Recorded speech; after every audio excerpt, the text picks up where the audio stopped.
Yeah, so my God, this small town kid, Max Inhouse from Ohio, is taking over the online business world. The #1 ranked business on Loom. I've got a really, really special guest today, someone near and dear to my heart, even though we haven't even known each other that long. Max Inhouse. Excuse me, was you saying something?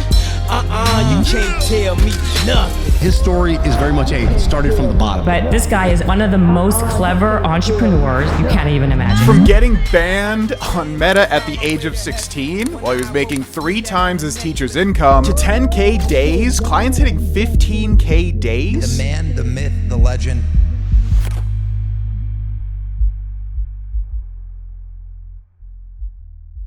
$1,834,850.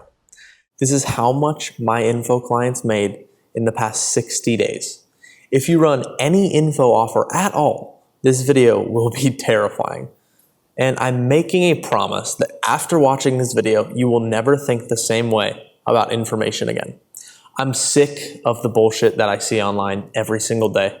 There will be 0 retention tactics in this video, 0 gatekeeping. Right now it's you and I. And I'm going to be breaking this down for you as if my life depends on your business succeeding, bro. I do this because I know you'll either watch 20 minutes of this course, skip to the next box on your task list, and let the video float down in your history. In that case, I don't want you on my channel anyways. Or you'll watch maybe 60 minutes of this, trust my systems, and don't have the time to implement these things without my help. Or you'll be part of the 0.1% of people who watch the full course, take action, start building a real business, and want to use my help to get you to actually the next destination after you hit that $30,000 per month mark. Here's what this free course is not. It's not a beginner-friendly guide on how to start a business, and it's not a course on how to go viral. This is going to be the most painfully in-depth scaling solution you have ever seen. Very in-depth, real business exiting systems, very simple but excruciatingly long lead generation SOPs, sales engineered content systems, sales trilogies, live demonstrations, turning fulfillment into a repeatable system that runs through team and automations, hiring insanely talented team members and retaining them, systemizing acquisition, testing acquisition flows, 8-figure branding processes, and most importantly, everything you need right now will be somewhere in this free info course. If you're in the info world, the first thing that you need to do, in simple words, is build an Instagram account. Really what you're doing is you're crafting an identity online. And a lot of you are probably like, well, no shit, Max. But let me tell you why it's so important. Because your online profile should essentially show people that you're unique and you are doing something that no one else is, okay? Because if you're running an info business, everything is online. So your identity online is very important. It's the same reason that people are friends with you in person. Why? Because of your in-person identity. So why will anyone trust you or be friends with you or think you're authentic or genuine if your identity isn't good online? So this is what we're going to focus on. Now on Instagram, when it comes to your profile title, like what you're kind of saying you do, it has to have to do with specialist plus result. So for example, B2B sales consultant driving 20% revenue growth. You want to use more specific numbers, but if you're early in your career, you got to say something that isn't super, of a crazy number like $1 million or $2 million. Just 20% revenue growth, great. If you want to be more ambitious than that or have client results, great, use those. But you need to somehow clearly articulate your value. Okay. Second, remove the irrelevant credentials. No one cares if you have a college degree. No one cares about the credentials that are like, oh, I'm from Dubai or I'm from Switzerland. No one really cares. People care about who you are as a person, not where you're from. Okay. So it also needs to be your primary value proposition for high value prospects. So is your exact prospect who you want to buy from you, right? Your ICP, which we'll talk about a lot later in this. Is that person going to read that and be like, wow, okay, dang, that's what you want? Third is implement status markers. So for example, part of my online identity and you watching this video is where I am right now, right? Cool chandelier, view of, like buildings, cool whatever pillar and stuff like that. That's a status marker. And regardless, you see me in this environment, it automatically has your subconscious think something specific about me. And that's important. You can do it in any way. Even if you go to like a nice hotel, take a picture in the lobby. Great, you're working in a nice environment. Those little subtle cues are very important. Even if you're mentioning prestigious clients or like industry affiliations, anything to signal authority will be beneficial because people don't want to give money to someone that they don't look up to. And who do you look up to? You look up to an authority. Now, fourth is creating psychological distance, right? You want to highlight unique methodologies or proprietary insights to foster a perception of superior value and uniqueness. That was a ton of fancy words. All this means is that you need something that differentiates you. For example, my clients Aspen and Ronnie, they started with me a month and a half ago. They were doing 0K per month. They used to be salespeople. They started an info product, B2C, in sales to teach people how to do sales, setting, closing, etc. And the unique selling proposition that I helped them scale with, because they're at 17K per month in their first month. So they went from 0 to 17K per month. Cool, great story. But the unique proposition that they use from me is selective exposure funnel. Like, that's what I'm known for, is selective exposure funnel. That's the funnel I teach all my clients, and that's what makes me unique. And people perceive it as unique and, superior to other methods because they see the constant social proof all the time. So those are the 4 things that really matter. Now, something as simple as just your profile picture on Instagram, on YouTube, whatever it is so important for projecting authority. Now, right now, you probably see this picture like, all right, cool. Like, I don't know what I'm looking at. You look, in a fancy outfit or whatever, and you have the pool. But why this is important? 1, the background selection. And your subconscious does this immediately.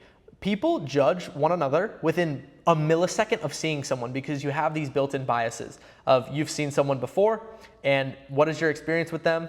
If you've seen some guy in a suit, you're probably like, wow, that's a serious guy. He's probably a business guy, elevated authority. So your profile picture does the exact same thing for projecting authority and commanding those premium, prices, but also just like premium people that you interact with. You want to interact with good people. Now, the background of this video, you see the pool, which is a symbol of status, of course. Second is you see that this location where I'm at, it was a house in Greece, is elevated above all the lights in the background, right? So you see the sea, even though it's dark, and you see the lights. And we are positioned above it. That is a subconscious cue. You might not look at that and think it, but you subconsciously identify that. Second is the facial expression, like I am talking to someone, which is part of framing techniques. But for example, my facial expression, I'm kind of smiling, excited to talk to someone, and boom, like that is, people want to be around happy people. People want to be around people who smile. You don't want to be around negative people. It's very simple. Framing techniques. This is interesting. And this was a candid photo, meaning that it was taken at a random time. I was holding my laptop and I was talking to someone, and it looked, like good frame because I'm talking to someone. People who are around other people seem higher status. If a girl sees you in a group of, other guys and girls, you're higher perceived. You are. It's natural. If you're alone, there's a reason that the kid in high school who sits alone, people don't want to, be around, which is funny. If you watch my story video, you'll get why that's funny.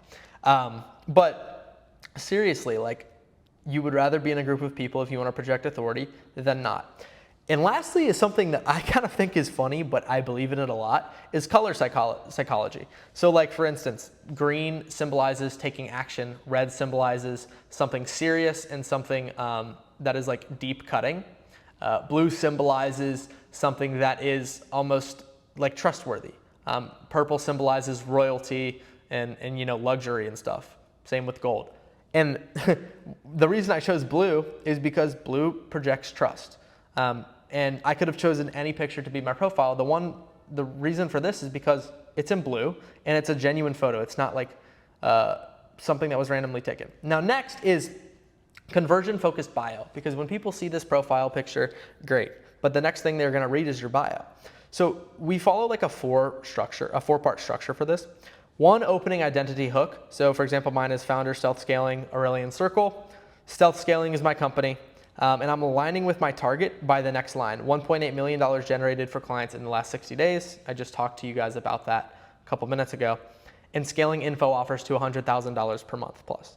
That gives me frame. Now, the second part, social proof integration, this is where it's interesting, because if you just say that, no one cares. The reason that it works for me and for my clients is because they have generated results for people. So if you go onto my profile, you can click the story highlight and it's going to show you all the math and the client results behind me generating $1.8 million for my clients in the last 60 days. So that's massively beneficial, because if I just said that without tangible proof, it wouldn't matter. And if you don't have that tangible proof yet, you're super early in your journey, that's okay, but you should work with people for free. for a little bit just to gain that social proof. Every single person you work with, you should care about. And if you're struggling signing people without actually having the social proof, you need to be really genuine about the fact that, look, you're my first client, be completely honest with them, but that means that how you do is gonna set the standard for the rest of my business. So you matter the most ever. And that's how you get someone to close without social proof, is you make them realize how much you need them to succeed, because then you're working in common interest. So if you need social proof to tell and show proof of, do that. But if you have it, great, implement that. Third, problem solution bridge. People know that I'm an info, and they know that they see all my testimonials all the time about people at 50K per month or from 0 to 17K per month, like Ronnie and Aspen. I just told you guys. They see the Sevi, my client, at 107K per month. Like, those solutions are innately in their brain because they're associating my name with people who are in their position succeeding. And I'm the bridge to that, simply because of me saying scaling info offers to 100K per month and then showing those results. Call to action psychology. The only time that you want to do this is sometimes. Now, if you're constantly giving call to actions, buy this, join this free thing, DM me, swipe up on this story, blah, blah, blah, people are going to view you as desperate and not an authority. I do a call to action once every week, I would say. Now, what my call to action is in this is technically a YouTube link. It's a testimonial video regarding my exact ICP, which is a coach, consultant, or agency owner scaling their info offer. And it's a testimonial of my client, Tyler, who scaled from 12K per month to 72K per month. And it's a very long testimonial video. If you haven't watched it, you should. It's like 20 minutes. And the reason that that is in there as a sort of call to action is because it generates social proof for me, and it shows someone who is in my ICP's position then succeeding with me as the bridge, right? So it's important. Next is going to be your grid. What do people first see after they see your profile image and then they see your bio? They see your first 6 to 9 posts, depending on their phone type or if they're on web browser or an app, right? So you want balance. You want to mix the formats. You want some carousels. You want some insights. You want some testimonials. And something that increases my authority is the fact that, right here, I am sitting in PBD, Patrick Bet-David's podcast room. Here I'm at a Fanbases event, which is a payment processor, etc. Right here I'm at the WAP headquarters doing a podcast when I hit #1 and they flew me out. This stuff is subconsciously adding, right? And the reason that it's done this way is because it promotes consistent branding. And it also, the reason I have these old posts there is because it shows my growth. This was when I was boxing and, first getting into cigars, and then it sees all the way at the top where I'm at now. And people resonate and relate with that transformation story without even realizing or knowing how the story works. And that is important. Next is content sequencing. You want to tell the compelling narrative, like I kind of just walked you guys through. And lastly is the authority validation loop. Again, the PBD podcast being there is crazy. That right there is Donald Trump's signature, like right behind my head. Next is the Fanbases event, right? People know Fanbases. I'm also with my client Sevi in that picture. You get the point. That is subtle cues to elevate my authority and show who I am as a person and be genuine about it. Next is also, all of this stuff, guys, is so relevant. And I know it's kind of funny because it's these little things that matter so much, but it is completely and utterly true. Okay, so when you can implement all these things, you are going to be so surprised at how much it really benefits you, I promise. Strategic highlight architecture, fancy word of saying your story highlights need to tell a story. For instance, a buddy of mine told me, when you just say start here, people actually click it. Like this, it has the most views by far of my stories. And then boom, client 7. So for each of these ones that say clients, I have like 50 to 100 client testimonials in there, maybe a little more, maybe a little less. But client 7, so if you do the math, like 700 screenshots of closes. Next is Croatia retreat. Why is it titled this way? Because I'm hosting a retreat for my clients November 1st through the 8th of 2025 in I think the largest residential house in Croatia. And so we're filming there. It's going to be insane. We're flying out for a client retreat. It's going to be amazing. Then's the $1.8 million in 60 days. It breaks down all the math, shows the client testimonials, then client vids. And all of this, notice how all of this is about things related to my clients. People don't care where I'm at. People don't care about how much money I make. People want to see One, someone in authority position, and two, their clients winning. So I make my entire strategic highlight architecture purely about my client's success, right? That's why they're all named this way. Now, second is cover design. So like, let's analyze. Start here. It's the same as my profile picture, so people get that familiarity. Client 7, again, this is me with one of my buddies. This was on a retreat as well, and we got a picture, and it just looks good because, again, like I said earlier, when we're with people higher status, Croatia retreat, this is more ominous and mystery because the retreat people are curious about naturally. 1.8 million in 60 days. This is, you know, a little bit of a funny picture of me in the middle with 2 girls on either side, and I'm on my laptop because I love working. Then client vids, it's me with another person. Client 6, me with more people. Clients 5, me showing someone, you know, walking them through something, etc. You get the point, right? So all this cover design, it subconsciously is telling people that good people are around me and I help good people. And you want to be a good person, so it's good. Third, strategic content sequencing. So the way that it's arranged, I mean, it's pretty self-explanatory. Start here, client 7, retreat, client results, client vids, client 6, client 7. You get the point, I'm not even gonna go into that. And then proof loops. So essentially, you are designing your highlights to continuously reinforce your credibility and address common objections about your methodology. So basically every objection that could be in there, or that a prospect could give me, is destroyed just by these because I have so many client results, so it's funny. Next is borrowed authority integration. So leveraging client results and associating with established authorities ethically boosts your perceived status and credibility. The reason that this is so true, bro, is because right here, so this video doesn't have a lot of views, but I don't care, it's not supposed to. It is me and my client, Eric. Eric has a big niche following. He is you know, large in the info space, and he's my client, and he scaled to $102,000 per month. You know, obviously he works his butt off, he's very smart. He's great, but he's my client. And so that obviously helps my authority. And when you do this over and over and over and over and over, it looks good. It looks really good. And again, like even more over here, just constant client wins, just everything all the time, just about clients winning. This one, Sevi's 107K a month. I mean, like that was amazing. Sorry, too many testimonials. I don't even know what I'm looking at here.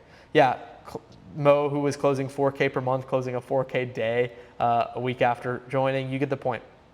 So client leverage system and then association architecture. When people associate something with you, then their brain perceives someone else's status as them. So your client's status is then perceived as you are the bridge between where your ICP is and where they want to get to. Again, I've said it a couple times in here. So yeah, you get that point. Going on to the next thing, which is conversion mechanism. Essentially what you do in integrating this into the actual profile funnel itself is literally just undeniable amounts of social proof, like showing so much social proof. But what's important is that every once in a while, not a lot, you have subtle conversion ETAs, okay? So like when you can make it subtle but also urgent and compelling, it's insane. So you can use curiosity loops to make people DM you. And honestly, after a while, even without a call to action, when people see social proof every single day, like they just end up DMing you like, come on, like let's work. I want to talk something. I've had people pay me, you know, $20,000 contract value in the DM, in the DMs. Like it's ridiculous. Aspen and Ronnie paid in the DMs. They're amazing clients. I love them so much. But yeah, you get the point. So those conversion mechanisms are great, but social proof will trump all.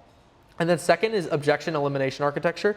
Literally just eliminate the credibility gaps, show every single possible problem that your ICP should be having, show them solved with your clients, and be honest about it. If your client is having that problem, talk about their transformation from when they had that problem to how they solved it and how you helped them. And then boom, you are creating that inevitability bridge where people just want to work with you and they don't even know why. They just see the social proof, they see the connection and transformation. Going next, profile optimization case studies.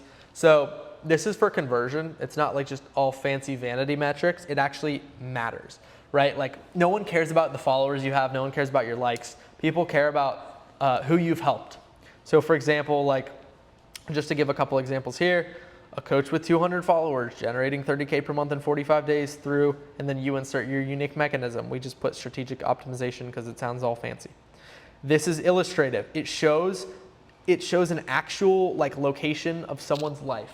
So for example, you can picture a coach with 200 followers and then generating 30K per month. But if I just said coach scales to 30K per month, it's not as emotionally effective as this, because you can picture this person's transformation when they had 200 followers to when they have 30K per month. Next, a consultant secured 15K engagements bypassing high follower counts via deliberate engineering. For example, a lot of people in the consulting world are worried about people having egos when they talk to them.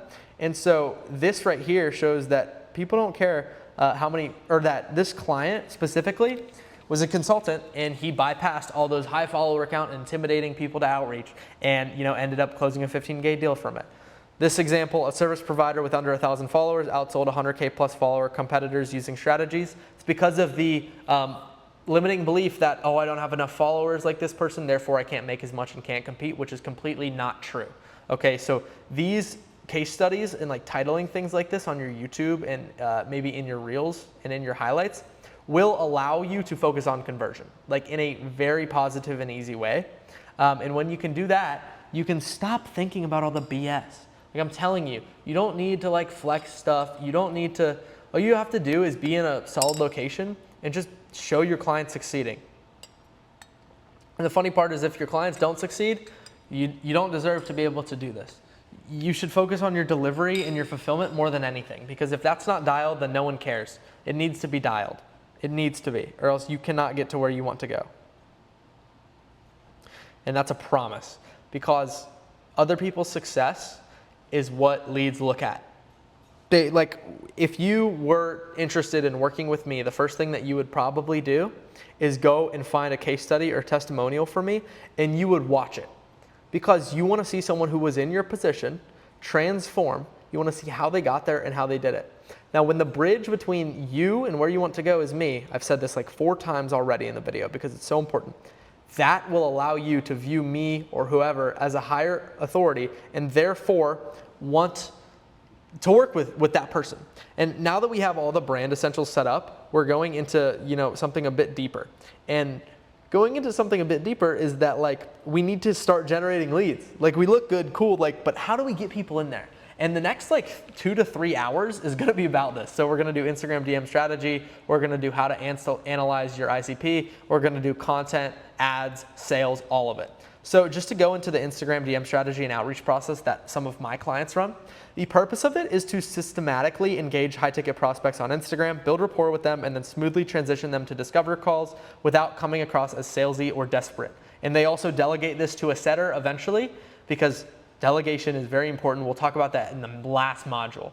Okay, so process overview looks like identify and qualify ideal prospects, have those natural conversations, follow not a robotic conversation flow, but a structured conversation flow to build credibility and take someone to wanting to get free value from you, then giving that free value via Loom or via YouTube, and then booking a call without resistance through casual positioning, and then boom, you track it and optimize it in order to have better outreach results. Because if you're not tracking data, it's impossible to improve. So we'll get into it right here. I'm just gonna show you guys a live example. So right here is someone, it's a very interesting story. So to give you guys an example, targeted acquisition and ICP qualification is like the most important thing. And this live example is literally just going to be like, I'm gonna live show you how to find quality leads. Just like right here, right now, you're gonna see how to do it. So 1, competitors' followers. A lot of these people, and typically they're the highest quality. Now, if you're targeting them, you have to understand that this person's already interested in similar offers. Like they're already looking into it. They're already trying to grow like that. And it is very important because, and we'll get, by the way, I have like a whole hour dedicated to intercepting leads and how to do it. So we'll get into it really deep. But understand that, okay? Next is industry hashtags. I wouldn't recommend this. I think it's lower quality. However, if you ever run out of volume doing everything else, it's good. Ad engagement is solid. These are 4-star people. And to be honest, like there's not too many of them, but if you just go to your home feed and like literally just scroll, you will find ads, and then you just go into the people who like the ad or comment, and then boom, you know that they're pre-qualified just because of their interest or interaction with the ad. Next is your own commenters, engagers, likers, followers. Guys, best possible leads because they're pre-nurtured somehow if you have that identity. There's lower volume of them, but they have the highest intent. There's lower volume, obviously, until you start building and so you start grinding content, and that's okay. So profile qualification checklist. For me personally, this is what I follow. We, look that their bio indicates they're a coach, consultant, agency owner. The content shows that they're, good at what they do. They have between 1,500 and 40,000 followers, and they have decent engagement. It matters so much more about quality of engagement over quantity. Next is that they post regularly about business or offers, or they're posting and they're consistently showing that they want to grow their online presence. Location, like US, UK, Canada, Australia, and Europe. I have clients everywhere. I have a client in Serbia. I have a client, like literally everywhere. And that, I love it. Like I'm so blessed for that. Amazing. But anyways, ages, 17 to 34. This age demographic just works better for me. We'll get into the psychographics later. It's very important. But yeah, and then showing signs of having a business generating revenue, because obviously someone can't close if they don't have money. Avoid people who are like super corporate and blah, blah, blah, blah, blah. Any account that's like massive as well. I avoid inactive accounts, of course, right? If they don't post, then they're not trying to grow. Next is excessive political content.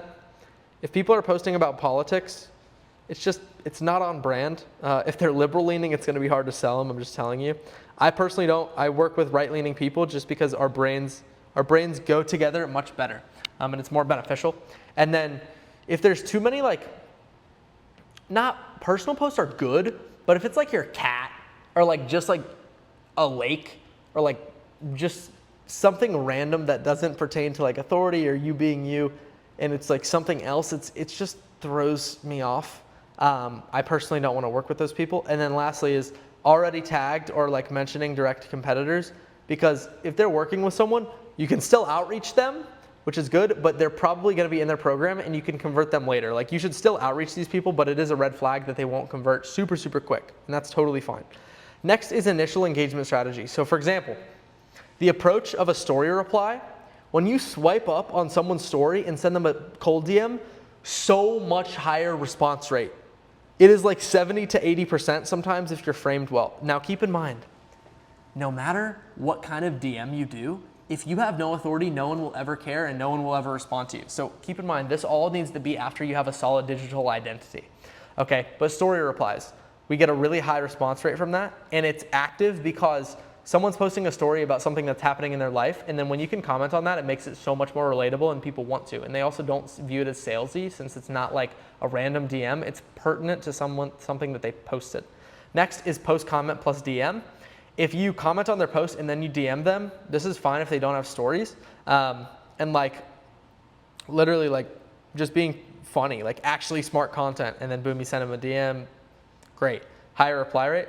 Cold DMs, 30 to 40% reply rate is not normal. It's normal if you have good authority. Average reply rate to cold DMs is like 5 to 10%, which is why you need to do story replies. There was a month with like literally an account with 0 followers that was getting like 35% response rate on just the story reply profile DMs, and they were crushing. So do that. Don't just do basic cold DMs, because at the end of the day, basic cold DMs do not convert that well, and like it's just not going to benefit you in the end. Like it's fine to do those if you run out of people with stories or you run out of ICPs, but it's just not ideal because the reply rate is so low. And it's also like, why would you do that when there are other options? And there are. So it's like, come on now. When you're sending a DM, you don't want to just be like, hey. Never start with hey. If I could, I could open my phone, every DM would say hey, and I never respond because everyone's the same. But people respond when you're interrupting the pattern, and it's like not normal. So like literally, bro, why are you giving away X for free? You're literally handing out the playbook, LOL. Like that's something that someone will be like, yeah, bro, just believe in giving free value. Higher reply rate, right? It's a pattern interrupt. Next is like, I've been watching you make moves for a minute, low key impressed with what you're doing. Just complimenting someone, it's good. As long as you actually think it. Don't like lie to people and compliment them on something fake. Actually find something you like about them and give them a genuine compliment, because when you do that, people sense it, versus just like, hey, I like what you do. That's bullshit. Everyone knows it. Don't do that shit. Like, again, another one, your profile is solid, but I'm curious if you're actually getting clients from this approach or just building a following. And then a lot of the times a question like this will challenge their ego. They might respond negatively, but then if you're nice and supportive after, then you'll be okay. And then last is you're either going to be massive in 6 months or you're already killing it behind the scenes. Which one is it? Little ego, ad, because people like their egos to be stroked. When you can stroke someone's ego, it's going to increase the reply rate, I'm telling you. Next is how the conversation should actually go. This is interesting. So there's really like a 3-step qualification framework. One, you want to establish credibility, then you want to uncover pain points, then you want the value positioning. So giving like a specific compliment about something that is genuine, like I just said, is massively beneficial. And it also shows your understanding of what they do. So that will position you well. Again, if you do this from a profile with 0 followers and 0 posts and you don't look good, they will view you as a fan. But if you come with authority and you have a good strategic identity, then this stuff will make you look more of an authority, right? It's the same concept. We're just continuing it, right? It's like if a homeless man knocks on the door, you're not going to open it. But if the same exact man got a haircut and wore a suit, you'd open the door. It's the same thing, okay? Me and you could say the exact same thing, and there would be different results. You and your mom could say the exact same thing to someone, different results. Second, in the conversation flow is uncovering those pain points. So like asking people subtle questions like, damn bro, loved your YouTube. Are you getting every single client from there, or is it just like another source? Like guys, I was an appointment setter for a year, like maybe 5 years ago. And this is how I learned all these skills. Like when you're subtly complimenting someone's ego and then also asking them a question that allows you to open up a pain point, you will be able to set forever, I promise you. And then lastly is value positioning. Literally just give them some free value. Oh, well, yeah, like I'm getting clients from YouTube, but not too many from Instagram. And you're like, oh, well, I mean, you send a voice message. Well, yeah, I wouldn't guess you're getting clients from Instagram because, I mean, me and you both know what's wrong. And then they're going to be like, bro, like, what do you mean? What is wrong? And then boom, you're positioned as the authority and they're seeking advice from you. The entire conversation shifts. Bang, easy. Next, response matrix for pain point conversations. If they say things are going great, that's solid. So you're just happy making what you are. No one's ever happy. They always want to grow. If someone is, then they're not a good lead. We'll go into that later. That's how you can respond. Just, okay, so you're just happy with where you're at? And if they're like, yeah, that's fine. Get them to admit room for improvement as your goal. Next is lead gen is inconsistent. Boom, yeah, bro. Everyone's experiencing that, I hear you. I had the same issue until like 2 weeks ago. And then they're naturally gonna be curious, well, I mean, like, what'd you do 2 weeks ago? And then boom, opportunity to send a free value video, a Loom, whatever. Boom, bang. Present your system as the answer, simple.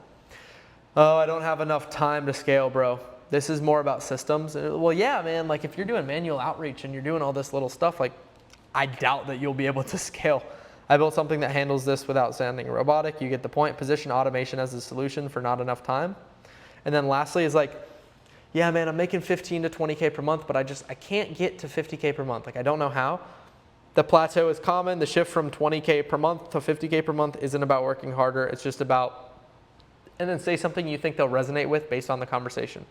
Your appointment setter should watch this video, by the way, because when they understand this, it'll be so much easier for them to book calls. I book calls just sitting here, just because my setter knows exactly how to speak because we've spent a year just together, training, hopping on calls all the time, and just getting better. Now, this is where the magic really is. The Loom transition. Now, it doesn't have to be Loom. It can be a YouTube video, a Loom, but people are more likely to watch a Loom if they see that it's made recently. So you can just record an evergreen Loom and then hit duplicate and it'll say made a couple minutes ago, and then someone will feel special. You change the name to Loom for John, and then John feels like you made a whole custom Loom for him based off of his pain point that you just discovered. Boom.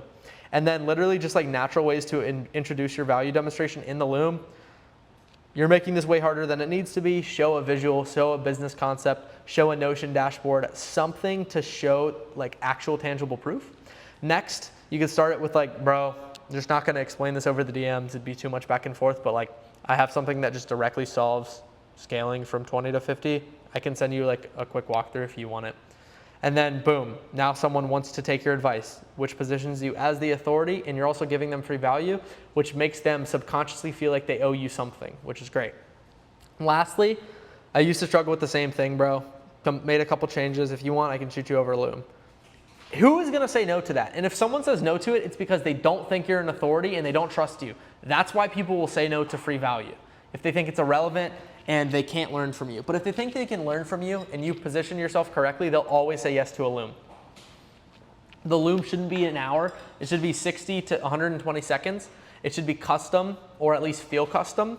It should show a specific result or tangible system. It should end with a clear call to action, not just like, hey, book a call with me, but like, I kind of sped through this. I got to go to dinner. I hope you enjoyed. If you want, we can like hop on a quick chat later. And then boom, they just want to. Don't like pitch someone or like do a full massive training and give them all the value. You get the point. So transitioning into booking the call from the Loom is super important, right? You can position the call in a couple ways. You want to not say the word call, because call is a word that will get people's sales guard up. They're all defensive and blah, blah, blah. And you don't want that. So instead of saying, you know, for example, let's hop on a call, just literally be like, yo, I can share a screen with you tomorrow and walk you through. Who is going to say no to that if you're framed correctly? Nobody is going to say no to that. Like literally, it's just disconnecting the words that they subconsciously associate with being sold something and having to spend money, and then positioning substitute words of giving free value. And boom, you'll book more calls. It's that simple. It's that simple, okay? I can share screen and walk you through this tomorrow. Great. Next, instead of saying book a consultation, look, bro, I've got 15 minutes between meetings tomorrow. If you want me to just hop on a quick chat and show you how this works. That's something that my setter uses all the time. He frames it as this exact word. He says, yo, between calls tomorrow, I can hop on a chat and just show you super quick. That does not sound like a sales call. A sales call is, hey, tomorrow, if you have an hour, let's hop on a call and you know, I'll show you some things. And then it's like, screw off. But you saying, hey, while I'm in between calls tomorrow, saying that you have calls that are real sales calls, I can hop on a quick chat, that frames it as something that's casual, there's no sales guard, etc. So they're more susceptible to doing that. And then instead of saying like, oh, schedule a strategy session, it'd just be like, yo, it'll be easier just to show you, like instead of just me spamming you in the DMs. So let me know when you got time to chat and we'll hop on. Super low barrier to entry. It's all the same things that I'm saying. Instead of let's discuss your business, I can give you a breakdown of how we're doing this super quick. Just let me know when. Boom. Now, handling the booking objections. This is incredibly important. Be honest. For example, I'm positioning this as a 2-call close. I do 1-call closes now. But if someone asks, yo, is this a sales call? You can be like, no, bro, I'm not going to pitch you or anything. Just figured I'd show you. I already cracked this part, 10 minutes max. Don't go against that. Do that. Actually hold them on for 10 minutes and make them want to talk to you longer. Like, be a good person and give them value. Now, I literally, guys, I'll go into this later. I open my sales calls the same way. I say, listen, I'm not a salesperson. I've never learned traditional sales. I don't know sales tactics. All I am is a very good business consultant. I'm going to hop on a call with you. You're going to tell me why you took an hour out of your day to hop on a call with me instead of someone else. You're going to walk me through your bottlenecks. I'm going to tell you how I would fix them. You're going to realize I'm really good at what I do. And then you're going to want me to pitch you. I say that bar for bar in my sales calls. It's not scripted. I just came up with it one day and loved it because it is who I am as a person. I don't like to waste time. I don't do sales calls, etc. So you want to be upfront about this stuff because people appreciate directness and honesty. If the objection is send me more info first, it's just like, bro, I just sent a Loom. If you want to hop on and like get to know each other, let's hop on a chat. Let's do it. Boom. And then quick screen share is much faster and clearer, just being transparent. Then, oh, I'm too busy right now. This isn't even, I'm not even going to do this as part of the presentation. If you are an entrepreneur and you say I'm too busy as an excuse for anything, you are fucking retarded because everyone is busy. Everybody is busy. The entrepreneurs, this is in Donald Trump's book, The Art of the Deal. He said that the most money that he's ever made was in the opportunities where there was no schedule and he had free time. Don't be too busy. You're never too busy. You're probably fucking playing Clash Royale or watching a YouTube video at night. So just make time and never use this excuse. But for the sake of this module, if someone is saying, I'm too busy right now, handling objections, at this point, I say what I just said to you guys. I say, bro, I'm an entrepreneur too. I'm pretty fucking busy, but I'm saying I'll hop on a call, so you got to hop on. But if you're in a different position, say, no problem, bro. Everyone's busy. That's why I keep these so short. Like, I don't want to waste my time either. When things slow down a bit, let me know. Then it's like so detachment, because a lot of the times I'm too busy right now as a redirect. They're not actually busy. They just don't want to hop on a call. So when you're like, when things slow down a bit, let me know. It's like, oh, this guy, maybe I will just hop on because he doesn't care that much. And then boom, more common one, let me think about it. Everyone hates this. Literally at the beginning stages, I'd just be like, yeah, bro, take your time. Just so you know, I have like 15 minutes tomorrow. It's my only day I'm available. It's super quick. Let me know if that works. Then boom, detachment, hop on call, game over. Now to increase show up rate, it's very important in the DMs. One, send the booking link after they want it, after they want the booking link. After that, get a confirmation. I would say something along the lines of just being direct, but I would not, this stuff right here, don't say this in an actual like text message or DM message. Say this in a voice message, because it's gonna be so much more genuine. Because if I text you, yo bro, like, did you book in? It's annoying. Whereas if I send you a voice message like, yo bro, just sent you the link. Let me know when you booked it, and looking forward to speaking with you. Way more genuine. People are way more likely to, actually want to hop on the call. It's that simple. And yeah. Next is send a day before a reminder. Like, yo, bro, you still good for tomorrow? Boom. That's light work. Everyone knows that. You got to do it. And then send a day of reminder. Quick heads up, bro. Got to set for whatever. Send you the link 5 minutes before, and it should be in your email. My setter does this. I don't even have to ask him. It's just part of the process. He just knows what to do. This is because we focus on it so much. Now, in order to track these metrics and optimize this, you need your KPIs. The traditional metrics that you want to look at are response rate, conversation rate, Loom acceptance rate, call booking rate, show up rate, and close rate. Super important. Initial response rate, if you can get 40% initial responses, you are golden. Like, that is so high. And the way that you do that is by DMing engagers by swiping up on their stories. People who have engaged with your profile, that swipe up on your stories. Now again, I'm putting my computer down for a second just to enforce this. You will hit none of these KPIs if you don't have a good digital identity. You just won't hit any, okay? You just won't. So you need to have that, again, to reinforce that point. It's so important. Next is conversation rate. You want to get like 70 to 80% of people replying. If it's below that, start sending voice messages or record voice messages and have your setter send them. It's gonna naturally increase people's people won't think it's BS, people will think it's real, etc. Because it is real and you're using your words. Next is Loom acceptance rate. You want 30 to 40% of conversations to accept the Loom. If you can get 100, do it, great. Fantastic. And then lastly, for optimizing it, you want pain point identification. So like when you can understand their pain point, then you can send the right Loom, and then boom, you can optimize how to send the Loom. What I mean by that is if you don't know someone's pain point, then you can't position a solution. So then it's much less likely that they say they want to hop on. Next is call booking rate.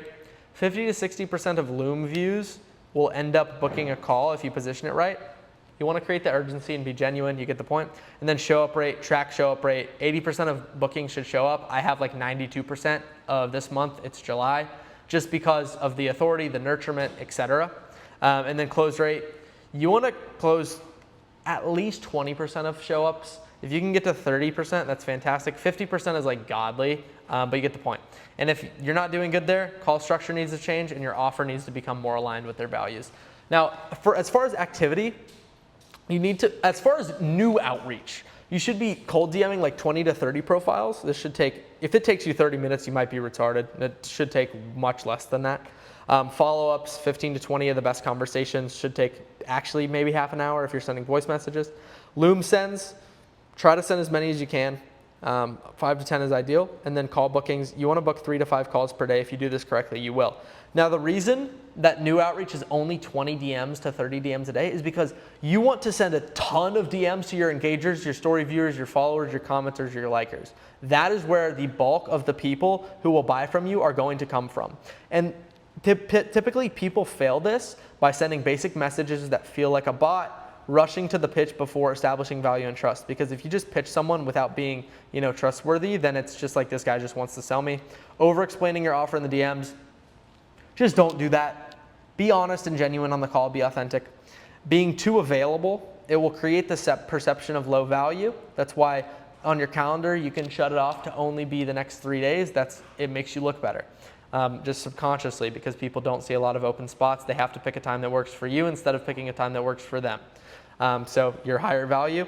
Inconsistent follow-ups. If you don't follow up with people, you're gonna get more no-shows. It's that simple. Making the Loom video too long, keep it chill, keep it under 2 minutes because more people will watch it. And then over-formalizing the call booking process. Don't make it too complicated, make it chill. Yo bro, I'll shoot you the link, excited to chat, bang. Super simple. Now, the expected results you should get from this, and what we get from just, basic lead gen, when you properly implement this, you can get 15 to 30 qualified leads per week. You can get 5 to 8 booked calls per week just off of this. Obviously, you want to do content, you want to do ads later, etc. You can get 2 to 4 new high ticket clients, I could say per week, but per month ideally, and then you could get 10K to 30K per month in new monthly revenue. And the key to success is consistency, personalization, and maintaining a high value, low pressure approach throughout the entire process. And I'll just show you, this is one of my weeks right here. 36K week, so we did 6K from crypto. We did 23K, 22K from bank transfer, so that's at 28K now. And then we did 4K plus 5K. So yeah, 36, 37K just from purely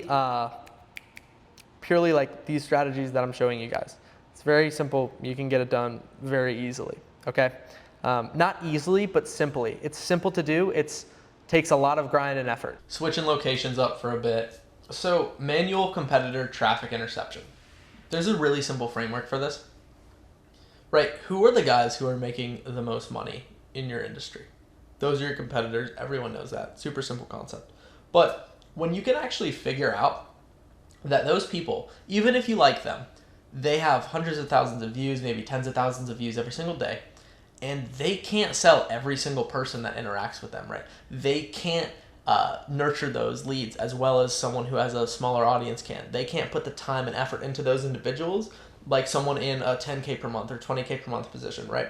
So when you can actually figure out that you can use that to your advantage and figure out a way to sell them on your own, it's so fantastic. And the framework for it is very simple, right? But the purpose, strategically identify, target, and convert the prospects who are actively engaging with your competitors. I'll show you how to do it, but you're just turning their audience into your own high-ticket clients. And it's very simple. So process overview. First step, you have to identify who is your top performing competitor, right?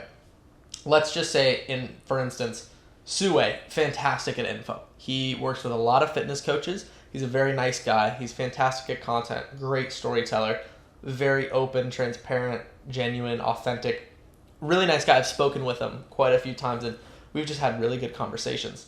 But Sue is at the top of the info world, and no matter how good and talented he is, how good and talented his setters are, he cannot interact with 59,000 people every single day. He just can't.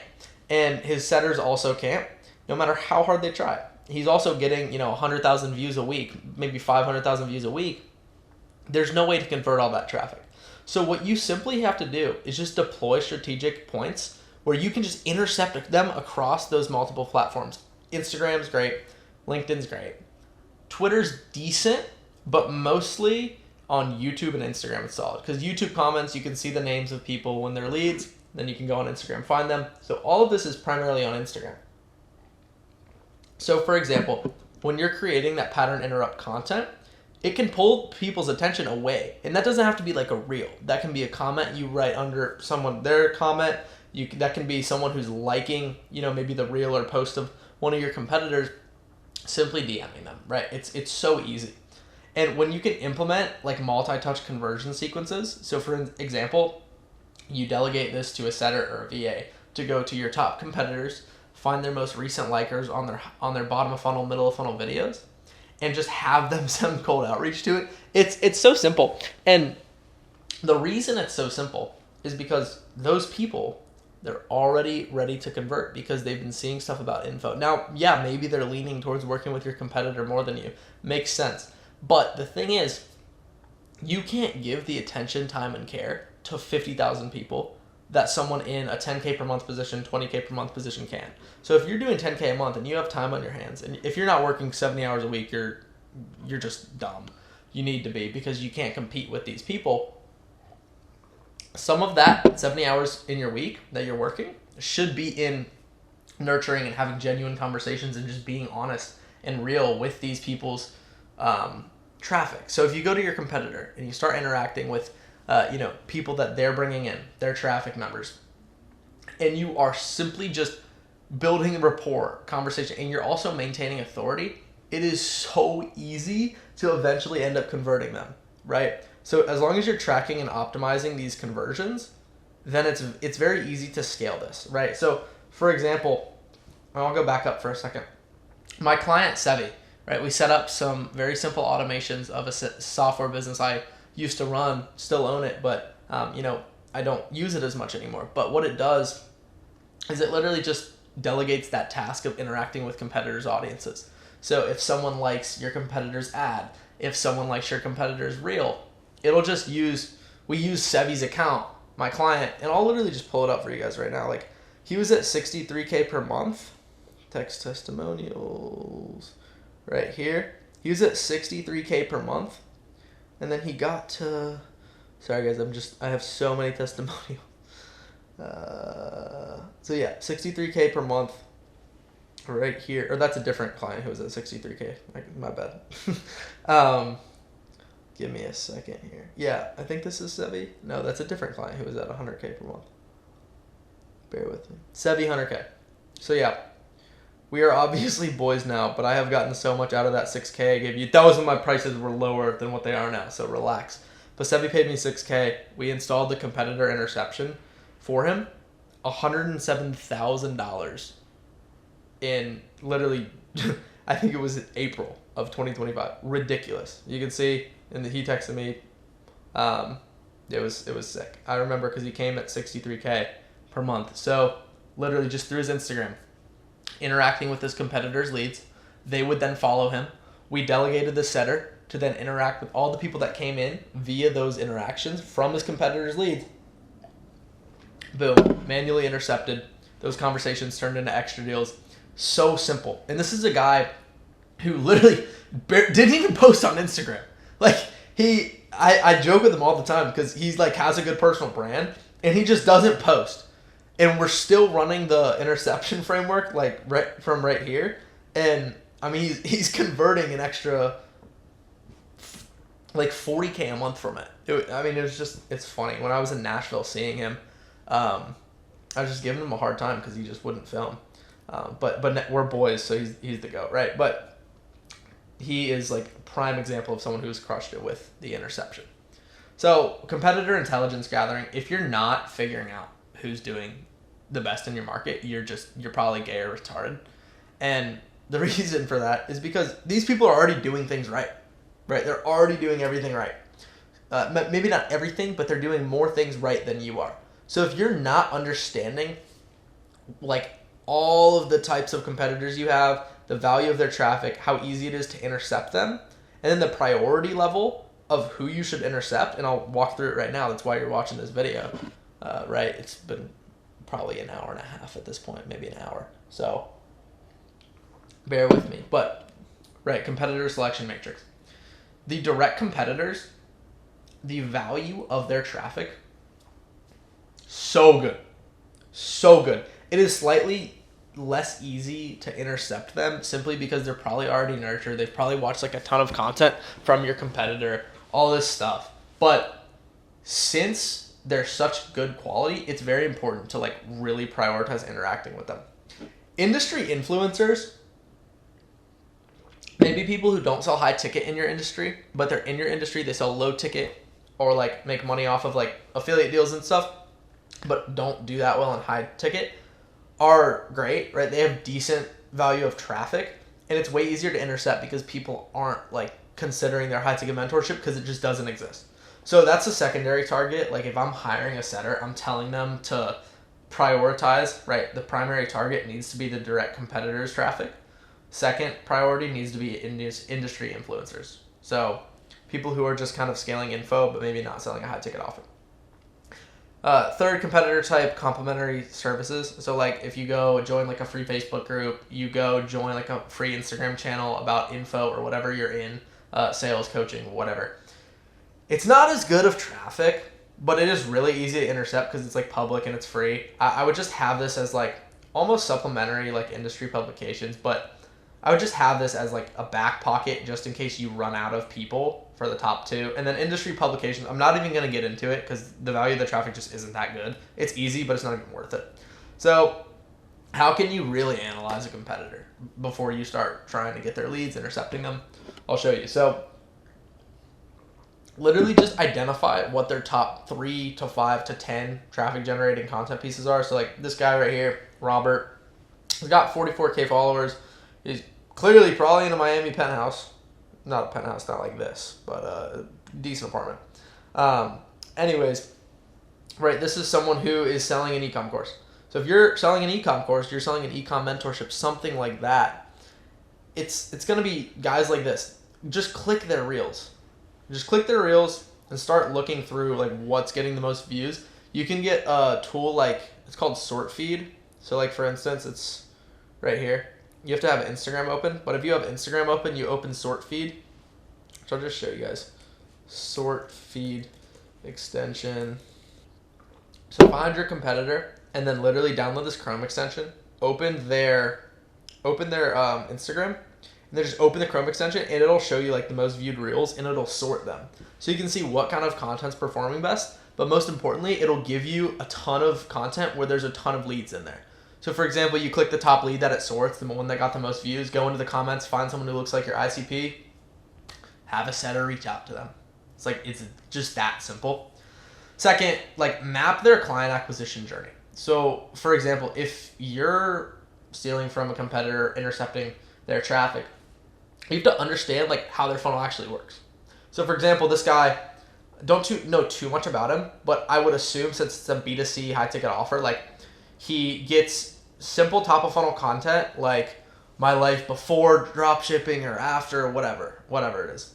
And then people are coming in. He's probably doing middle of funnel videos where these people are seeing him actually like do things, like he's showing how he's maybe running ads or finding a winning product, stuff like that. And then his bottom of funnel list stuff is the stuff where it's CTAs to convert, maybe giving away like a free lead magnet or like some shit like that. And he probably is converting via profile funnel because he has student wins in here. He has my journey. So he's trying to get people, obviously over time, to click this link, apply to book a call, and then his team probably takes a call. Super simple. But when you know that, then you know, okay, when are they most susceptible to wanting to be persuaded by the same industry but a different person? So for example, on a middle of funnel reel, when someone comments like, oh, great strategy on finding a winning product, that's a great point to intercept traffic.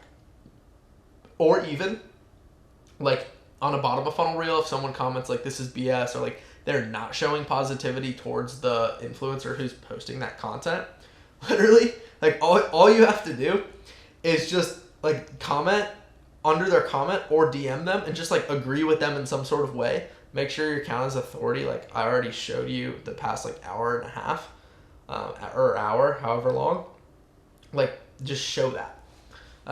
Third, make sure you're analyzing their ad creative and copy angles. Do not copy them. You need a unique marketing angle. You do not want to like run similar ads or run similar copy. You need to somehow one up these people, because when you can do that, then it's so much easier to intercept the traffic. It's just so much easier. Okay, so for some reason this is not moving. Give me a second. We'll edit this out.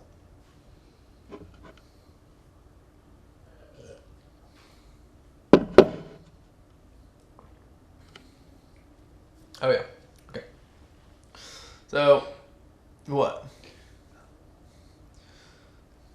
So, got my computer back. Wi-Fi is working again. Document their brand positioning. So like, what is this guy's strongest and weakest point? Strongest point, he clearly has social proof. Like he's got nice cars, BMW, he probably revs it outside of Moxie's and Brickell, right? Like all that stuff. But probably doesn't tell his story enough, right? He has a My Journey slide, but he probably doesn't like show his vulnerable or authentic side enough, right? Because you're seeing like He's in Dubai with a G-Wagon. He's in Miami with a BMW at a Wawa gas station. Like, every, like B2C course seller does that stuff. So how can you have a better, more authentic angle than their brand position, and also find why people wouldn't buy, right? People wouldn't buy from this guy probably because, and they would, I'm sure he makes good money, but the people who don't buy from him probably don't trust him enough. There's probably just not enough trust there at all, okay? So simply like identifying the gaps or weaknesses in their offer structure after doing these 4 things is going to make it just, guys, it's not that hard. It really isn't. People just are lazy, or you don't want to hire a setter and delegate and train them for a couple hours. Like, this is so easy, guys. Identify gaps or weaknesses in their current offer structure. Like, for example, someone's selling an e-com course, and it's group coaching, and it's a community, and it's a basic course, and they don't have any AI tools. Great. Do all 3 of those things. Make your own fucking AI tool for finding a winning product or something like that. Something that's unique to you. And then have a better offer structure. Even add one-on-one if you want for like the first month or something like that. Also add performance guarantee. You don't even have to change your pricing. We'll talk about that in later modules where you can just psychologically fuck people into buying your stuff just from the pricing model. But digital footprint mapping. So like, what is this? For each competitor, just make a document simply about them, right? Like, where do they post most of their content? Is it Instagram? Is it YouTube? Is it TikTok? Is it LinkedIn? Is it Pornhub? Is it whatever? Like, where are they posting content? Second, find out where they're engaging with these people in mass groups. Like, are they running Webbies? Do they have a free Discord? Or do they have a free Facebook group? Like, do they, if it's a crypto person, do they have a Telegram that's automated for trading? Stuff like this. Third, where's their paid traffic? Do they run paid traffic? Most people do. Is it coming from Meta? Just so you know, for all you people who just don't look into anything, you can literally go on someone's Instagram and click their username, and it will show you their Meta Ads creative library. And you can look at their exact ads. And if you can't, scroll in your feed for a little bit, you'll find ads that pop up from people who are like posting similar stuff to you. And there will be tons of likers and followers and commenters on those ads. You can literally just find their creatives from there, right? So you can also do Google ads, YouTube ads, like whatever. You can find these things. Even if you just go into YouTube, I'll show you guys right now. You just go into YouTube, and the first thing that pops up is going to be like an ad right here. When it's time to start your business, it's time for Shopify, right? Shopify is not my competitor, but like if I refresh, it'll be a new ad, or it should be a new ad. Yeah, find the perfect freelance services for your business. You get the point. So if you do this, or you pay a VA to do this like 20, 30 times, you can find people running YouTube ads. All this stuff. It's so simple, guys. Fourth, lead magnet and tripwire offers. Like, what are they giving away for free? What's their unique selling proposition to get people into the door, to like into their middle of funnel so that they can convert them later? Are they like doing free script giveaways, free course giveaway, etc.? And the more free stuff you give away, honestly, the better. People think it's bad. It's not. Because just like you, there's probably like if this video gets 100,000 views, I bet 500 or 1,000 people listen to what I'm saying right now, because a lot of you are lazy and don't want to watch a 5-hour video, even though I'm just giving you everything for free. When you give away this free information, people don't implement it because they're lazy and stupid. And so when you do that, it just increases your perceived value, and it makes people trust you more, even if they take the information or not. It's all that matters. So for the 1% of people who view this video that watch this part, why do you think I'm doing this? Like, let's break down my own psychology if I'm your competitor. Why am I doing this? Because 99% of the people probably watch the first 5 minutes of this video where I'm saying, hey, I'm literally giving you everything for free. If you watch this video, you're going to succeed, which is true, because this is everything you need to make 20, 30, even 50K per month, even 100K per month off this. I guarantee you, if I was, dropped all my brain and I had to go through this exact YouTube video, I could make 100K just off of listening to me because of the 5 hours. But for example, why am I doing this? Because I know a lot of people are going to be like, well, I don't want to just listen for 5 hours because I'm lazy and I have TikTok brain. And I would, I can't even focus for that long. And then they're just going to be like, you know what, maybe I just hop on a call with this guy because he's giving away so much value. And then boom, who makes money? Me. I make money. So it's so easy. Fifth, community building strategies. How are they like building a super niche audience? How are they doing it? A lot of the times this is through literally just CTAs, ManyChat, putting people into a free Discord, etc. Right? So like for each competitor, again, make a document. Makes your life way more easy. That wasn't a word. It makes your life way easier. Where are you going to intercept these people? So platform-wise, Instagram, it's like 3-star effort level. I think the conversion potential is the highest by far. Like you can convert the most people on Instagram because you get to show your authority, you get to show your brand, and you get to talk to them, and you get to send voice messages, and you get to have content, all this stuff. Okay, so second is Facebook groups, because you can just drop value bomb comments. By the way, I skipped over this, sorry. Comment hijacking on Instagram and DMs. That's all you need to do, and I'll go into that later. Facebook groups, value bomb comments are good. Effort level's super low. Conversion potential's pretty solid. YouTube, strategic comments, same thing. Slightly lower conversion because it's just more difficult to communicate on YouTube, like in chat, because it doesn't exist. LinkedIn, more corporate, right? Everyone knows this, but I mean, it works. It really does. Effort level's higher though, because people are so skeptical. Everyone's selling everyone. TikTok, there's just so many retards on there. It's just really hard to convert, to be quite honest. And there's not a lot of people who can afford a high ticket offer on TikTok, but like it has decent conversion potential, right? But anyways, going to comment hijacking framework, like for instance, competitors posts, someone is, commenting something, maybe it's positive, maybe it's negative. I just commented Mr. Smooth Operator for this example to put it in this slide because like that's something that's not too serious. It's not too funny. It's like so simple. It is just so simple. I'm not giving value because I have the authority in my personal brand so that I don't have to. And it's that easy, right? So when you can just become more noticeable in your competitor's like actual ecosystem, you're going to end up hijacking leads so easily. So yeah, be first. Like if you can comment early, great. Be valuable, be intriguing, and be consistent. Because if you can do all that, it's going to be incredibly simple as long as you hire someone to do this for you to actually convert. So like I'm just going to give you guys comment templates that will end up doing this. Avoid generic comments. Just don't be boring. Like these actually work. These are high converting. I have a lot of clients doing this. I'll tell you about them later. Sevi was doing this. Again, it worked really well for him. He's making $107K per month. It's probably 106,000 more than you. So pay attention or else you're lazy. First comment, template, this is solid, but what's missing? Add a specific insight. We found that blank actually doubles the result. Doesn't have to be this corporate and formal. I'm just kind of walking you guys through like the psychology of it, and then boom, competitor name is still giving some solid advice though. Because if you just are a hater, you're gonna look bad. So like 100% make them look good, but make yourself look like more of an authority. Second, important distinction to add here. This works incredibly well for X niche, but if you're in X niche, you'll need to adjust by blank. Been testing this for months. No one is gonna hate on that. The guy actually might get mad, so you'll look even better as long as you keep your cool, and you're gonna get comments who appreciate you. And even if you're commenting under someone's comment, like a comment reply, good. That's good for conversion, whatever. 3, for anyone like implementing this, watch out for X pitfall. We had to learn this the hard way after X, like small story, save yourself the headache. Like you're just giving value and you're just being real and just being a human, which so many people just don't do anymore. So if you just do that, it is so simple.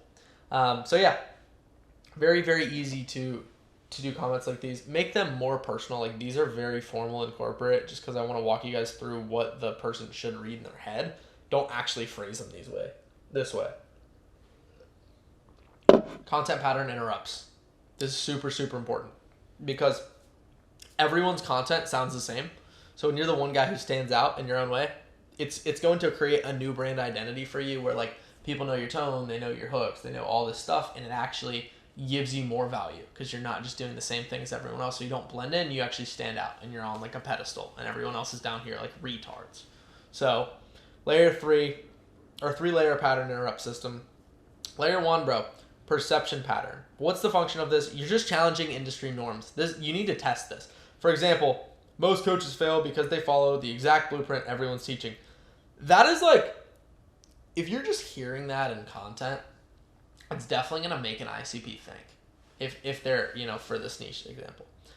Most coaches fail because they follow the exact blueprint everyone's teaching. Why are people going to be interested in this? Because you're stating the obvious and you're showing that you're about to deviate from the obvious. It's so easy. Layer 2, process pattern, right? So you're just introducing a contrarian method. By the way, if you don't know what contrary means, it means different from. So let's put our heads together here. Basically, we generate leads without content, paid ads, or cold DMs. You're just setting yourself up for like a home run because content, paid ads, and cold DMs are what most people do. So for example, I could have done this with you guys with the manual interception framework. We generate leads without content, paid ads, or cold DMs. Now, are DMs involved in this? Yes. Is content involved in this? Yes. Because you can't avoid any of it. It's just the ecosystem we live in. But those aren't the actual methods of getting clients, for example. And then boom, you go into the process. Third, last layer, proof pattern. You're basically just demonstrating an unexpected result. Like this generated 17 high-ticket clients in 14 days without a single piece of content. Awesome. Or you can go the opposite way. You can be like, this generated 0 high-ticket clients, and this coach told me to send 5,000 DMs in his way. I sent 5,000 DMs, got 0 clients, and then boom, it sets you up to tell people how you can fix this problem. Boom, super easy. Again, Sevi uses this. My client Aspen uses this. They actually are crushing it with that method, and they didn't even have a personal brand. Like Aspen and Ronnie, Aspen's like the face of it. Ronnie's back end and sales, but Aspen specifically, they have been doing DMs. They've been doing story sequences and all that stuff, but specifically looking at their competitors. And while they've been doing this, and they became clients a month ago, they did 0K per month. Expect a testimonial soon from them.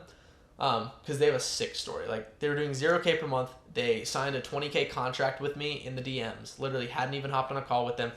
First 30 days with them, did 18K this month. I think they're on track for 26 or something. It'll probably be more than that because they're hustlers. But they're G's, and they're using this and just crushing it. They're just deviating from actual industry norms and just being smart. Strategic content angles. The gap exploit. So what the gap exploit is basically you're highlighting your competitors and what they're not teaching. So for example, if your competitor's John, and John is huge into cold ads with AI qualification systems, what's he not teaching? Maybe he's not teaching the sales process. Maybe he's not teaching the personal branding and the frame that you need to run effective cold or paid ads, etc. So what competitor isn't telling you about X, or just what the gurus aren't telling you, whatever, make it seem secret, whatever. The missing piece in blank strategy that's costing you clients, just call people out directly. This is what is missing and it's costing you clients. When you can be that straight up and stuff, it's just going to do you good. Method 2 for content angles, no method upgrades. So why competitors' method worked in 2023 but is failing now. And again, you don't have to name drop your competitors if you don't want. I think it's funny, to be honest. But if you don't want to, it's fine. So, this right here is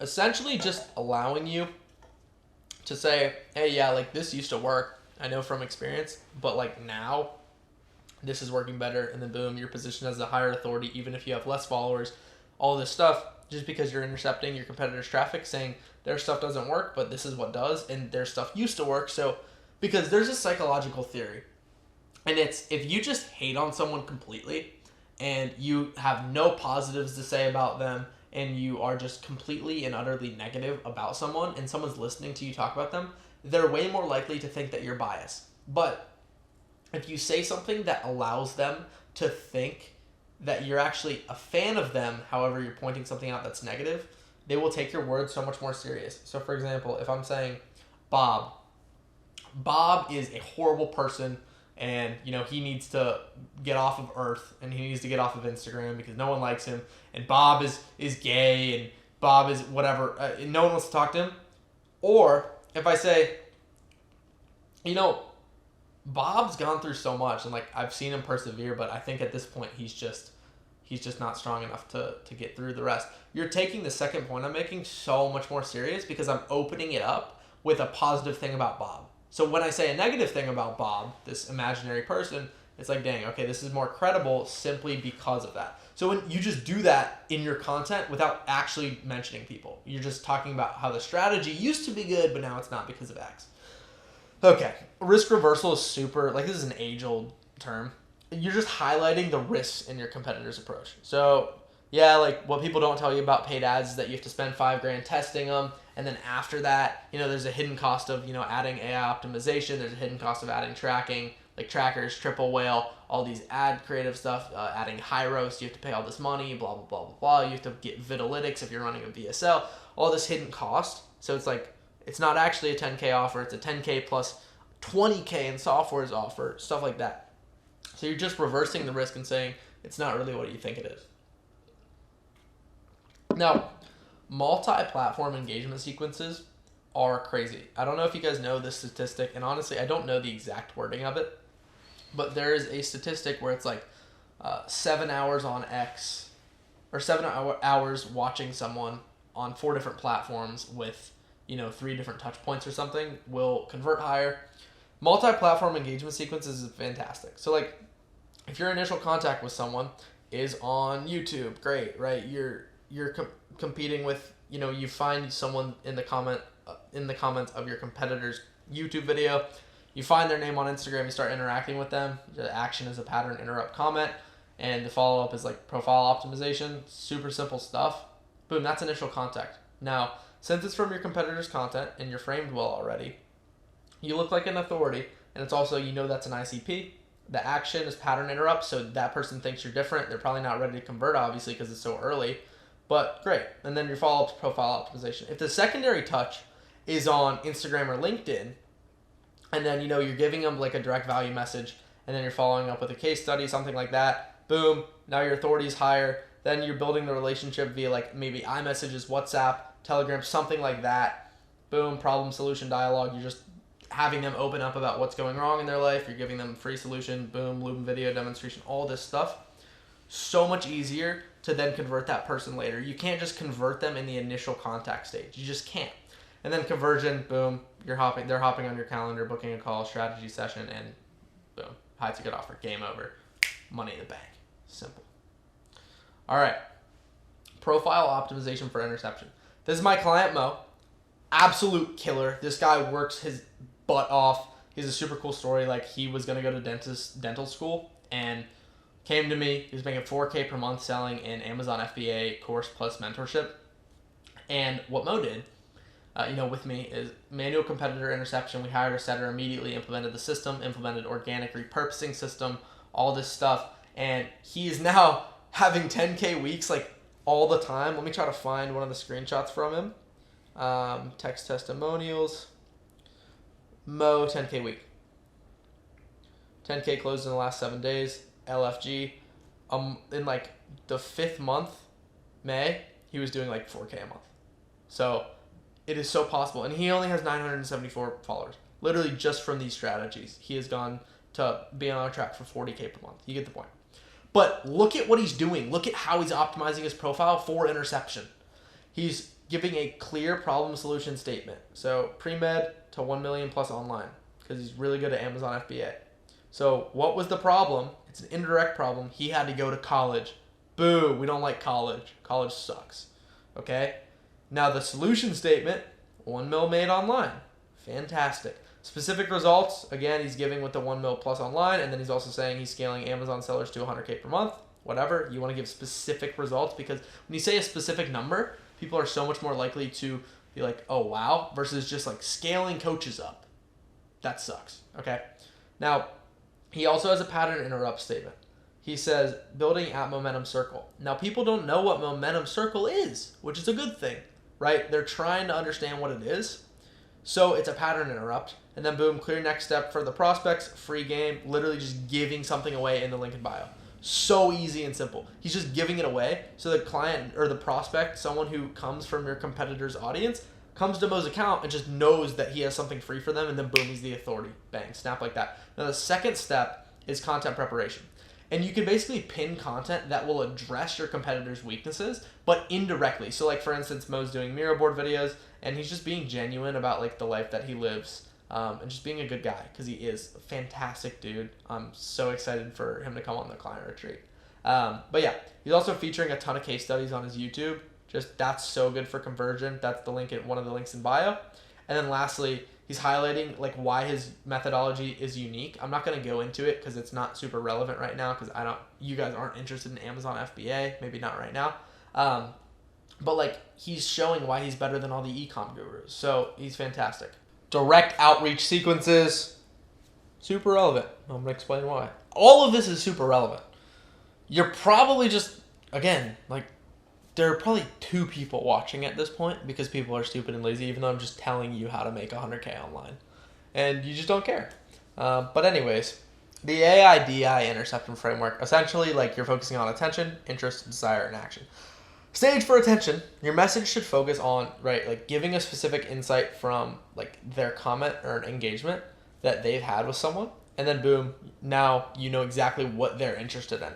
If you want to approach them, again, don't be too analytical, but you want to follow this kind of template. Saw your question about X on Suwei's post. If you're using Suwei for this example, or you're using John or Bill or whatever. Saw your question about sales on Bill's post. That's actually a common sticking point. That's just going to get you in the conversation because it's just so simple. And if you can get into the conversation, you can actually convert. But the problem that people have is that they just don't get into the conversation. When you know how to do that, the art of getting into conversation, you are going to have infinite money. I am telling you, it is so real. When you can get into good conversations, infinite money. Just infinite. It's ridiculous. So, anyways, the interest stage. All right, you just hint at an alternative approach. I remember when I was 14, what I was doing, because I was in Iman Gaji's Agency Navigator. So, like, I had learned about the agency world a little bit, and that's when I figured out all this stuff. But I was joining a ton of Facebook groups that like were scaling agencies or whatever, and I was just going into the comment section and of the forum posts on Facebook groups, just DMing all the people like, yo dude, saw you were concerned about like generating those leads. I had like the exact same problem. And honestly, I just switched niches. And he was like, and everyone was responding the same way, like, oh, I just bought this course, I want to commit to it. I just, bought a mentorship, whatever it is. I just want to commit to it. And at the time, I had gone from agency, because I was like 13 or 14. I failed at the agency and got into like dropshipping e-commerce and like selling dropshipping e-commerce stores and stuff. So I was doing both. Like, this was like 4 or 5 years ago. And I would just say, like, yeah, agency didn't work, but, like, I found this out. I started making money. So all these people who are failing at the agency, I'm giving them an alternative approach, and boom. Now they're getting into e-com. They're getting on calls with my sales guy. At the time, I was also a sales guy, literally to just start or buy an e-com dropshipping store. And we made, I think, I was 15 and probably generated, like, $40K in, like, 3 weeks. Not, like, profit, because I didn't own the company. But I got into it with a buddy of mine. Probably $40K in revenue just from like that, just DMing Facebook groups, and boom. And we were selling the stores for like $2-3K, like super cheap. But yeah, so just approaching them with a way that there's a different way of doing things, even if it's a whole different approach, even if it's a whole different niche. Third is desire. So essentially, you are sharing a micro result. We helped Johnny solve this in about 2 weeks. Just approached it differently. If you want, got a reel, can send it over, free breakdown. Free course, whatever, can send it over. You get the point. And then boom, action statement, low friction next step. Yeah, bro, put together a quick breakdown on Loom. If you want, I can shoot it to you when I hop off this call. That like diminishes any sales resistance, etc. Another trick I use when booking calls, my setter uses it now. If you want to hop on a quick chat while I'm in between calls tomorrow, let me know. Because you saying you want to hop on a quick chat while I'm between calls makes the prospect think it's not a normal call for you, and you're just having a chat, and then boom. This is the same thing with sending a Loom, just being straight up. Follow-up sequence timeline. This is what I follow personally. So, I mean, my setter now, but you get the point. Timing, same day, initial connection, establish the relevance. So boom, you're in the conversation, whatever. This is just fancy way of saying you're in a conversation. After a day, just add value. Be like, yo, I remember you talking about how like you couldn't find any ways to get prospects organically. I just found this this video in my Loom history and just wanted to share it to you. Boom, you're providing a specific insight. Person now thinks you're more of an authority. Bang. Lights out. Bang. Then if they don't respond to that, 3 days later, send them a case study, like straight up. Yo, dude, same thing. You're not responding to me. You're leaving me undelivered. Whatever, bro. But here's literally someone who was in your exact position. Now he's succeeding. But yeah, I mean, after 5 days, if people still aren't responding, it's just like, you're probably a little cooked. So just like, again, play with them. Be like funny. You're like, bro, I thought we had something here. You're leaving me undelivered. Like, what the hell? And kind of like mess with them a little bit. Right, when you're upfront and direct, people just take it really well, especially in a industry like info where like there's so much skepticism and there's just nothing good there.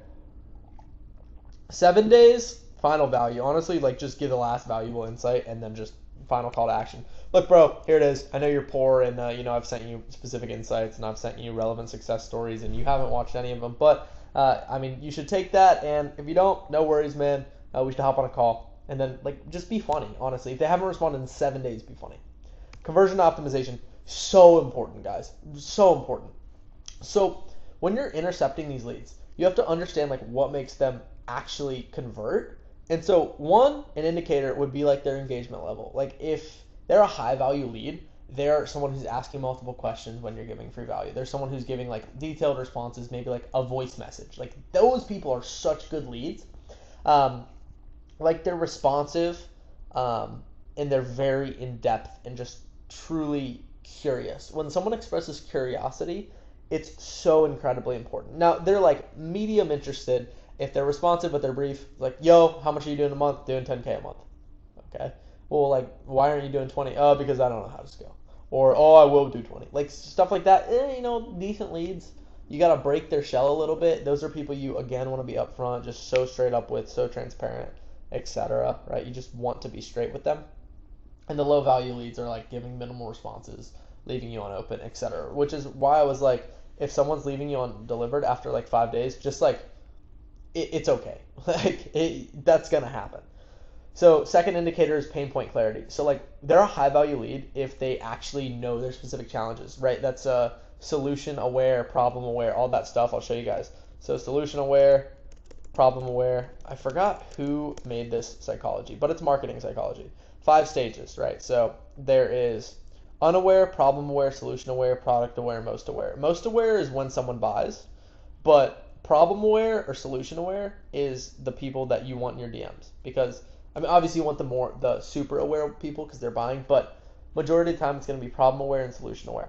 Those people are going to know their challenges and they're going to be able to articulate them, be super straight up about them.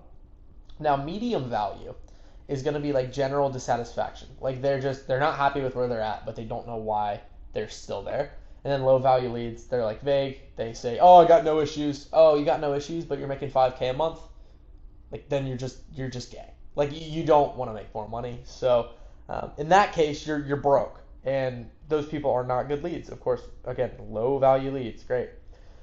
Third indicator, competitor relationship. So like if they're a paying client and they're dissatisfied with that competitor, I mean, that's a high value lead. They already have expressed paying intent. They've already given someone money who is similar to you. You show them that you're better and that you care more and that you're a better person and that you're more authentic and that you have a better solution and that their methods are old and that you're better and that your prices are better.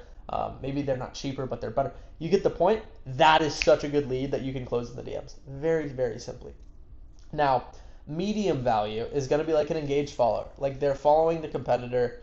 They're kind of into it. They're liking a couple posts. They're following. They're constantly like maybe commenting. That's a good lead. Like honestly, medium value lead, solid. But if they're a paying client and they're dissatisfied, that is so clutch for you. But again, engaged follower is solid. Casual observer, if they just follow them, but you don't really see them interacting, then they're not the best. Fourth indicator, business maturity. So like if they're established and they're generating revenue, you know that they have money to pay you. Like let's use our heads. That's one of the most simple things, but you get the point. Medium value, early stage with clients. So like I signed my first client. Oh, how much did they pay you? Oh, I'm doing it for free, doing it for a rev share. They might not have money to pay you, but again, some of them do. So you can qualify them during the conversation, just see how it goes.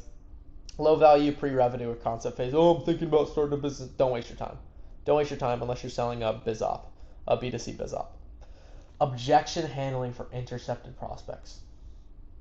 This is bread and butter. This is fun. This is where you're going to actually make cash. This is where you're going to make some money. Objections happen. They're just going to happen. You can't have no objections.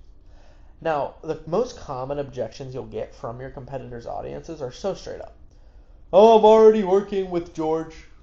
Okay, that's great. Like, George is great. Like, he's a smart guy. But, like, many of my clients started working with George. He got them to, like, 15, 20K. But now they're at 40, 50 because there just weren't the scaling systems involved. Right, again, be positive when you're, handling this objection that they're already working with someone. Be positive about that person, but also show that, you can focus on scaling the parts that they are not very good at. And, as long as you show proof of this and you're sending voice messages and being genuine, it's going to be so much better. It's just going to be so much better because conversion is in psychology. It just is. Now, another objection you'll get is, I already bought something like this. Basically, isn't this the same as what George offers? There's definitely some overlap in the fundamentals. The key difference is blank. Don't say this in text because it'll look nerdy. Say this in a voice message or a video. Just be like, boom, the difference between this is X, Y, and Z. Totally. By the way, George is a great guy. He's got a good program. I know some guys who have succeeded there, but it's way different. That's why my clients typically are scaling to 50K per month. And his, you see most of his case studies at 10K per month. And then boom, light work, bang. So easy, so easy. Third, I need to finish blank program first. This is super common. Honestly, this might be the most common one. My setter gets this all the time. I need to finish George's program first. Fair enough. All that he says, my setter says, is, look, bro, makes sense. Just quick question, like, what specific results are you hoping to achieve? And, like, how long have you been in that? And if they're like, oh, I've been in it for 2 months, and you're like, so you've been in it for 2 months, you want to finish it. Have you scaled? And they're like, no. You're like, so you've been in it for 2 months, you're going to keep doing the program that you haven't made any progress in, and, like, you're still in the same spot? Yeah, okay, so you're just going to waste 1 to 4 more months? And then, boom, reframe. So easy, just like we talked about a couple slides ago. Reframe, risk reversal. Now the risk is on them wasting time. Simple. So, because if it's blank, you want to get to 50K per month, there might be a more direct path. Like, so many people join programs, don't put in the work, and then blame the program. When, sometimes they're just lazy people, they're just dumb, they don't want to put in the work or implement. It's okay. But if you can reframe it to be, yeah, that program's solid, but if you're not where you're at, you should at least hop on a call with me. Boom. Now, how to actually monitor the traffic and optimize is relatively simple, right? So first metric is competitor audience engagement. The target is they're getting 15 to 20% quality interactions daily. So if the video gets 1,000 views, they have 150 total interactions. That's really good. That's really good, honestly, above average. 15% is fantastic. And that's not just likes. That's likes, shares, saves, comments. You can't see saves, but you can see comments, shares, and comments, shares, and likes. Optimization lever, comment strategy refinement. Because if they're super active in that audience, then boom, you start doing the comment strategy. You're going to get so many more views on your profile if you say something that's actually smart. Second metric, profile visit conversion. If they're getting 20 to 30% of interactions, then boom, bio and profile optimization. It's that simple. It's genuinely that simple. If you're getting 40 to 60% of profile visits that end up, responding to your DMs, the initial message hook is where you optimize that because you want to get to this 40 to 60%. And if you're not there, all you have to do is just initial message hook, super saved. Now, metric for conversation depth, when you're in the convo with the person, and is it converting? How's it going? Are you keeping this person's attention, etc. If you are having at least 5 message exchanges, I'd honestly say that's good. And if you're really good at setting or your setter's really talented, that's all you need to be able to get someone on a call. 5 messages, honestly, as long as they're good voice messages or really high authority DMs, and then you're good. If you're not at 5 message exchange, it's honestly probably because your authority's not good or your value delivery sequence isn't good. So focus on those 2 things.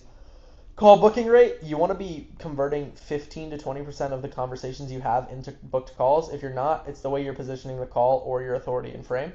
If it's call positioning, again, you're probably just being too salesy and you're like, oh, book a call. Bro, like, they hear that 30 times a day. You don't have to do that. You don't have to just say book a call. Lastly is close rate. You should be closing at least 20% of calls, but ideally 30 to 40%. Now, 40% is incredibly high in info. That's very high. The reason I put that in here is simply because you can count pre-nurtured leads that close in the DMs, because some people will close in the DMs just like that, and those will also count as like a conversion on a sales call, even though you didn't have a call, because it's a converted prospect. And if you're not anywhere close to this, your offer positioning is bad compared to your competitor. So yeah, and then weekly activity targets. This is what I would recommend. Like, your volume target needs to be like 10 to 15 of those comment posts a day. And if this takes your setter 30 minutes, that is way too much time. I put this here because I'm being nice. If you hire someone from the Philippines or you just hire a VA, like, it should take them way quicker than 30 minutes to do 10 to 15 freaking comments on their competitors' content. It should take like 3 minutes. Strategic comments, again, like another 5 to 10. So like you're between 15, 25. This should take like, again, 5 minutes, but 20 minutes is the goal. Initial outreach, super important. 10 to 15 daily minimum. If you can do more than that, great, but make sure you warm up your account. Boom, time investment, 30 minutes. Now, follow-up management, relatively important, and they need to be clearing your inbox as much as possible and rekindling the ones that haven't gotten responses or got left undelivered or that are marked as leads that didn't convert to a call. It should take 45 minutes at the maximum, but at least spend some good time on that. And then conversion tracking, everything needs to be tracked. This should take 30 minutes, and it's worth it because if you have data, then you know where you need to improve. Whereas if I am looking back at these key KPIs and like I know, good amount of people visit my profile, good amount of people are, responding to my first message, but not a good amount of people are continuing the conversation, then boom, I know what to fix. My value delivery sequence, my frame. That's it. But if you don't have any of these metrics, you don't know what's good or bad, you're never going to be able to improve. So it's just like, come on. Now, the most common pitfalls in this actual like intercepting competitors' traffic is one, criticizing your competitors because you look like jealous, you look like a hater, you don't look good, it's bad for your authority. Think of every like high authority individual, they speak highly of other people. Negative people don't often have good brands. That's simple. Second is like obvious self-promotion. One, you're gonna get spammed, but also people aren't smart most of the time, but people can sense the BS from a mile away.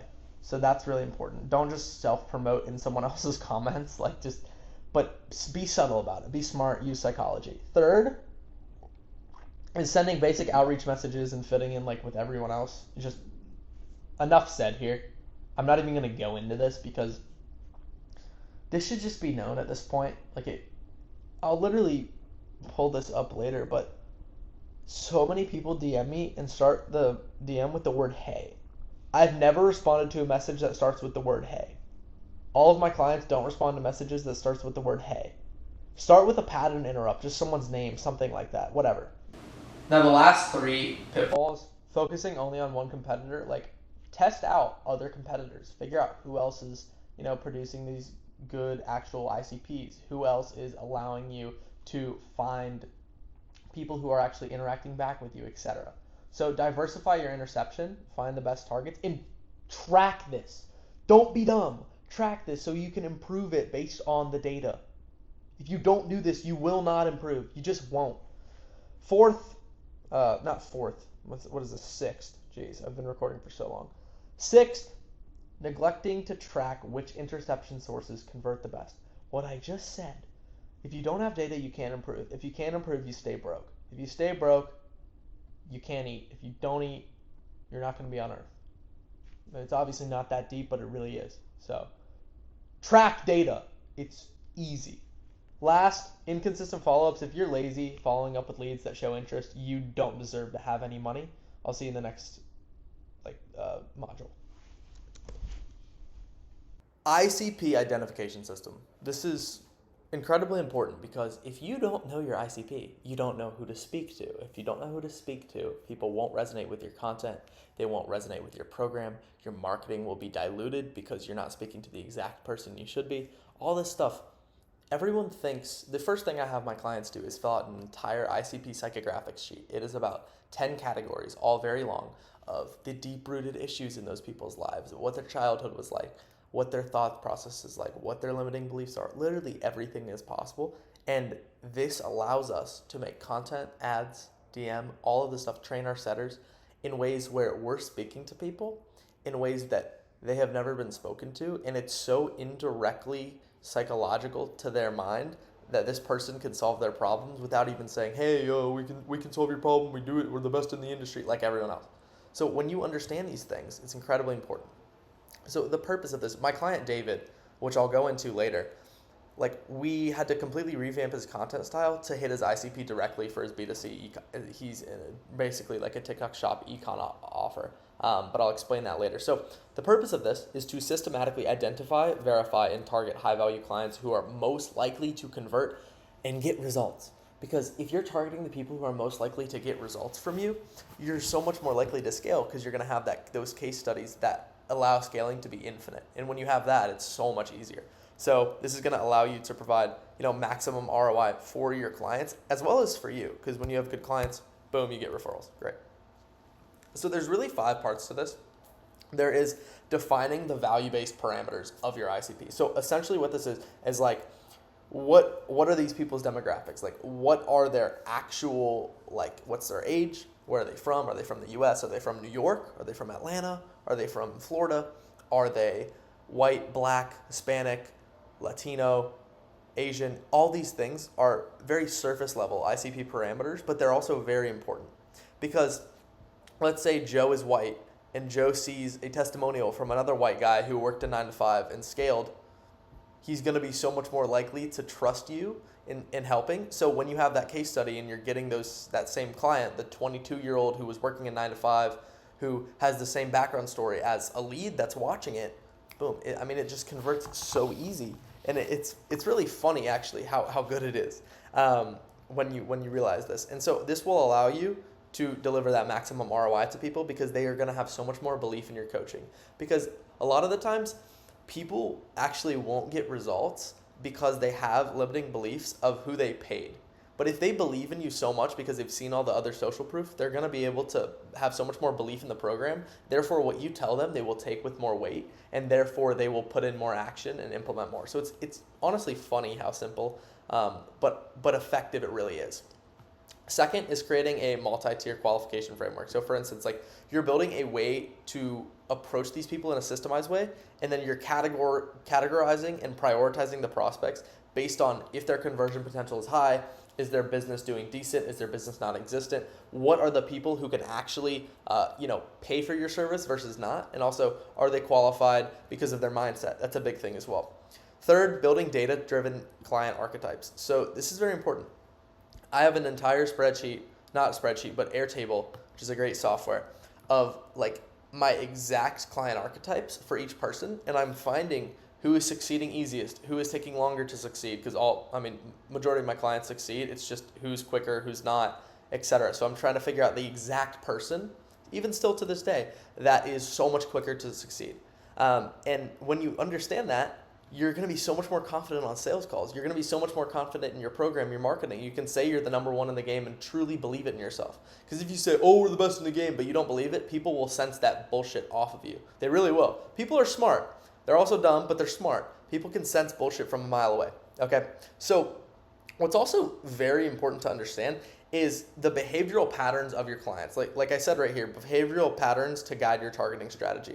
Because if your ICP is consistently doubting themselves about maybe starting a business, if you're B2C on a BizOp offer, and it's starting a side hustle to get out of a 9 to 5, and you're that person, and that ICP is consistently having these limiting beliefs that hold them back, if your content is centered around showing that you have already beat that and also talking directly and relating to that person, your conversion is going to skyrocket.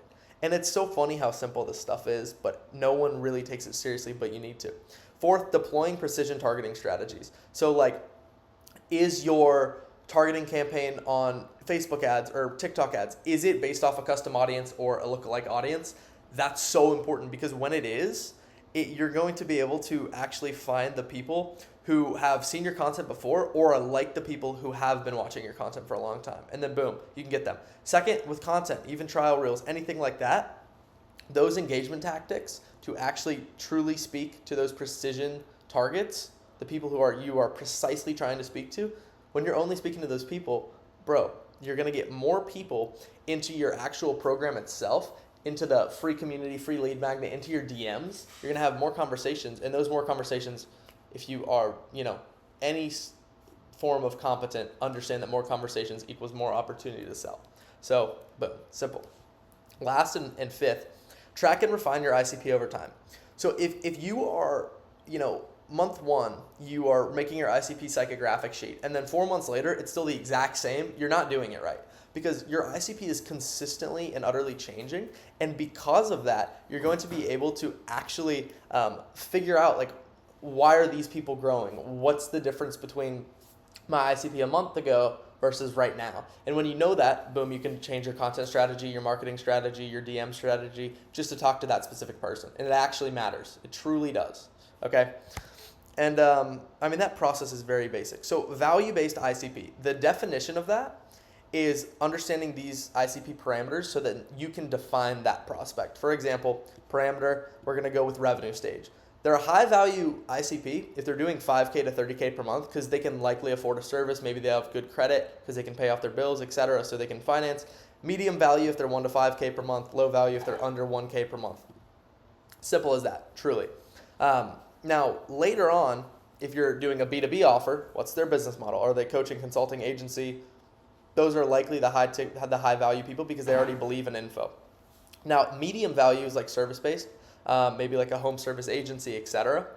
And low value is going to be product-based or e-commerce if you're in the info world. But if you're, selling a B2C e-com offer and you're, scaling people up, then obviously e-commerce as an interest or a business model is going to be high value. So this is dependent on who your actual ICP is. Because when you know that, then you know exactly who to make content tailored towards. Now, third parameter is ambition level. Are they growth focused? Do they take action? Because if they're not someone who takes action, even if they pay for you and you're the best coach in the world and you tell them exactly what to do and they don't follow it, come on, they're not going to succeed. It's that simple. Now, if their ambition level is medium, they're like, yeah, I really want to grow, but you can tell it's kind of like he's saying that because he knows he should, but they don't actually want to grow. You have no idea how much that matters because that later will reflect onto you. Because if you are taking on people who are not serious about their growth and you're giving them everything possible and then they're going to end up being dissatisfied from your service simply because those people don't like to take accountability and responsibility for their actions, for their success. And when they do that, you end up getting the short end of the stick. Maybe they ask for a refund, maybe they have a bad client experience, maybe they leave a bad review, etc. So it's very important to make sure that they are interested in growth focused. Now, low value, if they are content with their current state, don't sell this person because you're going to be miserable the whole time. I'm not even going to get into that because it's so simple. Now, for example, my ICP, the ideal digital presence for them is 1.5K to 40,000 followers. If they have 100K, their ego's too high and, whatever. And they probably have a solid business. If not, they're broke influencer and then they think they know everything. So if they're 40K, that's about perfect, honestly. Medium value is small, but they're growing their audience because if you're growing your audience, it means you're putting effort into life. When you're putting effort into life, it means you're probably a good person, seriously, because God gave you one life. And if you don't put effort into it, my favorite movie is called A Bronx Tale. And the overarching theme or, value that people get from it is the saddest thing in life is wasted potential, right? God put you on this planet. God gave you all the resources that you have so that you can make a name for yourself. And if you're being lazy and staying in bed for 12 hours, 14 hours a day, then you're not someone who's going to end up being a good client. And I know it's wow, that's deep to find just if this is my ICP, but it is that deep. So simple. If they have no audience or a massive following, that's typically low value for me.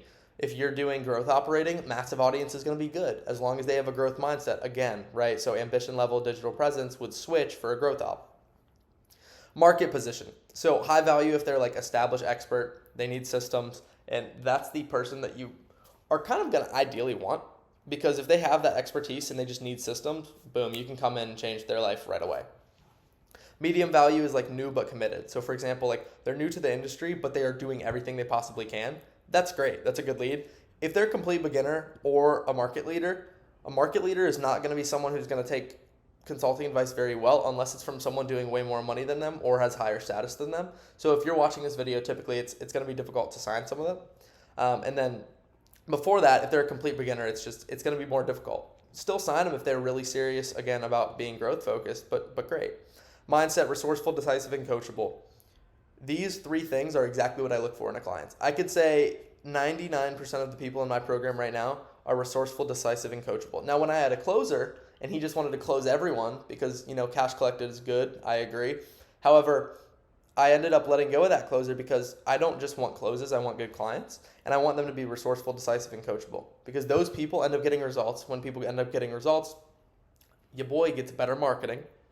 And I get to actually be fulfilled by what I'm doing as opposed to working with someone who's lazy and doesn't want to grind. If they are interested but hesitant, that's medium value. That's not someone you would turn away, but it's not someone you sell your soul to actually get into your program.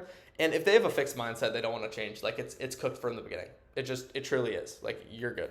Demographics, right? We just talked about these. They don't matter. They matter, but since we just spent 2 minutes on them, a little bit ago, I won't go super into them, but definitely focus on fluent language as long as they speak it.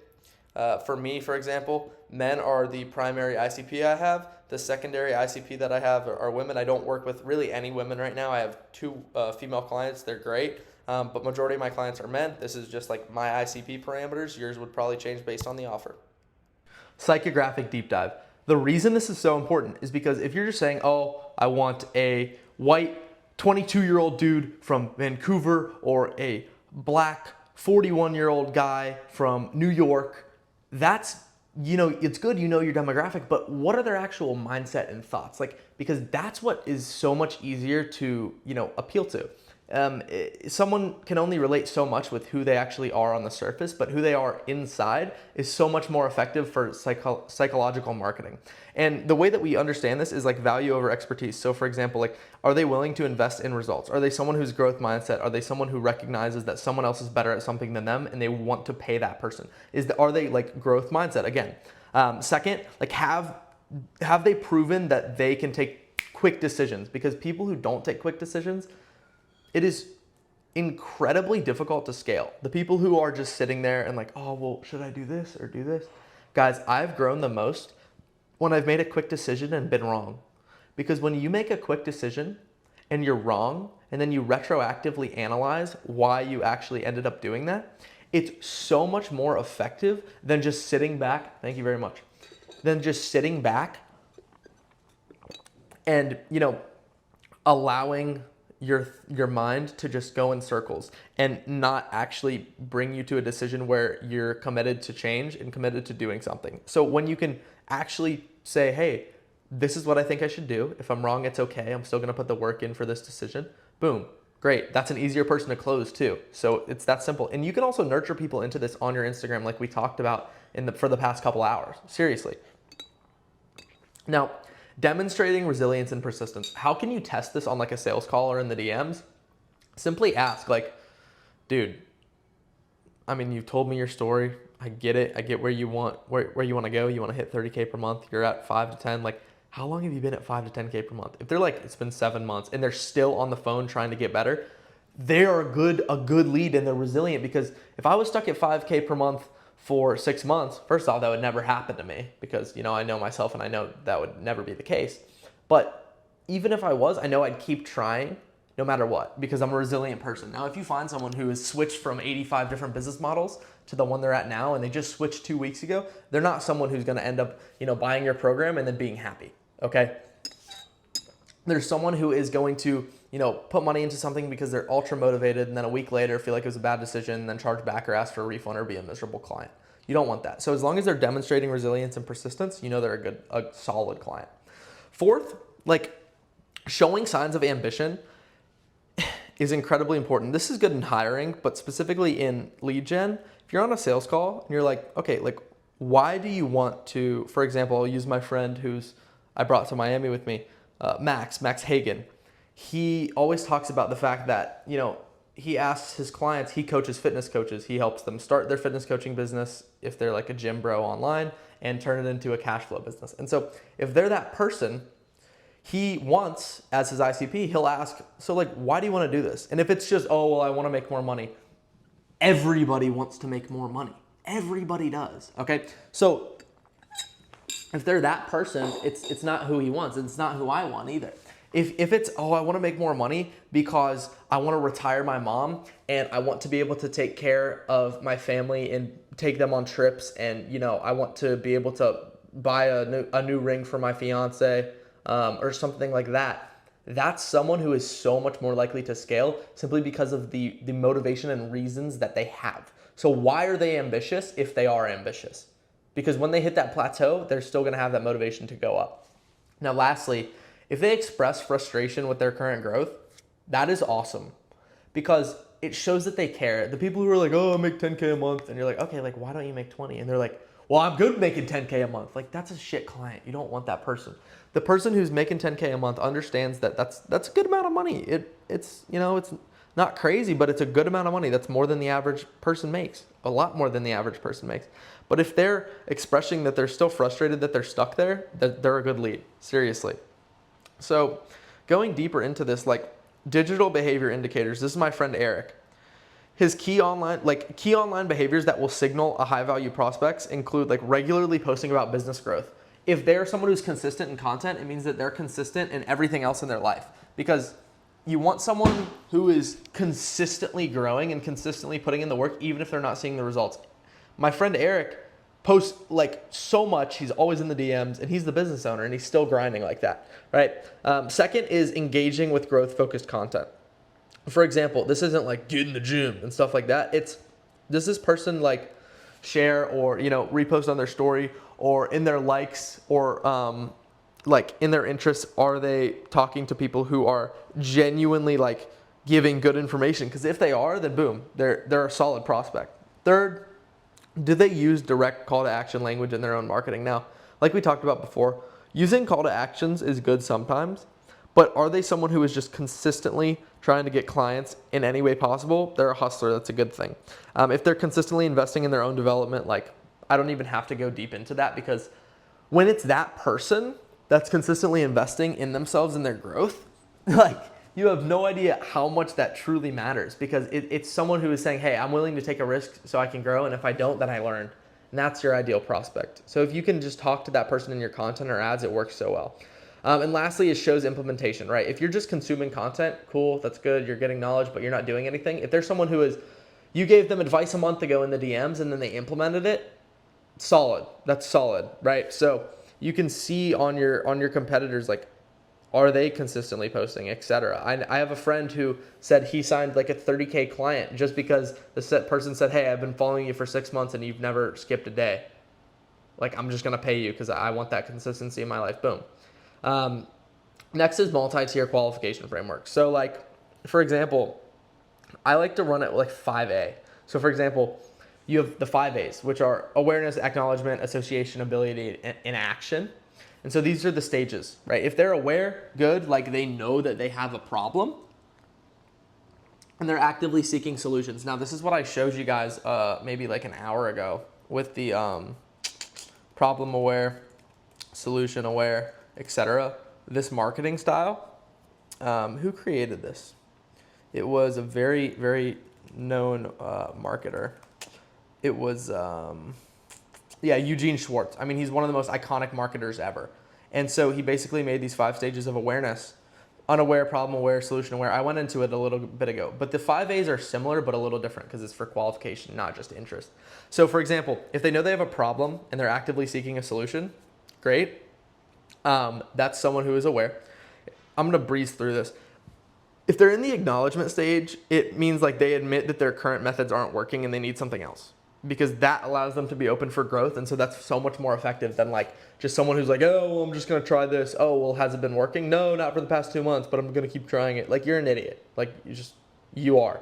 That's not someone like that's, is ideal. Association. So like, do they connect and relate with your message? Because if they do, that is awesome. I've had people pay me just because they have a similar story to me. right? They didn't like high school. They wanted to start a business. It started going well, and now they want to scale it. Boom. That's a very brief synopsis of my story. Ability. So financial capacity to invest. If they have all the top 3 things, these things, but they can't even invest, it's like, you know, how much is it worth your time really? So definitely keep that in mind.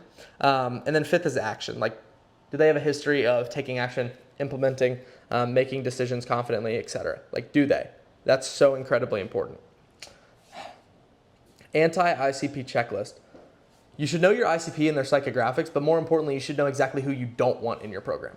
Okay, because if you know that, then it is very important to actually figure out, like, how can I avoid getting these people into my funnel? Because if you can, then great. Even if they have money, it doesn't matter, because if they pay you the money and they're not your ICP, then they won't get results, and then you will have 1, a bad review, you'll have a bad client, and then 3, you won't have a case study in the future. So signs that they're not your ideal client, like for me, is if they have like an excessive focus on cost and not value. So for example, if they're like, oh my gosh, like it's $12,000 up front, versus the person who's like, I've seen you scale people to $20,000 from 0. I've seen you scale people to $170,000 from 40K per month. Like, I don't care about the 12 grand. Like, let's just do it. That's someone who's so much more willing to convert. Whereas if they're so focused on the price, they're not your ICP. You don't want them. Now, the history of program hopping without implementation is incredibly important as well, because when you have that, like if they are going from program to program to program to program and they're just blaming it on that, I've had clients like this in the past. You don't want that, because yours is going to be the same. They're going to buy from you and then they're going to blame you for their lack of success, even though it's their fault and they don't implement. 3rd, unrealistic timeline expectations. It's like, well, how long is it going to take me to get that authority? And I always say, look, your success is directly correlated to how fast you implement. You're going to get all the same resources, infrastructure, and guidance that all my other clients have. And when they have that, I mean, and you set the standard fairly. It's very important to set the standard fair, because when I set the standard, on the call as you're responsible for everything. You are. It's your business. I'm here to guide you and make sure that, you have every resource needed to success, or to succeed and to, overcome your issues and problems and bottlenecks. But I'm not going to build your business for you. Okay. If you're still watching this, like, you should understand all this information will get you to where you want to go. It will. Now, next is unwillingness to follow proven systems. If I'm showing you case study after case study after case study after case study after case study, like, I'll go to my YouTube right now. Like, if I'm just showing you infinite case studies and you're like, well, I don't know if it'll work for me, but you're literally in the exact same position as that person, it's like, come on. Like, this is Tyler. He was working 12-hour days. Now he's at 72K per month. He came to me at 12K per month. He's a hustler. He implemented everything on his own. He works his ass off. He innovates on his own. Like, he's just so smart. Larissa, this was like 2 years ago. She was a fantastic client. She's a very nice woman, and she just grinds. And then Eric scaled to 102K per month and scaling now. We just rebuilt his Instagram funnel with, together he took all this action, etc. And like absolutely crushed it. That's why I was showing you up here, like, he's my friend, but he's also my client. And when we rebuilt his Instagram funnel to focus on hitting those ICP psychographics, it was incredibly important, right? He's right. I think I skipped the pictures, but you get the point. Yeah, he's right here. But getting back to where we were, 1 second. I know I'm rambling, but I mean, that's what I'm here for. If they show entitlement or like prove it to me attitude, it's like, fuck you, prove it to yourself.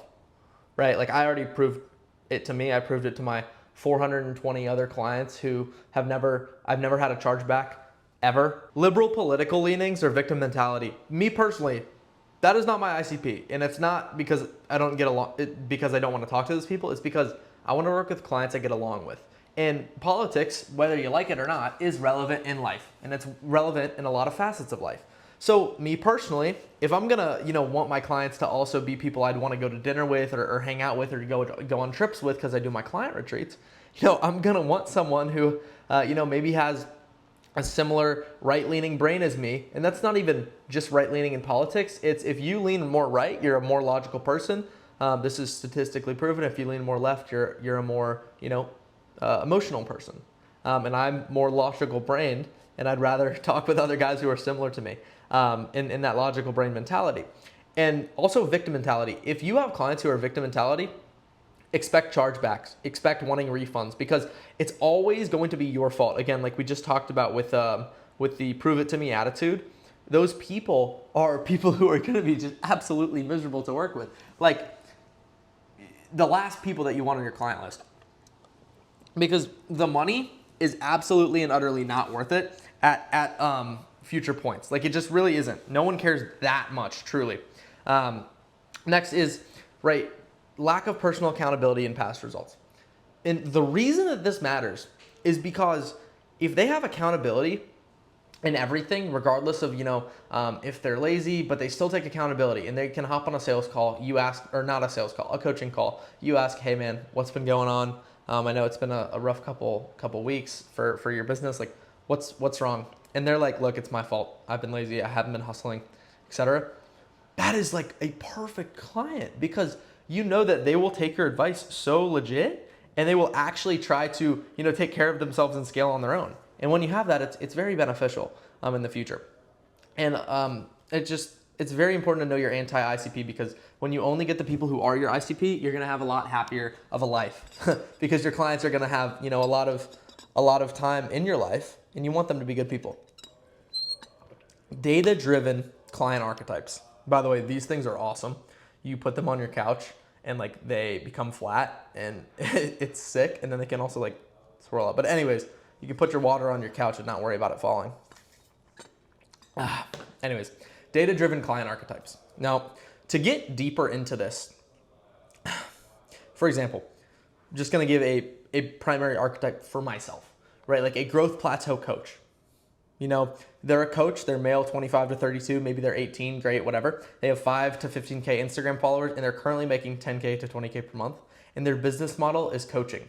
Great ICP for me because that's, who I have scaled so many times. I've scaled a ton of agency owners, consultants, coaches. I've scaled a lot of growth operators to systemize their business, etc. Those people are so much, they're going to be able to take my advice with so much weight because I've been in that exact position, right? If their acquisition strategy is primarily Instagram, I know I can help them easy. If their content focus is systems over hustle, automation for coaches, like this is very similar to me. It's just I do, it at a higher level. And so that's a primary archetype for me. Secondary archetype for me is going to be the emerging expert. So like, for example, whether they're coach, consultant, agency owner, whatever, male, 17 to 24, 1.5 to 5K Instagram followers, doing 5 to 10K a month, sometimes 15. Their business model is either coaching, consulting, agency, whatever, and they're getting clients from Instagram, TikTok. This is another person I work with all the time. I love working with this person because they are typically open to growth, right? Like they just want to increase their monetization and systemize their business. This is someone I love working with. My client, David, is 100% this. He's such a great person and such a growth-focused person. And I have loved working with him, and it's because I know my ICP archetypes. And he's been scaling pretty well, adding in setter systems, passing limiting beliefs, all this stuff, just because, I know who I want to work with, and he knows he wants to work with me. And it's just, we just, bounce off each other very, very well as far as ideas. Now, tertiary, there's another archetype, the agency plateau. So this person's an agency owner. This was Tyler, who I just showed you, right? On my YouTube, go to Tyler. Tyler was a agency plateau tertiary archetype for me. So that's like my third primary archetype. He was working 12-hour days for his agency. He runs an agency that does marketing for painters in Canada and US. And then we started with the software and consulting, and he got to 72K per month. Again, this is someone who works their butt off. Absolute G. He's such a great person. He's coming to Croatia in November with me on my client retreat. And so this is someone who, was doing good numbers. He was doing 12K per month at the time. Wasn't really focusing on Instagram, was focusing on acquisition elsewhere. And he scaled to 72K per month as my client, which was amazing. This is another person I know for a fact I can help and that I enjoy working with because I've done it so many times. So, right, the reason that I have these archetypes laid out so specifically is because I know who I can make successful for sure. I know who I'm happy to work with personality-wise. And when you have that, it's so much easier to market and speak to these exact people in your content, your messaging, your ads. Now, talking about how to hit these exact archetypes in your content, your messaging, and your ads, precision targeting strategies, we'll get into them.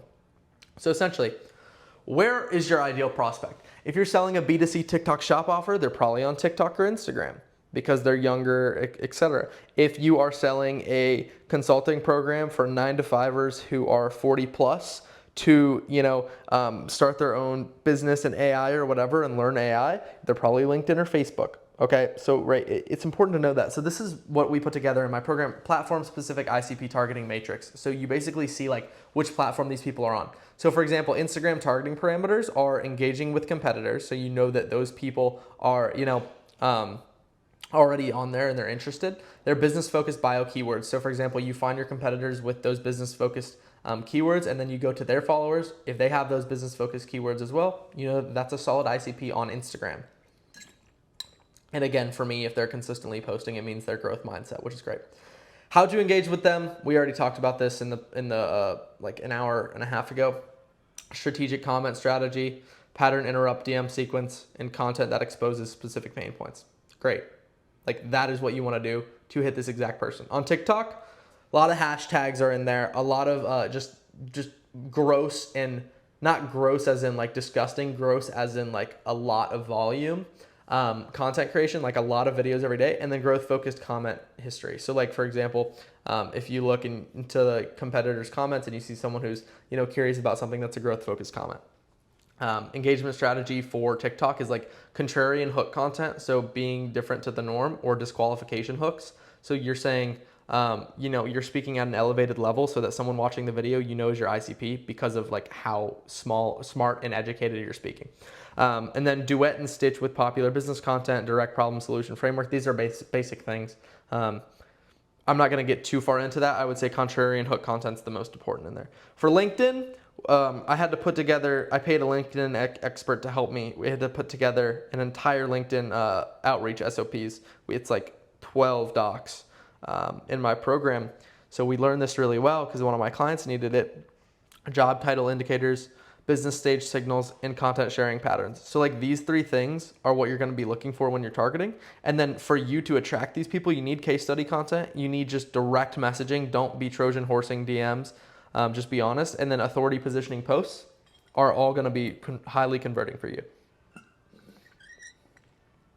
Now, what's important to think about is like actually taking care of your clients. And this isn't fully related to what I'm showing you right now, but like I just said, we built out an entire LinkedIn system just because one of my clients wanted to do LinkedIn outreach. So I paid a LinkedIn expert. We built everything out. It's because I care about my clients. If a client comes in, they want to do outreach on, I don't even know, like Truth Social, Trump's platform. I'll build one out. I don't care. I want my clients to succeed, and that's it. And also building that IP, 1, it educates me. 2, I get to, sell it in the future. Now it's something added to my program as a value add. Lastly, to get back into this, Facebook groups. So Facebook groups, you're focusing on the people who are asking questions in the groups and then responding to them, maybe DMing them, etc. If they're sharing implementation, right? Like, hey, I wanted to share this win. I hired a VA from the Philippines, blah, blah, blah. Great. And if they're signaling that they're like investing their resources is fantastic as well. Now the engagement strategies for these people, you want to do like problem focused, high value comments. So just like helping them for free in the comment section, resource sharing, and then direct value conversation starters are like going to get you in the most conversations with those ICPs. Okay, digital footprint analysis framework. So digital footprint analysis, we've already talked about that earlier. And I'll kind of just get back into it with these examples. For example, like analyze who are they engaging with, how are they in the DMs, etc. So like evaluate your prospects through that. So content analysis, what kind of content are they posting?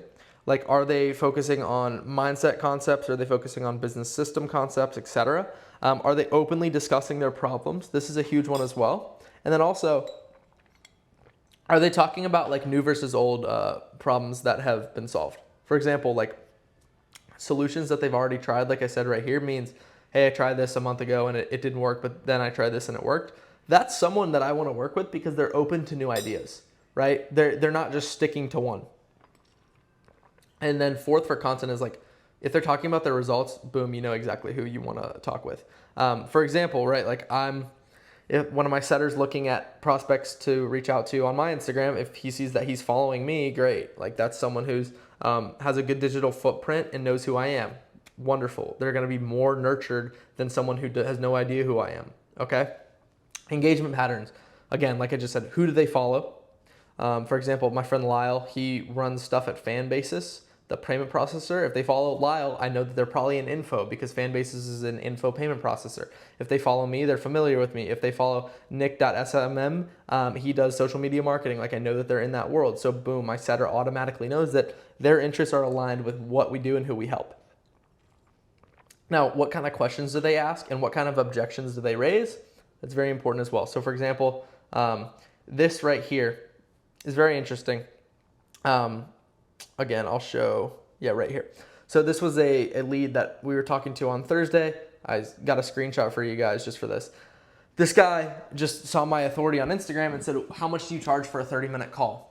I said, look, man, I'm not charging for calls because I don't want to just have a short-term relationship. Someone pays me like $500 or to $2,000 for an hour-long call. I want long-term relationships with my clients. I just said, look, man, I don't charge for calls. Just tell me about the offer, your current situation, revenue. If it makes sense, we'll discuss everything in detail as far as my program. And then boom, he opened up about it. Perfect, thank you. Right now, revenue can be 10 to 15K, sometimes 20K. Making good money. And then he sent a way bigger paragraph. I'll try to show you guys on camera of everything that he was talking about. Wonderful guy, by the way. Right here. So this was the message, great guy. And so we got into it because he's open about his problems and solving them, which was fantastic. All right, so ICP verification and refinement. Again, like I said, I briefly mentioned this earlier. You need to be refining your ICP all the time. Because when you do that, by the way, cheat code for filming long videos, cough drops because your voice gets all sore and your throat gets raspy. And get cough drops, solve the problem, easy. But anyways, ICP verification and refinement. So if you're not refining your ICP constantly, then you're gonna get screwed. So this is the 5-step verification process that I use. It's like pyramid style, whatever. So whenever I see a pyramid, I think of Maslow's hierarchy. If you guys don't know Maslow's hierarchy, you should look into it. It's so interesting. It's psychological, but it's essentially talking about you need your survival needs met before you can think about things that you want personally, and after you have everything you want personally, then you have to think of future stuff. So look into that. But anyways, this pyramid. So number 1 is test engagement, right? So you want to create the content that you think will resonate with that exact ICP, their psychographics, their demographics, because when you do that, the people that will watch your actual content are going to be showing you if they like it based on the engagement. If you have a lot of saves, for example, I'll show you on my Instagram, I just posted something yesterday because a lead mentioned this problem on a call. And so what I showed was, so it's talking about this exact problem. And then if I go to the insights, it has 6,000 views and 162 saves. That means 162 people resonated with it so much that they saved. So that I know that is good content and my ICP likes it simply because of that purpose, which is fantastic. Oh. It stopped. My voice memo stopped. I'm an idiot. Fine. Just keep going. Anyway, sorry if my voice cut off for a second. We'll just use the audio from the camera. When I showed you guys the reel, it cut off from my voice memo. But anyways, so test engagement, see how much your ICP actually likes that content. Second is conversion qualification. So for example, those DM sequences that you're sending to story viewers, DM engagers, all that stuff, they need to confirm the pain points you're already guessing them to have.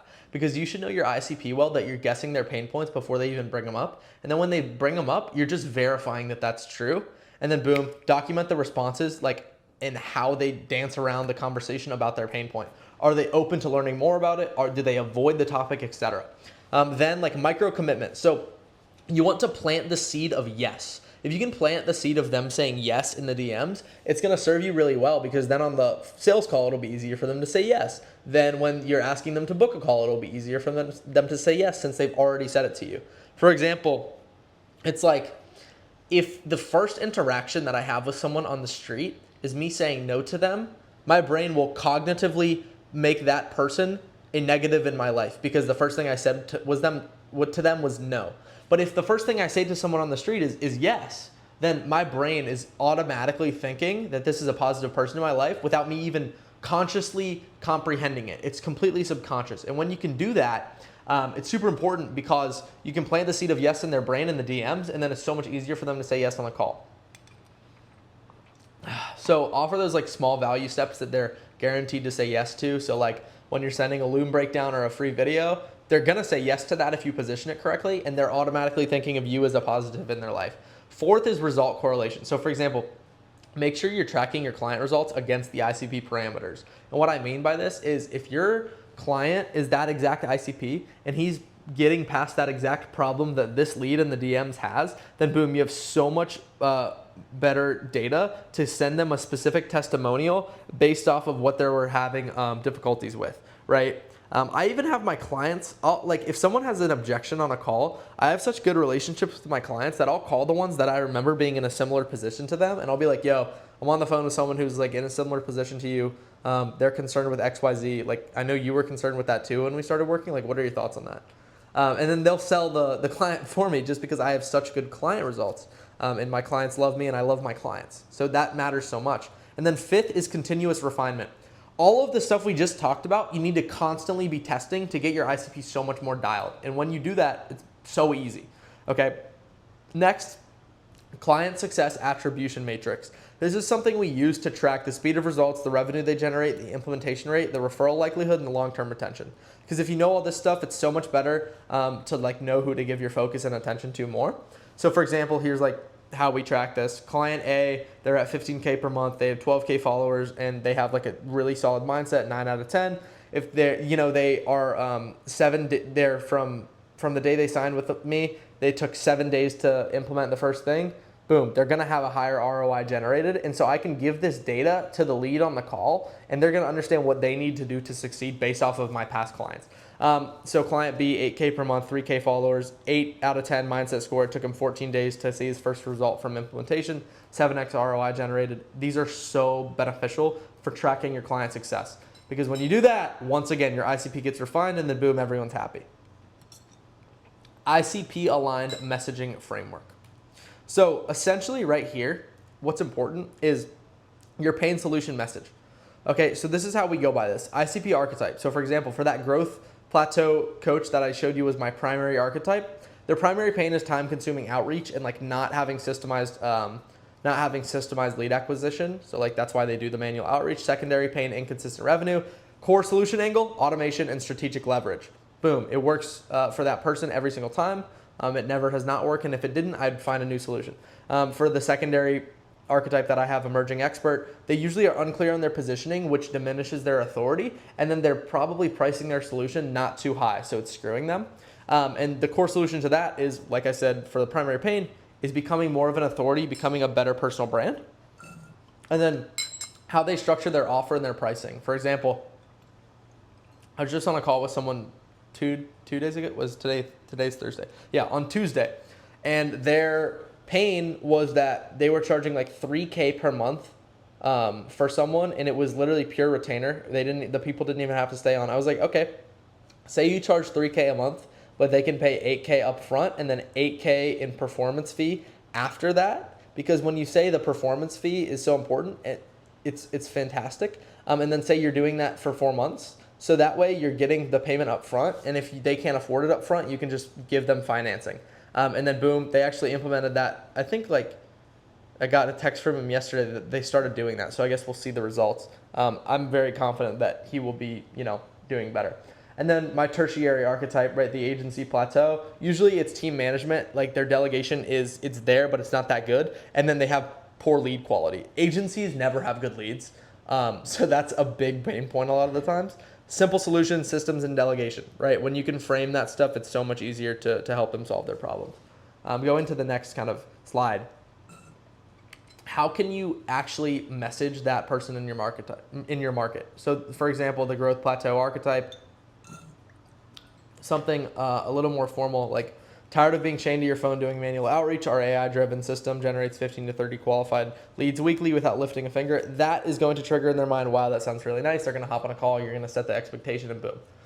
They're well done. For emerging expert, you don't need 100K followers to hit 20K months because they don't have a ton and they think that they need more followers in order to scale when that's not true. You need the right positioning and high ticket offer structure. I mean, I know I wrote this, but I read it and I'm like, that's true. It is. That's what you need. That's what solves the problem. Also, most experts like stay underpriced because they don't have the positioning to justify the premium pricing. For example, Tyler, it's literally, we talk about it. I brought him up 3 times in the past hour, but Tyler right here, he is the guy who was charging like, I think in the testimony, he was doing like 1K per month, and now he's charging like, I think 3K per month. And he went from 12K per month to 72K total per month. Literally, just because he made his positioning better and he looked like more of an authority, and then boom, could charge way more. And then for my tertiary archetype, agency plateau, agency owners, if you're still involved in delivery, you've built a job, not a business. Super true. Our systems help you truly step into the owner role, right? Because they want to be an operator/owner. They don't want to be a glorified employee who gets paid off of their own salary. This is going to resonate with the pain points that we just talked about in the pain solution message matrix, and it's going to directly correlate to hitting both of their pains and then their solution. And then boom, so much easier to close, so much easier to get on a call. You get the point. Sales. One of the most important things, everyone knows what sales is. It's after you have leads, how do you make them pay you? And how do you make sure that your sales process actually delivers you really solid people? Now, there's a couple ways to actually go about this. I'm just going to break them all down for you right now.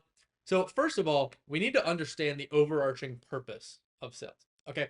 So first of all, the whole goal of you framing your calls is to structure a discovery call in a way that it's high converting, meaning that you're establishing authority, you're delivering genuine value like it says on the screen, and you can naturally transition into a strategic partnership discussion while thoroughly vetting your prospect. So the reason that I say it like this is because so many people do the bullshit sales stuff. Like, people will literally just sit there and they will try to hard close someone who's not even bought in on their program. And then eventually they'll get a $1,000 down payment or $500 down payment. And then it gets fucking charged back because they're forcing people to be their clients. That is the last way to actually run a successful business. Because if you're forcing people to be your clients, you'll infinitely have unhappy clients. You will always have unhappy clients. It's just the truth. Like, I don't know what to tell you guys. It's just the truth. So the process that I run personally, first of all, is pre-call preparation. So we're making sure that we have the frame set and we know a lot about the prospect. Then we're opening it up and building rapport. Now, I'm not building rapport in some fucking bullshit way. The way that we build rapport is genuinely asking questions that we want to know.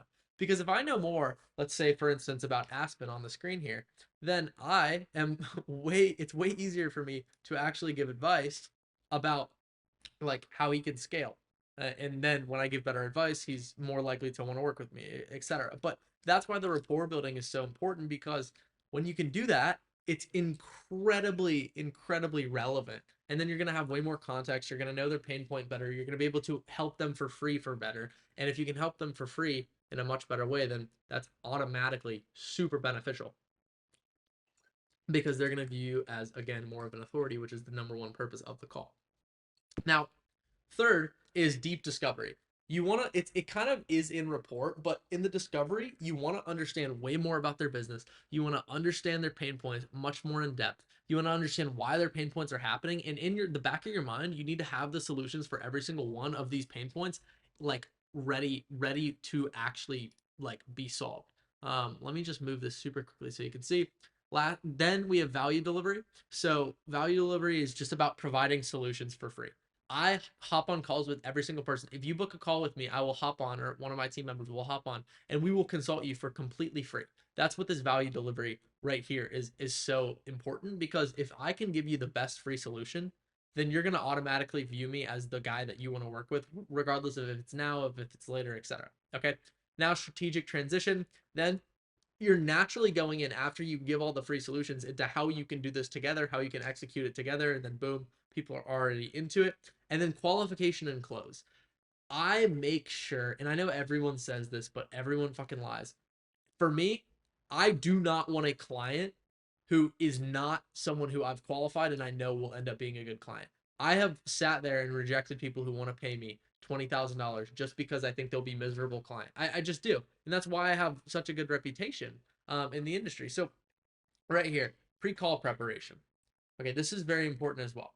Okay, so when you're prepping for a call, just literally just look at their Instagram, look at their content, look at their engagement levels, identify their current offer structure, figure out kind of any gaps that you see in the lead generation that maybe they're screwing up on. Are their views good? Are they not? Come up with ideas before the call where you can just say them and then they're automatically going to view you as a super genius. Because what people don't understand is they think they'll give away too much free value and then people won't need them anymore.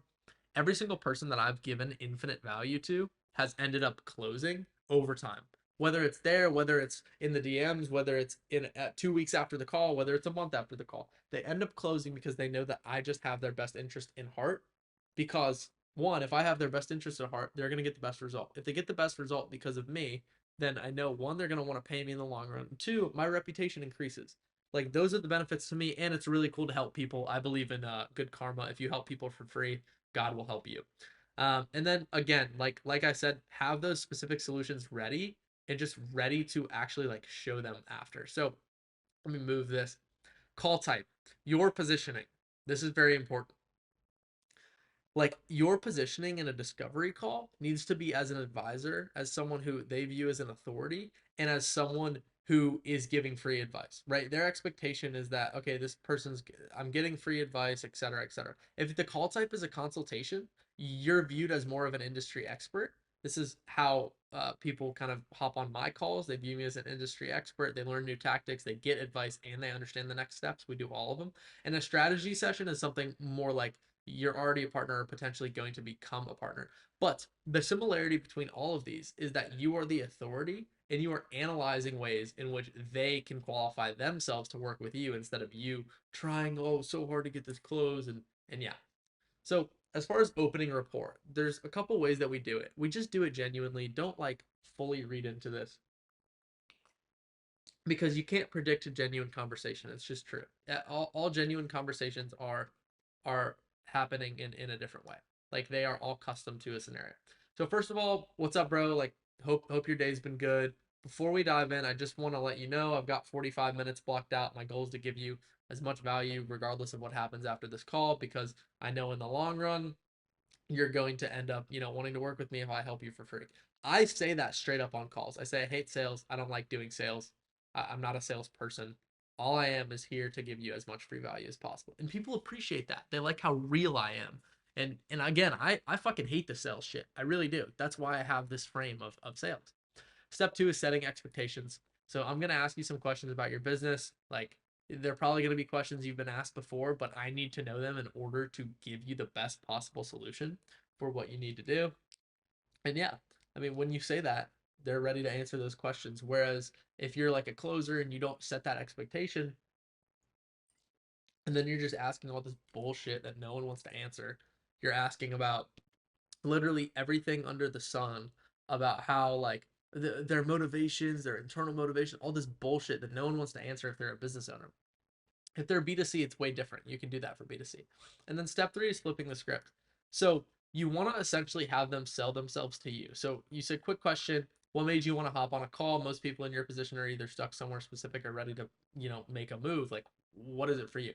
You're essentially having them explain to you why they decided to book a call with you, which is just going to increase the level of sales need that they need, like in how much they want to work with you without even like having to say anything. You just have to ask that simple question. And then rapport building, literally just reference something specific, whether it's in their content or whether it's just in their life. Like do that. It's helpful, and it shows that you genuinely give a fuck about someone. And when people sense that you genuinely give a fuck about them, people are much, much, much happier. It's just true. Acknowledge their current success before discussing problems, because With business owners, you always want to appeal to their ego. You always want to make them feel really good. You want to make them feel like they're doing stuff right and like you see the value that they have, because then when you're starting to suggest things that they need to do better and they're doing wrong, they're way more open to the advice and they're way more open to being wrong because you've already appealed to their ego, right? You've made them feel good. So it's that simple. And lastly, use mirroring. Match their energy, match their communication style.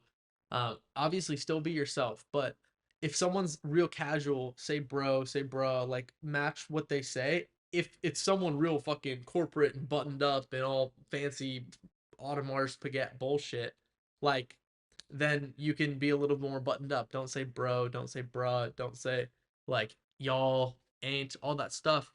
You can kind of get a feel for what someone's looking for just based off of what they talk.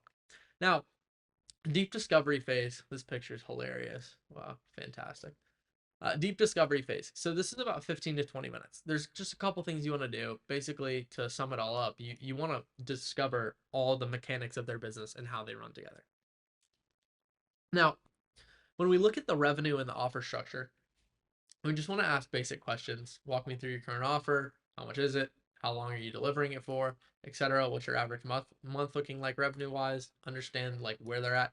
Everyone knows these questions. How much time are you spending on client delivery versus business growth?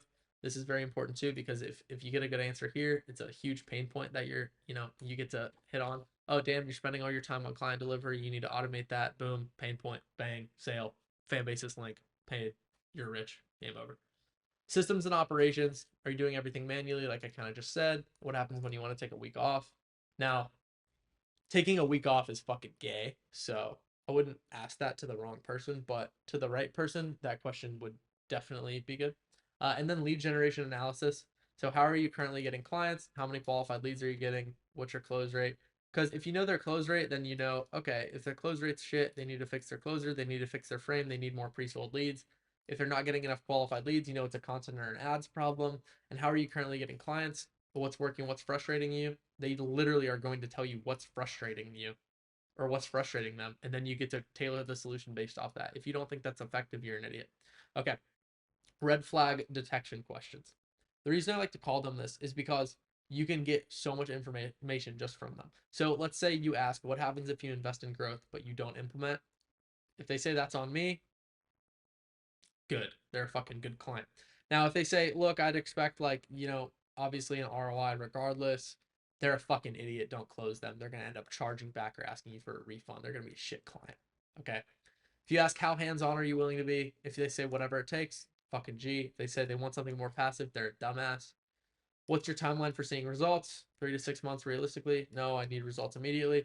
Now, realistically, you can, I'm saying this to you, you can get results immediately. It's not that crazy to do, to be honest, but everyone needs to understand that you can't expect results immediately, because that's when you set yourself up for failure. It's the same thing I just talked about, lowering the expectation and delivering high. So when you're in value delivery, it's good to have visuals like you see on the screen. I have right here. I have this wonderful Miro. I'm going through it. I think I'm in like France I'm in Cannes, France, which was amazing, by the way. I'd highly recommend going. One of my favorite places in Europe. Anyways, as far as giving a free solution in the framework in which you do it, option one is you can literally just give them an SOP. Now, what's good about this is that they know they can implement it that specific day, whether it's like how to qualify leads, whether it's Instagram DM sequence because they're not booking enough calls from DMs, whether it's when to post and how to post, etc. This stuff's good, and it will get people on the call if you're upfront about the marketing and you're saying, hey, if you hop on a call, we're going to give you X, Y, and Z. However, people don't come that ready to buy. So it's good to have that in the back pocket, but it's never good to just like use that solely. Okay. You know what I mean? Option two is strategic business insight. If you're positioned as an authority, people view you as, very, very smart, very well versed in the industry, top tier, closer or top tier business owner, whatever it is, then you can really focus in on the strategic business insights. You can talk about like where their offer's positioned, how they can adjust that, how their pricing strategy needs to change, if it needs to go from all upfront to retainer, or whether it needs to go from retainer to half upfront, half performance, whatever it is, make sure that you're giving them real fucking value, because if you don't, then you're cooked. Like, you're just cooked, because people will sense the bullshit on you. People just will sense the bullshit. Sorry, I was texting a client. You can sense the bullshit on me. Like what I was just on the phone while explaining this. But this goes here. Client delivery is important. Like I just showed in this video, completely not on purpose. Client delivery efficiency. People don't have shit automated. They are essentially glorified employees to their clients if they don't know how to frame themselves correctly. This is a huge pain point in info. B2B, B2C, whatever. If they are actually a good offer owner and they're like care about their clients, that is a huge fucking thing. Is they are not spending their time correctly, but they do care about their clients, which is better than not caring about your clients and spending your time correctly. So I'm a huge fan of that. Option 3 is the tools and resources. We have AI prompts to like fix people's entire accounts, and they'll get it after the call. We have lead generation spreadsheets, we have sales tracking systems, all this stuff. But point is that all of this should be custom, whether it's option 1 and option 2, you give them all that free value, whether it's just option 2, whether it's option whatever the fuck. Based on what you've told me, I can see exactly where you're screwing up, bro. Let me just give you something right now that'll just solve your problem sitting here today, so you can say, hey Max, I remember hopping on a call with that guy. He solved my problem for free. He didn't ask me for anything. He didn't pitch me. He just solved my problem. That's what I want you to think of me as. They're immediately going to be open, and then they're going to start taking your advice, which is huge, because when they're taking your advice, you're one step closer to the close. You really are. And it's all subconscious. It's all in your head. So walk them through it step by step. Let them ask questions, etc. Now, by the way, let me go back a second. Don't have people mistake this as weakness. You're giving value because you know that they need help, and the quicker that you can help them, the quicker that they will end up wanting to work with you. If you are only ever giving free value and you're doing it personally on a one-on-one level all the time, even after the call, people will not have respect for you and you're going to get screwed. Now, as far as transitioning it straight from the value delivery phase into the actual like transition into discussing, how to do business together, etc., just be straight up. Don't bullshit. Just, it's a natural bridge. Make it really natural. This is my client Rav. So acknowledge their capability. Look, bro, you're doing a lot of things right. You're at 20K a month. You are, you're doing fine on the content end. Your ads are not good. You don't even have a meta business manager set up. Your center's not converting highly enough. But it does put you ahead of 90 to 95% of people in the industry. I think it'd be very easy to solve your problems. If you genuinely do think that, say it. I think it'd be very easy to solve your problems. If you want me to walk you through it, I can. Then they're going to say, yes, of course. Then you identify the real gap. Look, bro, you could probably do this on your own. You don't need me. You're a smart guy. I can already tell. But what you're trying to do is everything manually, and you're just going to end up wasting months, even years, when there are systems that could just 10x your efficiency and make you more money within a month. It's just the truth. Obviously, you have to put the work in. It's not like I can just snap my fingers and boom, you're successful. That's not how it works. But we can 100% fill those gaps. It'd be very easy. So what I do, man, is I work with entrepreneurs who are already doing well, but they want to build something that doesn't require them to be the bottleneck. Does that really sound like where you're trying to go? Or are you like, Max, you're crazy, I don't want that? And whatever it is, like when you position it like this, whether it's, doesn't require them to be their bottleneck, whether it's scaling revenue, whether it's scaling personal brand, whether it's increasing close rate, whatever it is, make sure that it's tailored to them. And then boom, you have the partner positioning matrix. So the traditional pitch is, look, I can help you make more money. Whereas we're saying it as, let's build systems that will scale beyond you. So even after all your clients, you still have this replicable system or template that can just be sent onto any client. Now, a lot of people are like, bro, you should buy right now because you're wasting your time, blah, blah, blah. I say, look, if you're a good fit to work with me, then I'm happy to pitch you. But we're not going to get into that until the end of the call, because the reason I have such a good reputation is because I take on very minimal people. I only want to work with the best clients. And I truly mean that. I think you guys can probably tell from like all the results that I get in my reputation in the industry. I really care. I just care about who I work with. I don't want them to be fucking losers. And then a lot of people are like, so bro, here's what you get. And they're like, you get this. I just say, look, bro, this is how we'd approach the position that you're in. I think it'd be highly beneficial for us to take a step back, really analyze all of this together, and then make a decision on what we're going to do. But that being said, I'm going to build an entire action plan just for this. advanced objection handling, very important, okay? Because a lot of the times you're gonna get shit that is unpredictable. Maybe someone's gonna have a problem you've never heard before. This happens all the time. You just have to be prepared. It's really that simple. So first of all, when a prospect objects, let me just make this slightly smaller for a second. When a prospect objects, it's very important to flip it back to qualification. So look, bro, like this seems like I'm expected to implement a lot. I'm paying you to make my life easier. Like this is a lot. Look, bro, it is a lot. Are you looking for something passive, or are you actually ready to be a business owner and put effort into your business? Which one do you want? Right?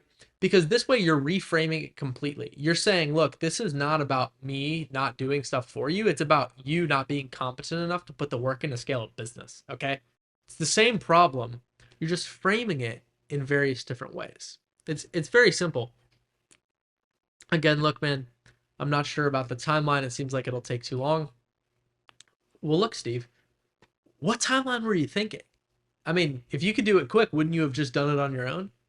Right? If you think you could do it in the next 3 months without me, wouldn't you have just started implementing stuff to do it on your own? Well, yeah, I would. Okay, so the timeline's not really up to you. Okay, the quicker you implement, the quicker things are going to happen. Maybe it's a week, maybe it's 2 weeks, maybe it's a month, maybe it's 4 months. But as far as what timeline you were thinking, if you want this to be instant, you'll never succeed in business, because business, my friend, it looks like this. You're going to have higher highs and lower lows every single time. So if you can't go along the time, then you are completely cooked. Like, the time needs to just continue to go, and you need to continue to put the work in. Because if you need results in 30 days without doing any work, I'm 100% not the guy for you. You're going to have to find somebody else. I'm sorry. I don't know what to tell you. Now, if someone's withdrawing, sometimes, right, like if they're withdrawing and they're saying, hey, I like the offer, I want to talk to XYZ about this, and they're kind of pulling back. It's like a girl. It's like a girl.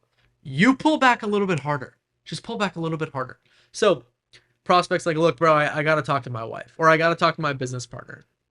Comment, I'm actually supportive of the I need to talk to my business partner one, but the problem is that you need to have the business owner, both business owners, on the call so the decisions can be made on the first call. If you're just having one person, you're not doing your job well, and you're not making sure that the decision makers are all on the call. But I do respect, I need to talk to my partner, because I wouldn't want to make a decision without I don't have a partner, but I understand how it works. The wife one is some bullshit. She's not involved in the business. That's some fucking horse shit. That one is easy. But let's say they're like, look, I need to talk to my wife. I got to talk to my business partner, whatever. Absolutely, bro. Look, this is a business decision, and you should definitely discuss it. I think that's very important. But if you're not 100% bought in already, it won't work anyways. So take your time. If it makes sense, we can revisit it. But at this point, it doesn't seem like you're serious enough about this solution to even go forward. So in that case, like, I'm going to send you some free resources. I hope everything goes well, and blah, blah. And then like, wait, no. Like, I'm competent. I can make decisions on my own. I don't need to, like, I can do XYZ. And then boom, they come back to you. It's the same thing. You're just casting the line out, and then they're just going to hit it, and bang, you catch a fish. It's that easy. Reality check. Confront the real issue directly. Look, bro, I'm not ready to spend all this money right now. Look, bro, I'm going to be real with you. You've been at the same revenue level for 6 months. When are you going to be ready? Are you ready to continue making the same amount of money you've always made and be completely screwed? Or what's the move here? What's the move? You tell me. You tell me. Okay? That's when the reframe is going to truly work. And we'll get to the next, like, specific objection scripts. Look, bro, like, I want to start smaller. I don't want to spend like all 12K right now. I don't want to spend all 6K right now. Look, bro, I get wanting to test things out, but here's the reality is you cannot build these scalable systems with a small mindset. I cannot do everything that I'm going to do to make sure you're successful for that small of a price point. You're already making 20 grand a month, which means you know how to deliver decent results. The question is whether you want to scale properly and invest in yourself or not. It has nothing to do with you want to start smaller. It's do you want to go to the next step or do you not? And then boom. Now, can you guarantee results? This one's hilarious. This one is hilarious. Look, bro, anyone who guarantees specific results is just absolutely lying to you. There's probably some insane stipulations. You're probably required to wake up at 7:47 every single morning and go to bed at 11:52 and work the whole day. It's probably some bullshit in there, and you have to prove it. What I can guarantee you is that these systems work when implemented correctly. Like I said in the other slides, back a little bit, the same thing.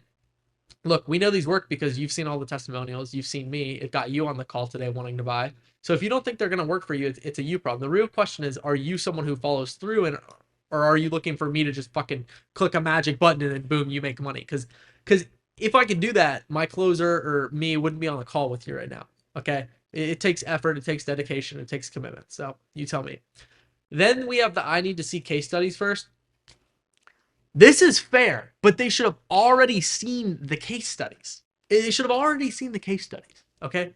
Look, fair enough, bro, but you've already seen all that we've done for others. If you haven't, then you came onto the call unprepared.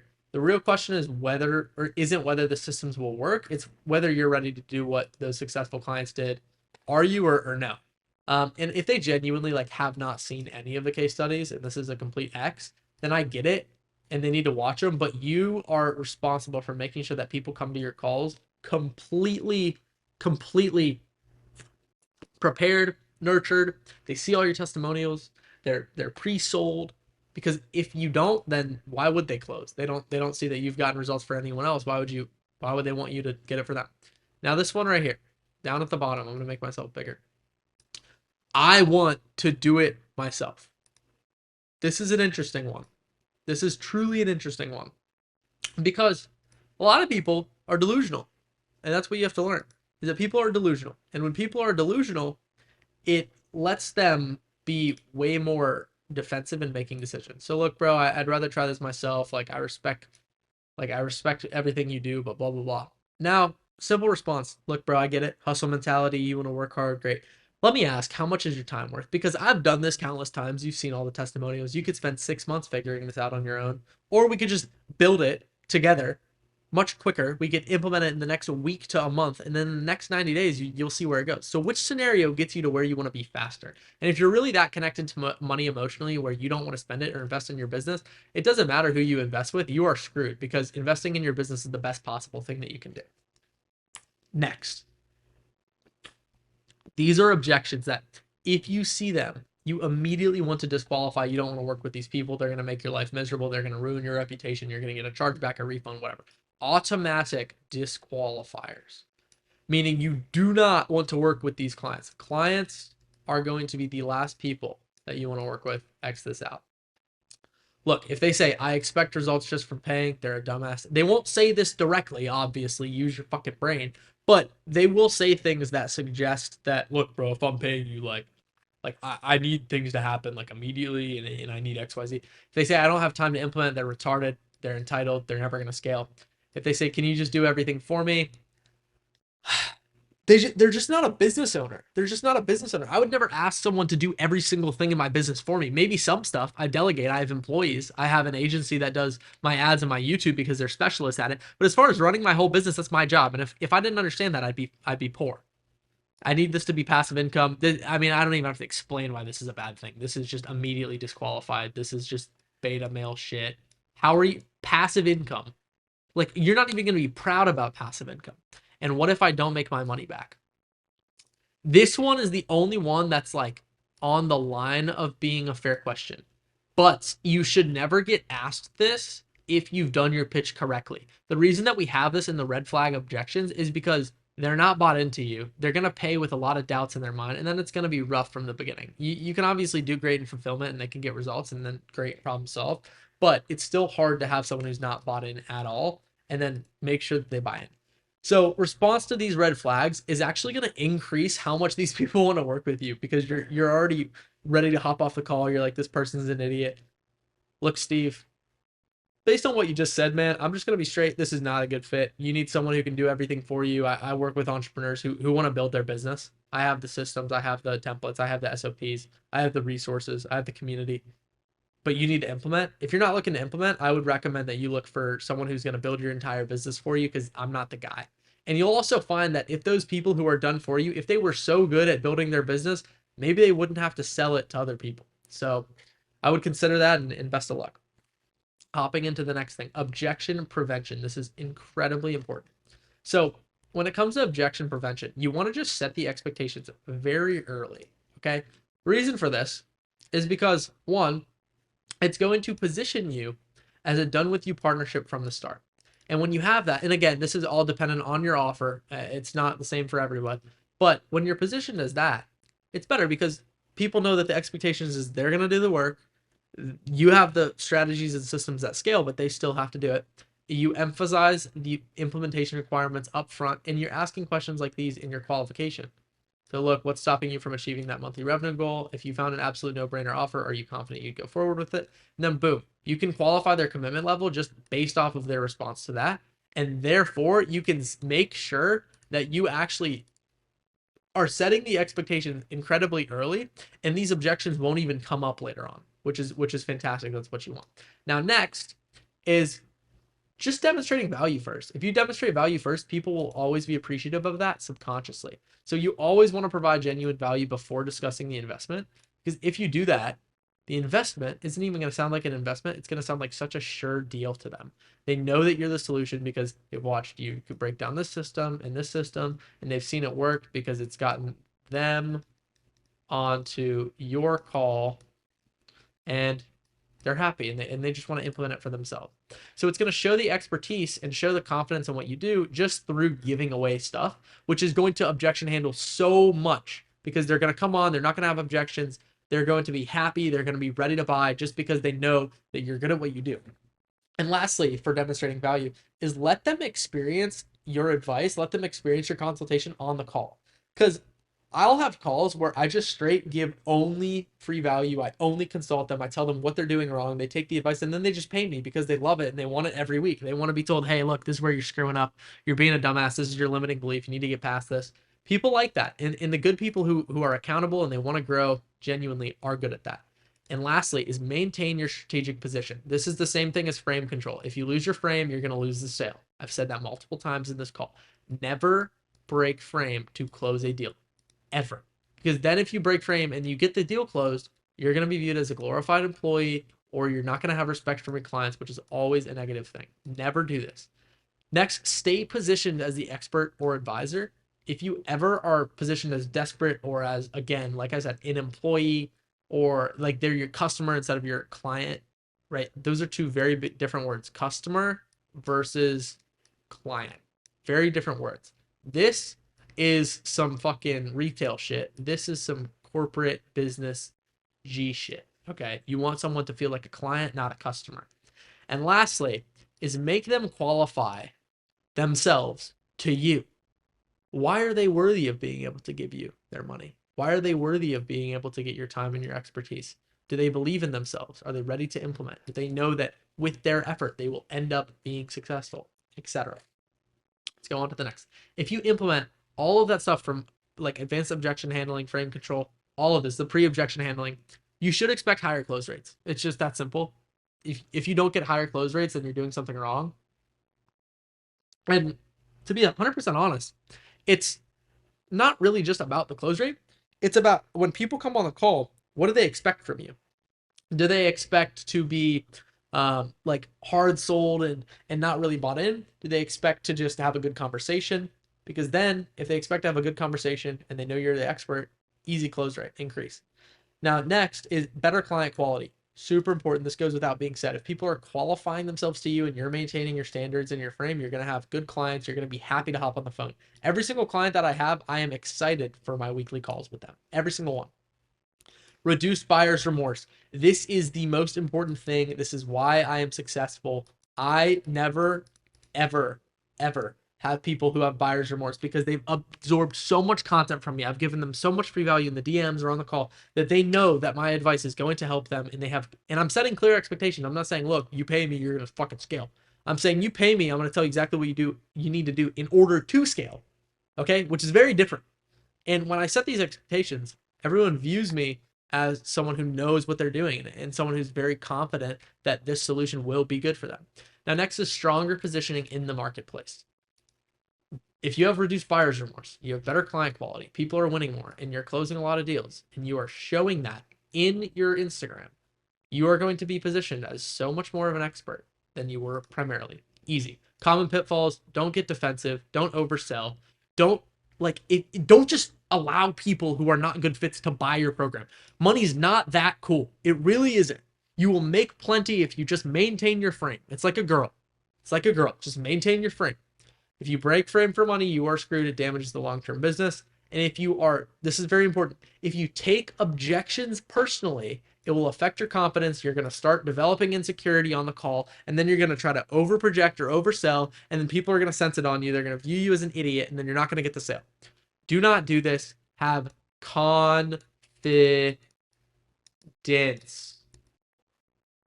Confidence. If you don't have confidence, you're cooked. You are completely cooked. Next, success metrics.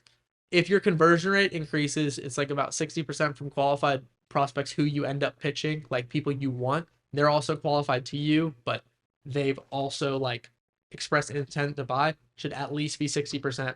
If you're maintaining, like, my point is that you need to maintain your quality regardless of how many people you close. It needs to always be the right person, the right ICP. You need high standards. Now, frame preservation, it needs to stay like this forever. That's why it's good to be your genuine self, but make sure that you know what your frame is, know your values, and it will also give you long-term success. If you don't receive these things, you're doing something wrong. If your conversion rate doesn't increase, they're not pre-sold enough, you're not having genuine enough conversations, your advice on the consultating call is not good enough, your objection handling sucks. So you should be able to close way more objections than previously, just because you're pre-handling them or handling them much better on the spot without getting insecure or taking things personally. And quality maintenance, like I said, will go to long-term success, just because the higher quality of client, if this is higher, then your reputation is going to have a much higher reputation, or it's going to be much higher as well. Like I'm showing you right here. That's very, very important. Okay. And that is good for just like, as far as judging. Client vetting and qualification. We have a whole framework for this because it is very important. Because if you're letting, we've talked about this so many times, if you're letting shit people in to your program will develop a worse reputation and you will end up getting shit results. And then you will not be able to sign new clients based off of client results. So once again, this is why it's so important for you. Sorry, I'm moving. I'm trying to move my face. That's why it's so important for you to actually know that you need to deliver solid results. And the only way to do that is by only signing solid clients. So let's look at, for instance, one of my basic ICPs. This is for me. Everyone's is different. Revenue range, they must be doing between 5 to 30K per month or over. They need to already be doing that. I'm not a build and release guy. I'm a scale. I purely scale businesses. That is what I do. I'm not going to help someone build it from the beginning unless they're insanely successful already or they have a big personal brand. It's just not worth my time. Business type, they have to be a coach, a consultant, an agency owner, or a SaaS founder. Now, this includes growth operators in the agency model, and this also includes anyone selling a course. Okay, so that's very important. And I know that these people are vetted because in my form, we don't let them book if they're not vetted. Okay, it's very simple. It really is. Are you qualified? If you are, then we'll have the call. If not, we won't have the call. It's not very complicated, really, guys. It's not very complicated whatsoever. Okay, so when we look at this, we have people, we make sure that they say their Instagram username as well, because we need to check them out, see if they're posting, see if they're not, see if their offer's good, see if they're not. Target monthly revenue, it needs to be high, because if it's not, then they have a low goal, and I don't want to work with people who have low goals. Growth stage, already generating revenue, not starting from zero, like I just said. Team size, they're either a solo entrepreneur or they have a team of 1 to 5 people, because I like to run lean businesses. That's what I'm best at. I can do that very, very, very well. Digital presence, they're active on Instagram with an engaged audience. Even if they don't have an engaged audience, we could still work with them, because it is very pertinent that we actually focus on building their audience up, regardless of what they have already, because that alone, gosh, my OBS is tweaking right now. There we go. Because that alone is going to allow for much happier clients, just because I know we have something we can work with that will immediately get results. And then I can not set the expectation to get results fast and then get results fast, and then everyone's happy because I'm exceeding expectations. That's all you have to do. Is if you set expectations here and then you deliver here, versus if you set expectations here and then you deliver here, people are going to be so much happier because you set low expectations, you over delivered. Now, it's hard for people to set low expectations and still get closes, which is why authority matters. Keep that in mind. Now, quick disqualification questions. These are very important. We just did some in the closing phase, but this is a little bit different because if their monthly revenue is low, they need to be high. They need to have some sort of high revenue. I just got off a call. That's why I changed outfits from when I was recording before. Just got off a call with a guy who's doing 40K per month inconsistently. Ended up, joining. So it's easy. We just made sure that he was doing well, but he needed a foundation. Game over. Red flag. Oh, I'm just starting, or it varies. If they won't even say how much money they make, it's clearly a red flag because they're not doing it. Okay, keep that in mind. Now, how hands-on are you? How hands-on are you in your business? I want someone who does everything, because we can then teach them how to delegate, we can teach them how to hire, we can teach them how to systemize, we can teach them how to build AI, etc. Because when you do all of that, then you know that if you put your time into things that will generate you an exponential return versus just doing one action for one potential return, your time's much better spent there. Now, next is someone who says, I hire people to do the work. Now, this is good, but it's not just about hiring people. It's about making sure that you're spending time with them. So if they just say that they hire people and it hasn't worked out, it's a red flag because they don't put effort into their team. If they hire people and it's going well and they're putting effort and they're training them, then that's a green flag answer. So this is very nuanced right here. Now, what is your biggest challenge right now?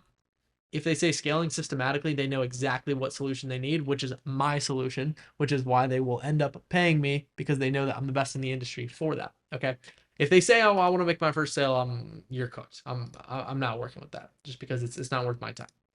Now, immediate disqualifiers on top of these is complete beginners, people who seek passive income, anyone who wants to do an MLM or some sort of affiliate thing, unless they want to teach people how to do these, the affiliate marketing, that's fine. But anyone who wants to be an affiliate, I'm good on. And people looking for done-for-you services, like I've said before, I want someone who is completely motivated to scale, not someone who's just looking for done-for-you stuff. Tier 2 is business assessment. So this is like 10 to 25 minutes in to a call. And what we're doing is we're diving into their ops, right? So we're checking in on the revenue. What's your revenue last 6 months? Because if it's up and then down and then up and then down and then up and then down and then up and then down and then up and then down, you get the point. Then I know that they know how to do some stuff right, but they don't know how to systemize it, which is why the motivation keeps going down and they keep getting worse results, which is leading to all these downtrends. And also, businesses are just volatile, to be completely transparent. So all they need is systems, so they can hit a new peak and then plateau and still grow, and then hit a new peak and then plateau and still grow, and then hit a new peak. That's what we want, okay? Because I know that if I have someone who has decently inconsistent revenue, but it's still a lot of money, there's a lot of potential there. What was your best month and what made it different? If they say, yeah, I don't really know, they're an idiot. Because if you're not analyzing the best time you've ever had in business, you're retarded, because that's literally your own data and it's showing you what has worked in the past. And if you don't want to spend time looking into how you can replicate it, then you don't deserve to be rich. Okay, so that's a very important question. Next is, how predictable is your income month to month? If it's unpredictable, that is okay, as long as they have a decent personal brand, or like if their personal brand is decent, then it's easy to scale. They just need to know how to continue generating attention that's actually viable. If they are just scaling, but they're down to post a lot, then that's okay. We know that they can scale eventually. And they just need to figure out how to actually get setters in who will consistently do the work, how to get show up systems that will consistently increase show up rate. And that's how you make your income more predictable. Obviously, it varies. The same solution will not fit all. Now, offer structure analysis. What exactly are you selling? What price point? If you don't know this, you can't even consult someone, because you don't even know if it's B2C, B2B, etc. How many clients can you realistically handle? If a lot of the times someone's like at 30, 40K a month and they don't know how to handle more clients. Like if you added, let's say 4 or 5 clients right here onto their workload, they would be completely cooked because they don't know how to handle or deliver for them. So if they say that this is a problem, it's fine. Help them with fulfillment automation. What's your current close rate on discovery calls? It's just going to simply need to be higher than 10%, because if it's lower than that, it's just going to be brutal. It's just going to be brutal. How much time? So this is all about delivery capability. Again, similar to this, but how much time do you spend on client delivery versus business growth? We asked that question earlier. What happens when you want to take a vacation? Again, if you're on vacation, you need to be working as well, because that's good content and that's high ROI. And then, have you ever had to turn down business because you were maxed out? Everyone likes to say that they did, but the amount of people who actually have it's slimmer than people say. Let's just say that. So it's important to know literally every single one of these 9 questions, because it's going to help you understand what their ops look like and what needs to be solved. That's going to give you so much more confidence in being able to scale them. It's that simple. Mindset eval. Now, a lot of people do not really know what their limiting beliefs are until they're challenged, and then until you show them that revelation. And so that's why it's very important to do this early on in your program, whether this is a call that's before the close or after the close, or if it's a call before the actual sales call, before the discovery, whatever it is, you need to know where their mind is. I have an entire form for people after they onboard with me so I can understand where their mind is. Okay, so tell me about the last business investment you made. How did you approach implementing it? Very important, because you know how they're going to approach it with you, because patterns tend to repeat themselves. Okay, if something happened once, it'll likely happen again. It just will. Okay, versus something happening and then it's just never happening again. That really doesn't happen that often. It's very important to know how they approach the last thing that they purchased. When you face a challenge in your business, what's your typical response? If people, they're never going to say that they give up. They're not just going to say that on the call, but you can kind of tell, oh, like I analyze the data. You can sense whether he means that he'll analyze the data or whether he's fucking full of shit and he's just going to sit there and complain and hope something fixes itself. This is very important. What's the biggest mistake that you've made and what did you learn? This is a huge question. I ask majority of my clients this because it's going to help me understand if it's a little mistake. This is someone who's more detail oriented because they're going to tell me what they learned from it. If it's a huge mistake, it's someone who's more big picture oriented because that's what they learned from.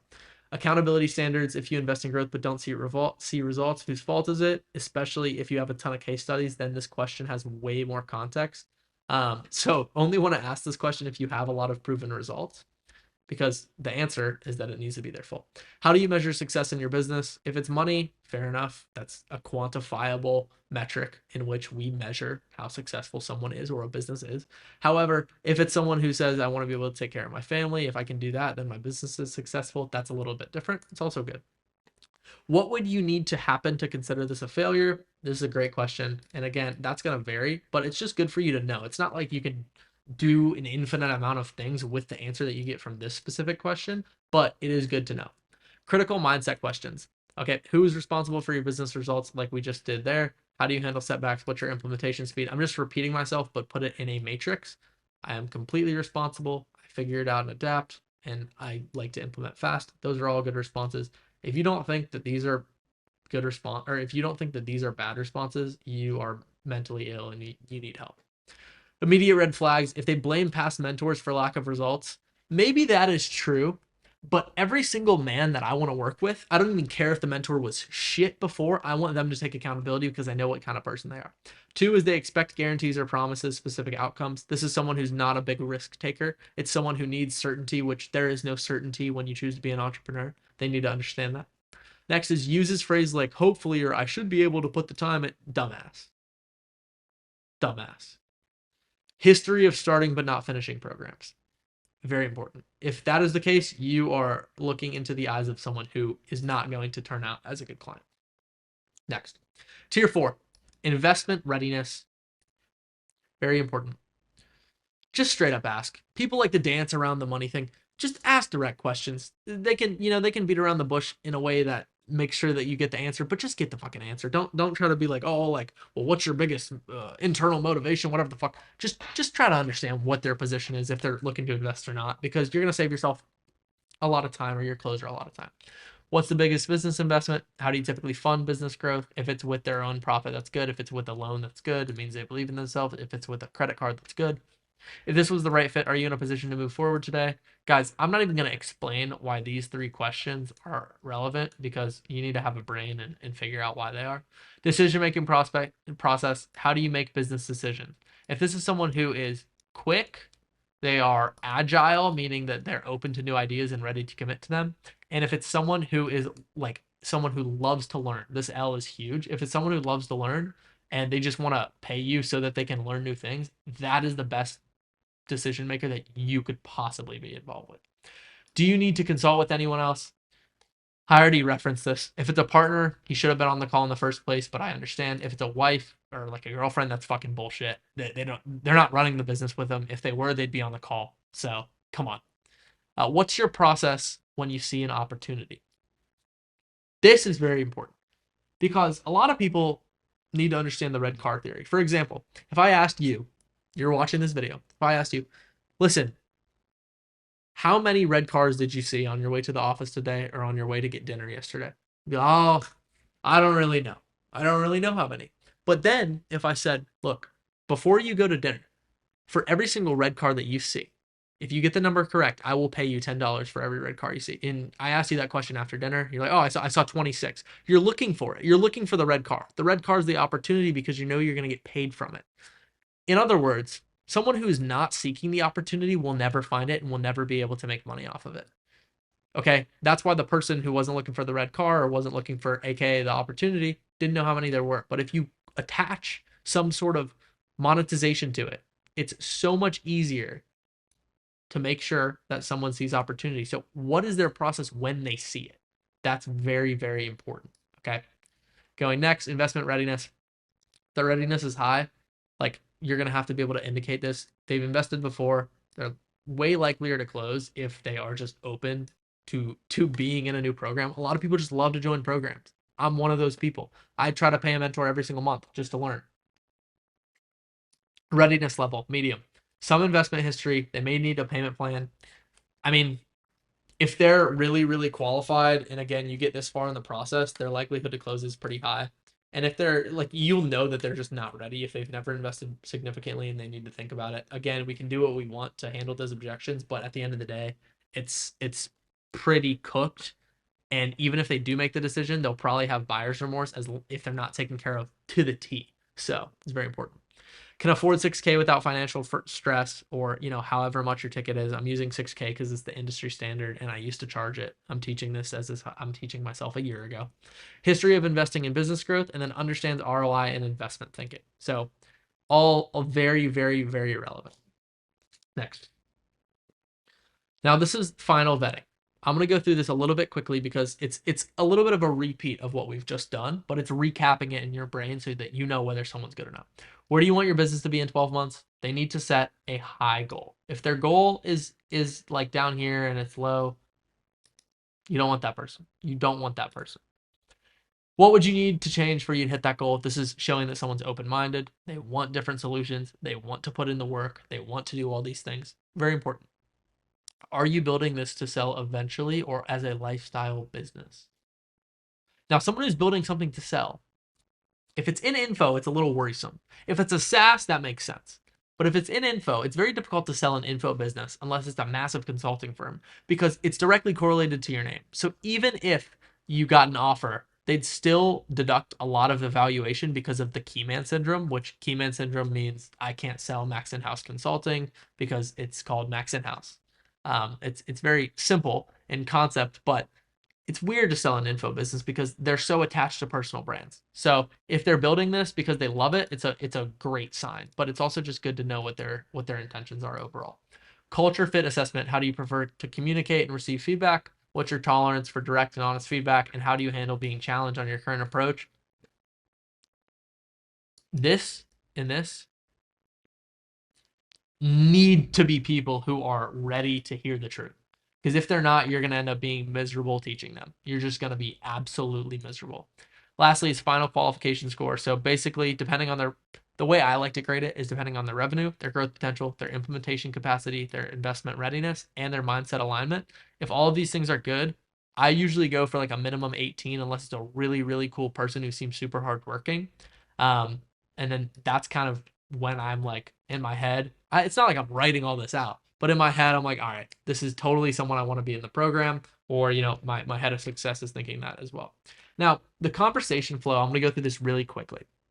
Before we dive into how I might be able to help, I want to understand if we're even a good fit. I only work with a specific type of entrepreneur, so I'm going to ask some direct questions about your business. If someone's like, oh, well, hold up, fucking idiot. I mean, like, we all have valuable time. Everyone's busy. Get through the call quickly, be open, be nice about it, etc. And again, this should be like a setter or a closer doing this before the call. Mid-call reality check based on what you've told me. You're the type of person who, these systems work best for. The question is I have about implementation. Guys, I'm repeating what I've said because it's so important. Next. Expected results just from having these conversations and kind of seeing all of these vetting flows, like all the ones that we've just gone through. The expected results are that you have much more qualified leads. Number one, you have a higher client success rate. It should be through the roof. You have reduced refunds and complaints like we've been talking about before. Notice how the refunds and complaints are all a direct result from sales. It's not even from fulfillment. People get refunds and chargebacks when they set the expectation up here and then the delivery is here, and then you have this gap between, and this is where you get a refund. This is where it happens. Okay, that's where it happens. Stronger case studies, better business culture. Business culture is so important. If you actually like talking to your clients and they're top tier, fucking awesome. Accepting money from unqualified prospects, not trusting your red flag instincts, lowering standards for revenue, skipping mindset assessment, and rushing the vetting process.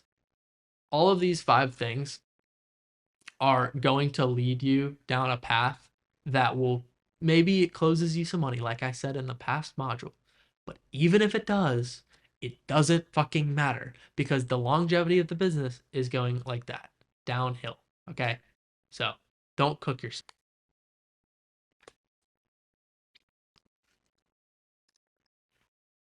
Follow up and nurture sequence.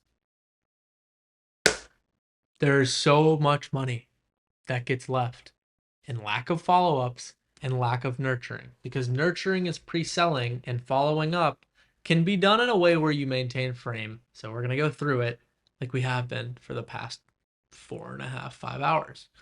Post-call immediate actions. Okay. So within 2 hours, let's say you finish the call, you didn't close them, they need to think about it, but they're actually a good prospect. Maybe they want to talk to someone, whatever. Good talking to you today, bro. Based on our conversation, I think I can help you 100%. Make this a voice message too. Just take the time you need, bro. If they're needing time to think about it, you didn't handle the objection, they didn't close, then play into it. Play into it like you want them to take the time. Like you think that it's the best decision for them if they take the time, because then they're going to be like, dang, I mean, this guy's not even pushing me to close. Like, I'm just going to do it. And then say, look, bro, whatever resource you had on the call, there should have been something that they hopped on the call for, or knowing that they would get. Whatever it is, be like, yo, just attach it right here. Sent it via whatever. Mention that should kind of help you with your direction, your guidance, whatever you need, paid ads, whatever their pain point is. Make sure that it is specifically towards that. Implement it. Let me know how it goes, man. And when you're ready to move forward, just reply to this, whether it's email, text, DM, whatever it is. Just make sure you tell them, look, bro, when you're ready, move forward. Because you doing all of this right here and giving them all this free stuff is going to make them feel so good. Just like I'm giving you a free course right now. You're probably happy if you watch the whole thing, because you've probably figured out exactly how to scale. And if you haven't, then something's wrong with you. If you implement, if you just tell them, if you implement it this week, let me know how it goes. And yeah, simple. And then also make sure that you create some sort of urgency. I wouldn't say it like this unless you have very high authority, like spots are limited. No one's going to believe that if you're a fucking loser. If you have high authority, it's fine. But I would say something along the lines of, look, bro, if you don't want to hop on, no worries. Just let me know early. Because then they're like, all right, wow, this guy really doesn't care. And they want you to give the free value and be a good person, but they also want you to not be desperate for the close, because then that just creates the law of attraction. Okay. And they know you're not desperate, so they want to give you money even more. If it's someone with timing issues, look, bro, respect wanting to time this right. In the meantime, let me just shoot you some stuff over that'll help. This way, they're already taking your advice. They know that they want to close with you, but it's just a matter of waiting for the right time. Or I had a client who we had a call June 16th. His name's Johannes. And we had a good call. He wanted to start July 1st. He paid me in full on July 1st. We started, he scaled from 41K a month to 107K per month within 31 days. So sometimes people really do mean it. Now, it was up to me after that to make sure that I was hitting him with the right resources, taking care of him, making sure I was answering his questions before we even started work, because then he's way more confident in working with me. But yeah, make sure that they know if they wait long, the more money they're leaving on the table, because it is true if you have a good service. So, very simple. Now, if they don't respond or whatever, just follow along. In weeks 1 to 2, you're going to immediately reinforce the value that you have. Look, bro, been thinking about our call, put together a quick framework. This is only if they didn't respond to the action plan and if you're not in common conversation. So do not do this if you actually are in good conversation. Okay, make sure of that. Put together a quick framework. Again, specific actionable framework. Just give until they reciprocate. Just give, and they will eventually reciprocate. I promise you they will. Whether it's even just sending them a YouTube video that's pertinent or relevant. Day 7 follow-up. So essentially all you're doing, is if they haven't responded to this, they haven't responded to the one that we just did in the last slide, and you're on day 7, ghosted. Look, bro, just reviewing some client results. Remembered your situation you mentioned to me on our call. Like, you were saying this exact thing. This is what solved it for my client Tom, and I just wanted to shoot this over to you, and then boom, fucking send them an email, send them the solution. Just keep giving, because you can never give too much until you get a reply. The more that you give, it's better. And again, if you're giving from a desperate way, then you're cooked. But if you're giving from a way of which you have authority, then you're fine. Week 3, authority reinforcement. Just again, guys, like, just update them with what's going on in info. All this stuff, I'm not going to go through it like word for word because it needs to be custom based on you. 2 more people join this month. Let's say puts you at capacity. Only send this if it's like late into the month, so that they know like 2 is not your actual capacity for a month, but it's like the last 2. Blah blah blah. Just hit XYZ result. Make sure that it's pertinent to whatever pain point they gave you a month ago on your call, and then they're going to be much more enticed. Month 2, more education. By the way, like, they could buy at any time. They could read the week 2 email and they could just pay. They could read the week 4 email. They could just pay. Bang, whatever. But again, this is all stuff that you should be doing or have set up completely for after sales calls, regardless. Okay, as long as they're not closing already or responding actively. Because if you send all this stuff randomly when you're in conversation, it's a little weird. Market trends affecting their industry, case studies from similar business is going to make you so much cash collected. There's been so many times where I've had a call, it hasn't closed, and then I've sent them an email of someone in a similar position filming a video of exactly how they scaled with me, and then people just pay right there. More frameworks, more common mistakes, etc. Again, like, just give. Demonstration of expertise, very important, because the more advice that they take from you. Listen, if they can take your advice, so ADV, if they can take your advice, they can take your testimonials. So we'll just do case study. They can build rapport with you, so they actually know that, like, you give a fuck about them and you want them to scale. And everything feels custom to them and tailored. This right here, these 4 things will lead to cash collected every single time. Whether it's quickly, whether it's a pre-sold lead in the DMs, whether it takes 7 weeks, it will eventually convert. Now, guys, for re-engaging and trying to get back in conversation with them, just keep in mind, you want to do it honestly. Like, these are formatted as emails, but if you can do it on text, it'll be better. Like, the quick math question, this is only for if you're like doing a lot of mass emails, versus if you do it more custom and more like tailor SMS to them, that's a lot better. It just is. For people who need more time, you can pause the video and you can copy this if you want. These are just examples of emails that you can send to people if they're ghosting you and you just are really stuck on them. At this point, I wouldn't even follow up because they're just not worth my time. But again, if you guys want to learn this is why I'm doing this, because this is what I used to do. This is all the stuff that I've done in order to get to where I'm at. So I'm just trying to expose all of it for you. Again, keep in mind, I never will follow up this much because I know my authority now. But at one point I had to. Okay. Removing you from my follow-up list. Hence the reason that we have this right here. Haven't heard back. I'm removing you. If circumstances change, let me know. Appreciate the time. Literally, like, I've spent too much time on you.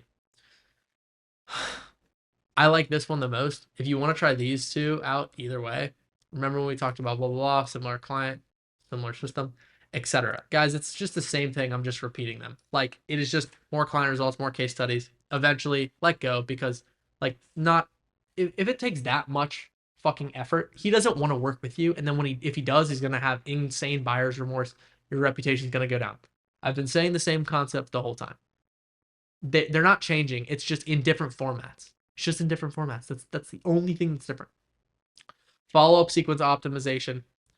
Basically, email type, if it's value first, that's great. You're going to have higher open rate. Strategic insight, lower open rate, but good. Social proof, direct ask, these are like both around the same. And you're not going to get insane amount of responses. Like, emails or SMS whatever it is. SMS will have much higher reply rate, like way higher reply rate. But for automating it via emails, like you're just naturally going to have low response rates. It's just true.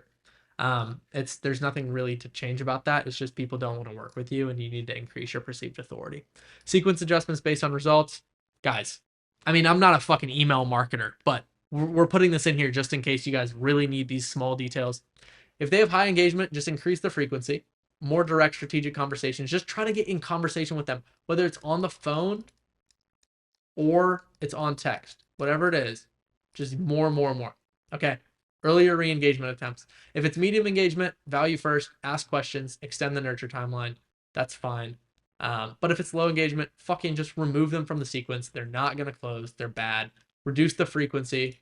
And also change the subject line because your subject lines might be shit if you're getting low engagement. Next, conversion optimization. This is probably the most relevant part of this specific module.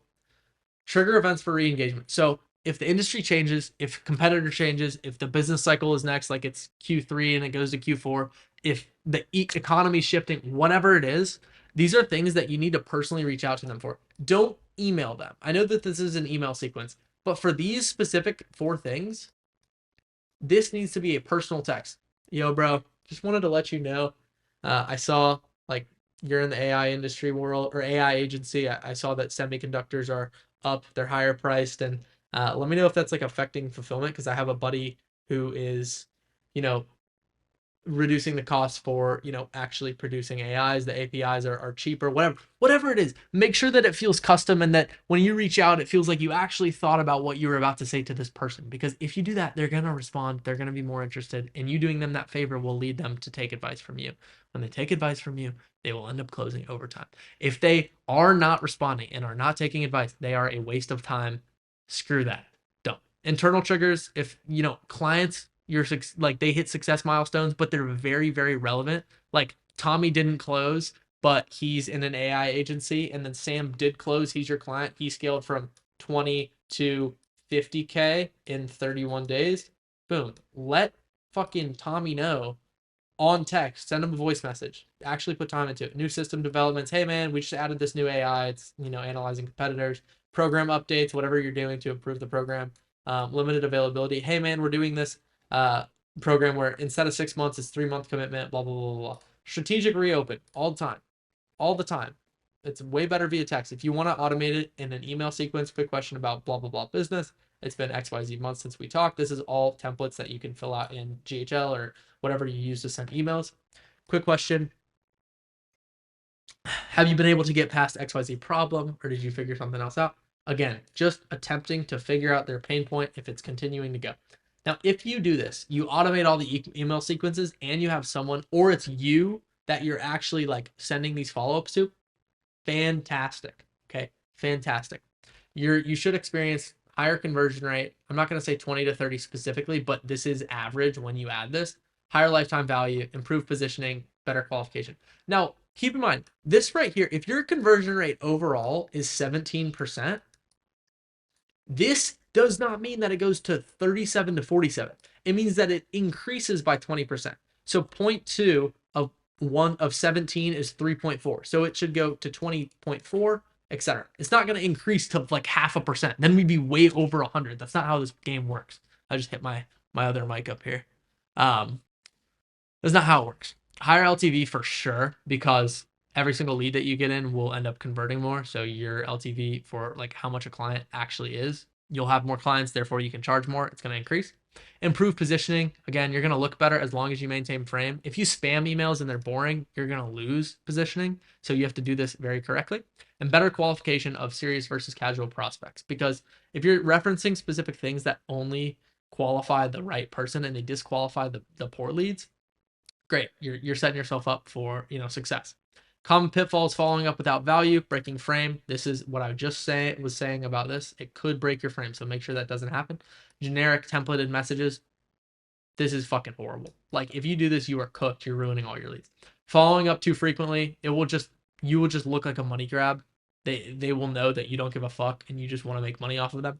And not tracking engagement. If you're not tracking engagement, how the fuck are you gonna know whether you're making money or not? You're not. Okay. And you're just going to end up looking like this because you can't make money and you can't eat and then you starve. So keep that in mind. Now, next is going to be just simple stuff like how to follow up. It's systemized. If you still have questions, just go back in this video. You'll be fine. Now, I want to say thank you very much for, watching this. I do want to say, like, I've had a very fun time filming all of this, and it has been quite a lot of filming, and I hope that you guys got a lot of value from it. I think you guys know what to do. Hop in one of my webinars where I'm live coaching, book a one-on-one call with me, do whatever, because me or my team will take care of you. You will get all the free value that, you need, and it will be all custom tailored. I practice what I preach. DM me on Instagram. Let me know if you actually finished this video. If you did, maybe I have something special for you. Who knows? But seriously, I appreciate you for your time. Thank you for watching this video, and I will see you guys hopefully in the DMs, hopefully on a call. We have my client Amias here, who is fantastic at YouTube, and he's building his info business. He's scaling it. We have Dylan here, who is also building an info business. And I'm just literally going to have Amias walk me through his business, and I'm just going to break it down, tear it apart in a good way so that we can build up the foundation. And yeah, let's do it. Do you mind if I just break down what I'm doing? Yeah. Okay. So right now, okay, I hope no potential clients are watching this because they're not going to know how much I charge. But I usually do around 5 to, bro, we gotta lower this. Too thick for you to handle, bro. I'm usually charging between 5K to 10K a month, plus around a 15% rev share for the deals we help close through YouTube. So our offer is done for you, which means we're doing like all the work. And right now we're working with around 3 to 5 team members. Contractors or full-time? Contractors, yeah. And then, not gonna spill the sauce here, but but between 5 to 10K per month. Beautiful. Okay, so guys, Amias has written down basically everything that he needs help with and what we're going to break down. And I'm literally just going to have him go through this list. And just for context on his offer, it is, again, he mentioned it briefly, but done for you YouTube. He comes in, he helps you scale info purely from building a conversion funnel within YouTube. And of course, there's driving traffic elsewhere, but we'll get into number 1. Let's run it. Yeah, so the first thing I sort of wanted your opinion on is whether I should run YouTube ads or not, because YouTube ads, I never really thought about doing them, and I feel like I'm really good at organic, but I never want to rely on that. And I feel like some clients I have to, it's not totally predictable whether we can go and get the traffic we need. With some clients, they just happen to have good stories, be in good niches with a lot of demand, and so it is a little bit easier, but okay. I never want to rely on my business and my clients getting results on just organic traffic. So I also want to add something like a paid system that we can get predictable results for. Cool. And I spoke to my buddy, Evan Thompson, and he told me I should be trying to learn and run YouTube ads, so I wanted your opinion on that. Yeah, for sure. So first off, I think we have to look at organic, right? Organic is fantastic because it allows, obviously free traffic.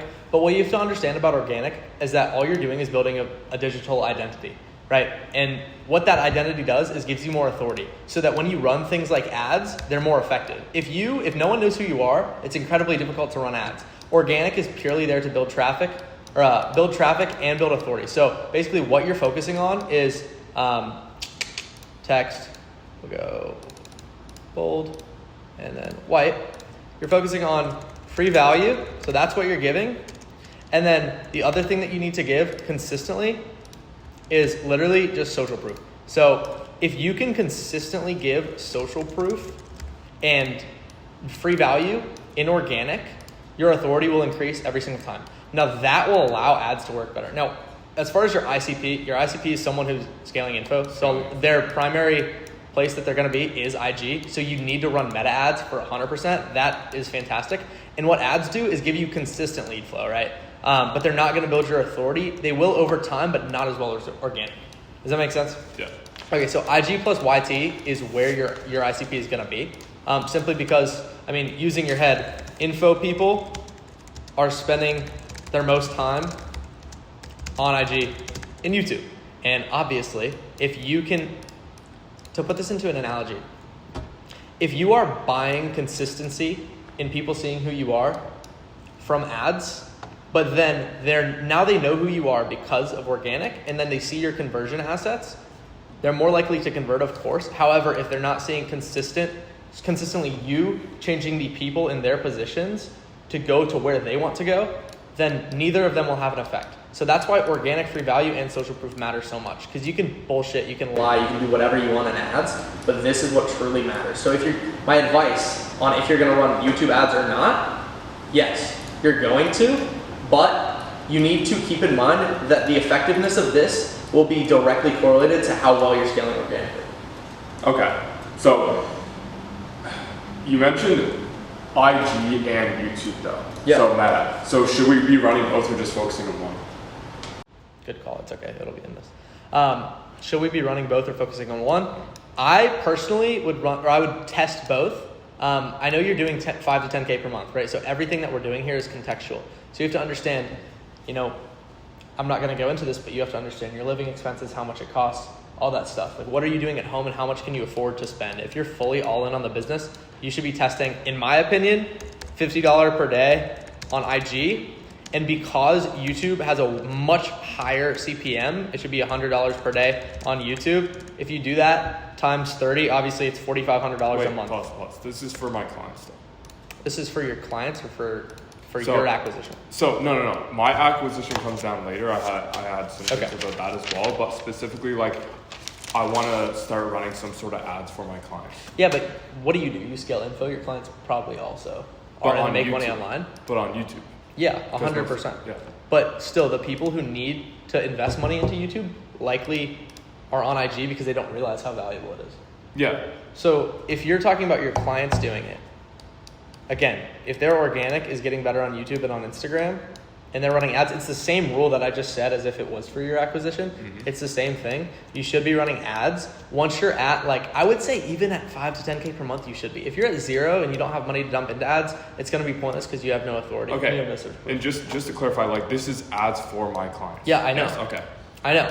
But again, if they have no social proof, it's not going to matter. So if they are at a position where they're 5 to 10K per month and they can invest in ads because they don't expect you to cover their ad spend, you just do the media buying, correct? My ICP isn't at 5 to 10K. Okay, yeah. Okay. Your ICP is not at 5 to 10K per month. They're at 20 to 50? 50 to 150. 50 to 150. Oh yeah, then 1,000% you need to be running YouTube ads. I would test it at 250 a day. I think as far as how we run these, we have to look at who's doing the best, right? Charlie Morgan is YouTube ads god. All he does, here, CM Biz YT ads, and I can just say this off the top of my head. He runs literally straight VSLs on them, but with an ad hook. So he'll basically be hook is, he's super upfront about it's an ad. I know that you're seeing an ad, so I'm just going to tell you my offer. It's stuff like this every time. And then he will basically be I'm going to get you, and then insert his guarantee. I know, sorry for the typing. And then after that, it'll literally just go into a VSL. But Charlie Morgan is selling B2B, isn't he? Yeah, Charlie Morgan is selling B2B. So most of my clients that I'll be onboarding, the issue is that they're going to be running BizOps to B2C. So people looking to make money online? Yeah. Okay, yeah. I mean, it's still similar because what's happening in info right now? What's happening with the mindset of people who see B2C info? Tell me. Okay, people are super skeptical. Yeah, I was going to say trust. Right. So the trust is at an all-time low. And when the trust is at an all-time low, what can you do? I was telling you this about everyone's seen a Miami high-rise guru, whatever. Yeah. How can you get ahead of that? Counterculture. Literally counterculture, yeah. Another guy in a Miami high-rise, make fun of yourself almost, because that will give the viewer so much more trust, especially in B2C. So for example, if it's a B2C YouTube ad, Brez does this really well. He's look, another guy running ads for a course, blah, blah, blah. And then he gets into his unique mechanism, why he's different. And then insert unique mechanism plus value prop. Okay. And then he'll essentially get into his VSL, and I think they're doing book a call funnels. And he does something unique where like I'm pretty sure everyone who books a call with him and doesn't close, then like he'll have his team, I believe this is true, he'll have his team message them and then get them onto like, hey, Brez is going to answer like some questions for free for you guys, gets them all on a big call, and then it's like a webinar. And he gives them all the free value, breaks down all the objections. If they book a call from this and then they don't close. That's genius. It's genius, yeah. Which is why he's top of the game, right? I'm sure he's a great guy. Like, he's very smart. Yeah. I know, Eric, you said you gave like a really good speech at the Jeremy Haynes masterclass. So, yeah. So basically, you're running, just to clarify, YT organic plus IG organic, because people are more successful. Why did Charlie Morgan and Brez's YouTube ads work? Because people actually know who they are. If you're not known and you're running YouTube ads, it's so much harder, right? Think about someone who's successful with YouTube ads, and I'm sure there's someone, but try to think of someone other than Charlie Morgan and Brez in that. I know Charlie Morgan's B2B, but Brez is B2C. Yeah. You can't think of anyone else who's not known. Pierre. Okay. I mean, he's kind of known though. Yeah, because of Brez. Yeah, and he also has a lot of free value in social proof, right? Yeah. It's the same things. Yeah. Cool. And then this goes into ads, call, and then no close into Webby, which So, I know you've talked about doing. Just open that back up so I can see one more time. So ads, call, close. So yeah, I want to ask you a question about the funnel as well. It's VSL to call mostly, but the VSL sometimes is in the YouTube ad. You have to split test it. Okay. So ads to VSL to call, and then As long as you have organic, yeah. yeah, organic. So can you zoom back up to that? No close. Oh yeah, and then If it's a Webby. no close, Yeah. Okay. Webby for So I wanted your opinion on how you can sort of help me incorporate this into what I'm already doing for clients. Can I break it down? into your offer, yeah. 100%. Yeah. So right now for clients, usually, yeah, but you're zooming in. Zoom in is like inverted, but anyway. So YouTube funnel looks something like this. So we have top of funnel here. How do you undo on Mac? Am I retarded? Okay. This is the command on that. Okay. Top funnel. So it's like top of funnel. If you have any questions, butt in, by the way. Mid of funnel. Jesus. Mid of funnel. Bottom of funnel. So bottom of our funnel consists of like maybe 60% of our content. Is this for when clients. you're building it in the first month, or is this after? This is like, let's say 3 months down. Okay. So 60%, we have 1 at max 2 mid-funnel videos. So this is more like maybe 10%. And then this is, the rest, so 30. So usually I'm funneling these top funnel people, this top funnel traffic, to 1 mid-funnel VSL, where in the mid-funnel VSL, we're just basically shifting their beliefs so that they're equipped to go and watch the bottom of funnel videos, understand it, and build trust. So I'm just wondering, how could we incorporate ads into this? Yeah, so for context, you consider bottom of funnel testimonials? So testimonials, trust assets, like, raw content and stuff like that. Okay, so the anomaly would be YT ads, and we will just group this together so I can drag it around. So yeah, where would we incorporate YT ads into this once people have built the YouTube organic, correct? So like it's already built. How many subscribers on average would you say they have after you build this at 3 months? Maybe for a really good client, for a really good client in a B2C market where there's a lot of demand, probably 5 to 10K. And does your ICP have a good organic or Instagram following? I would say it's decent. Okay, okay, great. So what we're doing here, again, via, I know you're saying YouTube ads specifically, but via IG, you want these people that know the IG to be getting pushed to the bottom of funnel in the middle of funnel videos so that they're now gaining more long format, like understanding straight from seeing someone where it's more easy. It's easier to see people on IG, right? Not YouTube. Okay, exactly. 100%. And you know better than anyone. So because of that, the way that you get them into the YouTube funnel, middle of funnel, bottom of funnel. Now, how do you make sure that people see the YouTube ads that you're doing? After they watch this, you can do custom audiences in meta ads, and I'm 99.9% sure in YouTube ads, custom audience. Because people who already watch these but don't convert, you're running ads so they're always seeing your face. Wait, I'm lost in track. Just yeah, I know this is blurry. So let's just say this is like the first 3 months working with a client case. So we're building everything out here. Yeah. And right when we hop on with them, like that's when we're running the ads, not after we built them this funnel. So we're pumping out this bottom funnel content, this mid funnel content, and then dude, I honestly, top funnel content. My personal belief is I would run IG ads in those first 3 months, because if you're running YouTube ads and the funnel isn't even built out, it's like, what's the point? What if they're already running IG ads? We just don't run ads for them? Then great, they need to be diverting their IG traffic to free value in the YouTube. Okay. And then YouTube is so good for retargeting. Have you ever watched a Charlie Morgan video? Yeah. Have you ever gotten targeted by a Charlie Morgan ad? Yeah. Have you ever considered converting? Yeah. Point. Okay. So you're saying while we're building out that bottom and middle funnel content, if they're not already running IG ads, then go and run it for them. If they are, make sure their team knows that they're getting pushed that mid and bottom funnel content. 1,000%. Okay. Because the best converting platform is YouTube. And then by far. Would you say YouTube ads come in the mix here? Yes. Okay. Once this is built out, YouTube ads totally come into the mix. And again, like, you can have someone just see a YouTube ad and then convert. That's totally possible, and that's why it, like, again, like, go back up to where I was before. The best, like, B2C YouTube ads are, look, another guy running ads for a course, and then they, boom, unique mechanism, value prop, and then they book a call, right? Yeah. Okay, so if that's the best format and they book a call that way, great.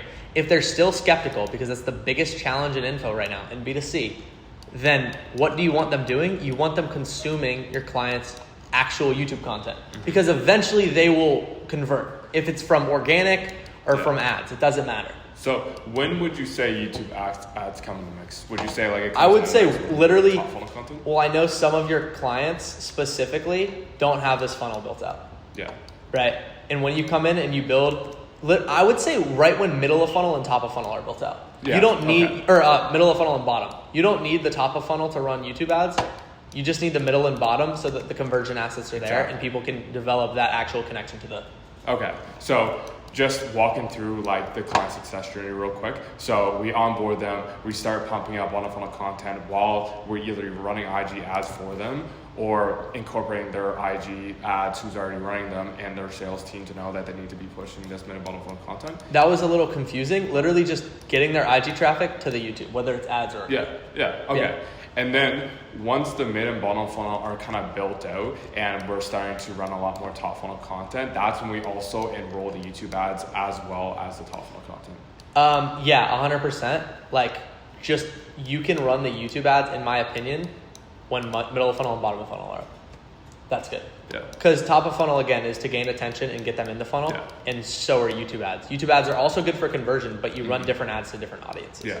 So, okay, so in that case then, I have a question about charging, because throughout the customer journey, they're going to be getting different value. In the first 1 to 2 months where we're building that bottom and middle funnel out on their YouTube, they're going to be getting a lot more conversion value. But in the last month, let's say, they're getting a lot more, not only conversions, but also a lot more traffic in the funnel. And I believe that last month would be the most valuable for their service, or for our service, for their business.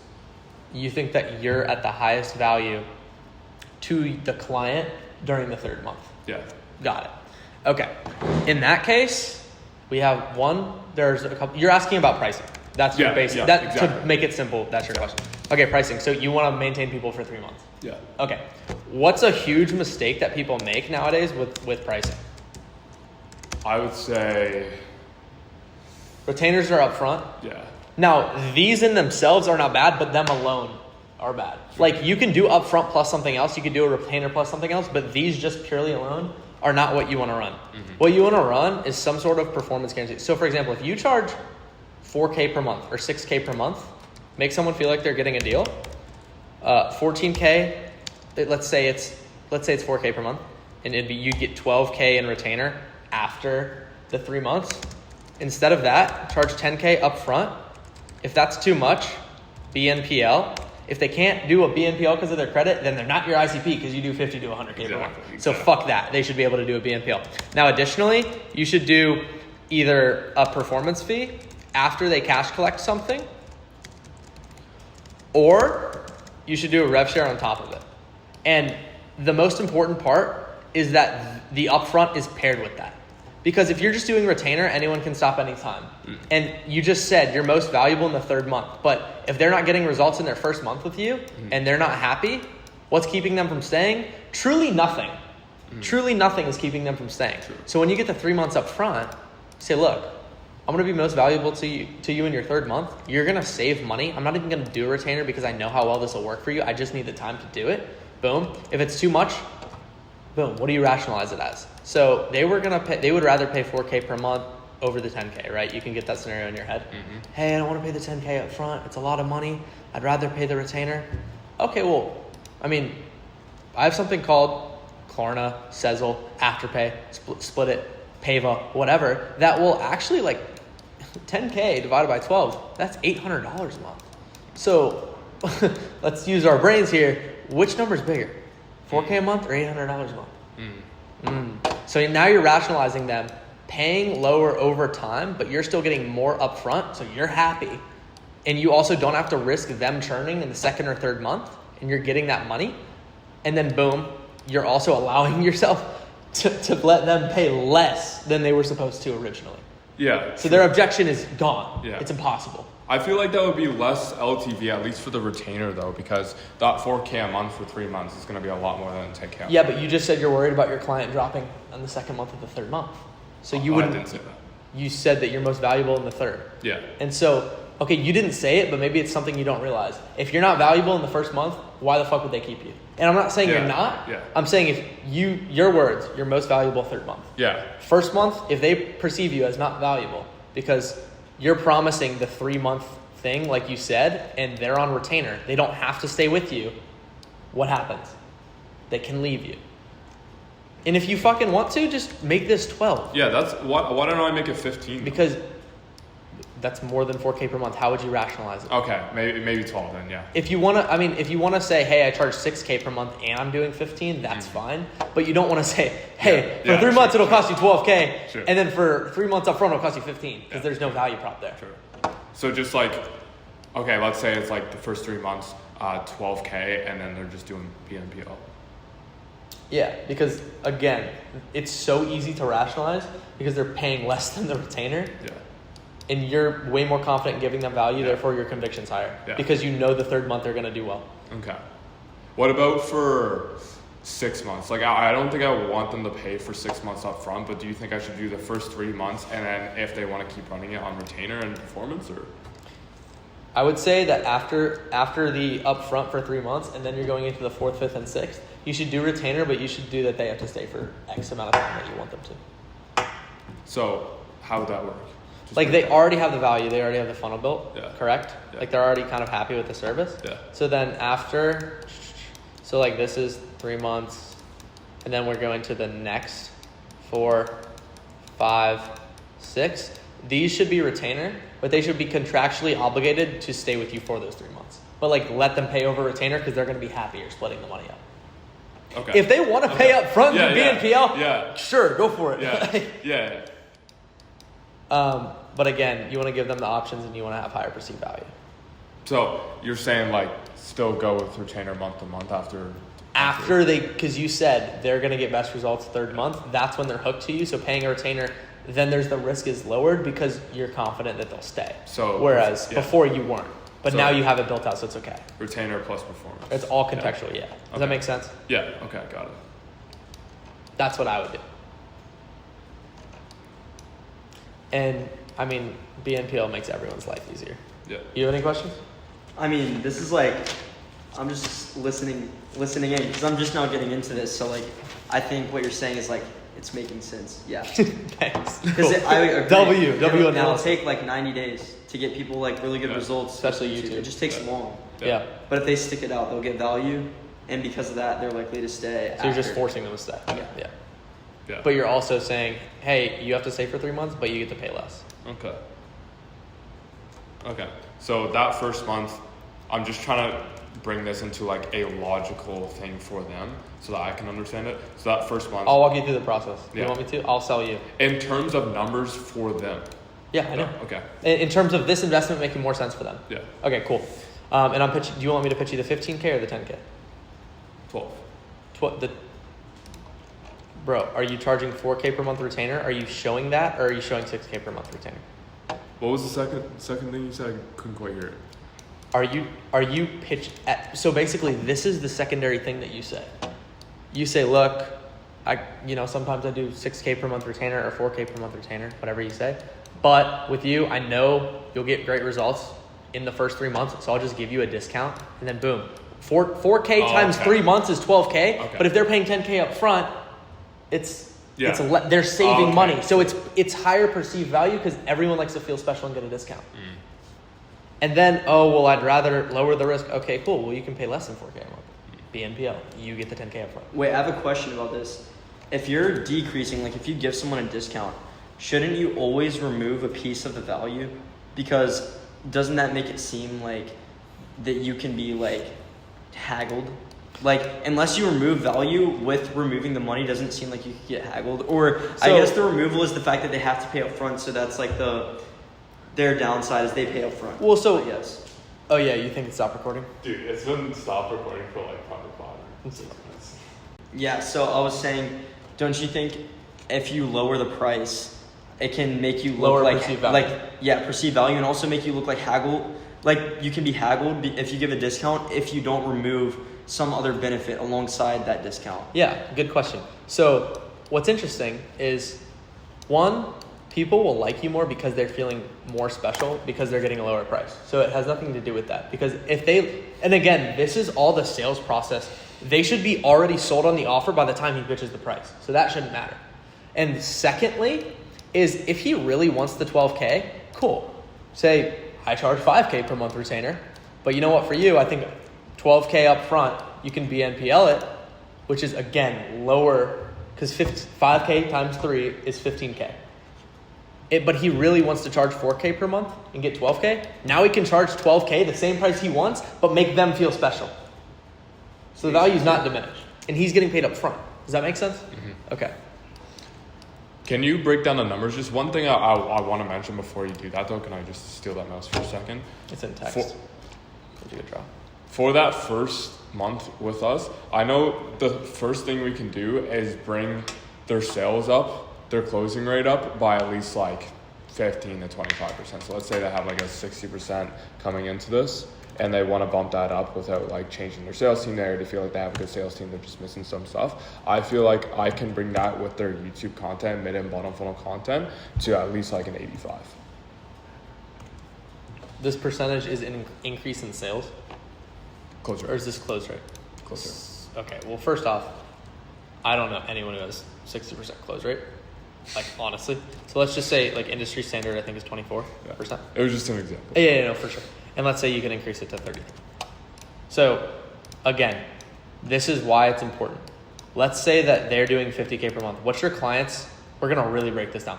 What's your client's average client's order value for B2C? I would say maybe 3K, 4K. Okay, AOV equals 3K. And they're doing 50 to 100K per month. For the sake of the example, what number should we use? Let's do 75. Okay. AOV equals 3K per month, 3K up front. That's their average order value. MRR is 75K. Now, how many sales is that? It's 25 sales. Now, when it comes to this, you're doing 25 sales, 3K AOV. If you can increase this percentage, let's do some reverse engineering. If they're at a 24% close rate, which is again industry standard, that's about 104 calls per month. And you're saying this in the context of you want to be able to rationalize why this is a good investment to them? Mm-hmm. Cool. 104 calls per month. They're closing at a 24%. And this is showed calls, by the way. If you can increase that to 30%, and again, this is just the close rate. This isn't even regarding the increase in show calls that YouTube will bring them. Exactly. Right? But if it's just 104K showed calls, and now they're closing 33 deals, because I use the same percentage as the 60 to 85, just with industry standard. What is that? That is now 100K per month. So you can logically break that down, that you can scale them to 100K per month. If they question you on how, well, on average, we take people's close rate from 24% to 33%. If we just did that and you booked the same calls that you did last month, you'd be at 100K per month. But the thing, 100,000K. Yeah, 100K, whatever. Fuck you. I don't have to be doing this. 100K per month. Great. And then boom, they're happy hearing that. And then you're like, but also keep in mind, we're going to be booking calls from YouTube. So let's say what's your average increase in booked calls in the first month? From bottom funnel content, maybe like 5. Okay, so boom, 110 divided by 33. We do the math. Or divided by, 33%. Probably like 35 to 36 deals, which is going to be a total of 115K. 105K to 108K per month. So that's the reverse engineering of why it would make sense for them. What's this? This? Just so I can understand. Okay, so let's cover this out for a second so you can understand the top. Yeah. Their AOV is 3K. They're at 75K per month in revenue. That means that technically they're doing 25 sales a month. Yeah. If they're at the industry standard of 24% close rate. And again, this changes for everyone. This is just the sake of the example, which means that they're booking 104 showed calls per month. Okay. Now, we're going to increase your close rate because of the YouTube videos to 33%. Yeah. They're going to be happy hearing that.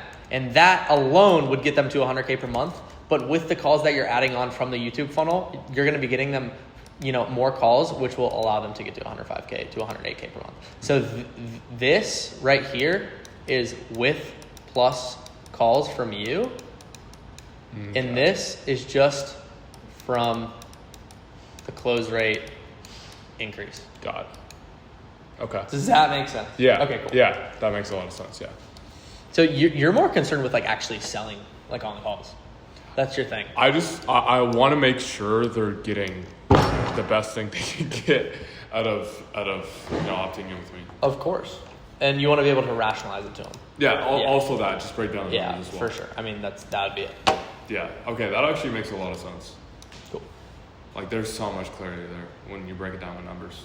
Yeah. I mean, bro, reverse engineering everything is so important. Yeah. I don't know if you have any questions. Bro, you've been quiet. So, I've just been listening. I think it all makes sense. I think it really all makes sense. I mean, one thing that I think would be, actually, I'll talk about this later. No, go for it, dude. I guess what I was going to say is something I'm doing in my community is adding quizzes after to see if people are actually retaining this info, because to me retaining is and taking action is way more valuable. So to me, because I have ADHD, listening to something like this, it's good and you pick up on it, but it's very quick to forget. I think the best way to make it not forgetful is examples and you're saying listening to me talk about this. Yeah, fair. So I think examples are so helpful too, but I understood all of this, but I feel if I was watching it, you want me to give you an example? Zone out. I don't need an example. Okay. If I was watching it though, I'd probably, that's the only thing. Yeah, fair enough. Okay. Well, I can give an example if needed, but all good. It would just be these numbers, honestly. Let's say instead of your low ticket community, I'm going to do it anyway. Yeah. Let's say instead of your low ticket community, you're selling a high ticket community for 3K. Yeah. Okay. And you're making $75,000 per month selling YouTube consulting, for instance. Okay. Means you're doing 25 sales every single month, which means if you're at industry standard close rate of 24%, then you are booking 104 calls per month. Make sense? Yeah. Okay. And you are trying to invest in this, and you don't know why. But it's rationalized to you that adding in this YouTube funnel will take your close rate from industry standard of 24% to 33%. And you still book in your head, it's this won't book me more calls then. If I do 33% close rate on the same amount of calls, you're at 100K per month. Yeah. So you can rationalize a 25K increase in monthly revenue with a fucking 10K upfront investment or 12K or 15K easily. So they're getting way more value than they're putting in, and then easily, also but it's about making them understand that. It's twofold, because the YouTube gets them more clients, but also helps the clients convert better. Exactly. So it makes sense. Yeah. Yeah. Cool. next. Yeah, let's keep ripping. So one thing I think will definitely be good in the first month as well is also implementing SMS setting. And I know nothing about this. Keep this in mind. But I feel like a lot of info guys, like guys like you even, they're good on Instagram. Like they've got guys for Instagram, they've got guys for Meta, running their ads, running their organic Instagram content, and they have setters there. But one thing they don't have is maybe a sales system and SMS or even email and newsletter, and they just don't really know how to run. So like literally just nurturing automations. Yeah, exactly. And obviously with YouTube, you can't. This is post book-in. Like they book in already. Okay. Well, they opt in somehow. They opt in. Free lead magnet, book a call, whatever. They're in the CRM. Yeah. Obviously, there's no YouTube DMs, so the only way we'd really be able to do that is SMS or IG. But I feel like most people already have systems for that. So I thought about hiring appointment setters onto my team to start SMS setting as well. Yeah, I don't think you need setters for that. And the reason for that is because if people are opting in, so like opt-in equals +1 contact in GHL/CRM, great. Guess what you can do? SendBlue. SendBlue is automated SMS setting. It's just, you can send blue text messages. Use Link. Huh? Link is like 1/5 of the price. Yeah, then that also works. But for the people know SendBlue more. But Link, the same exact things. You can send blue text messages, and I think there are integrations you can use to have it AI set, but all you want is the nurturement, right? Because if your client is more top of mind for the lead, then they're more likely to convert.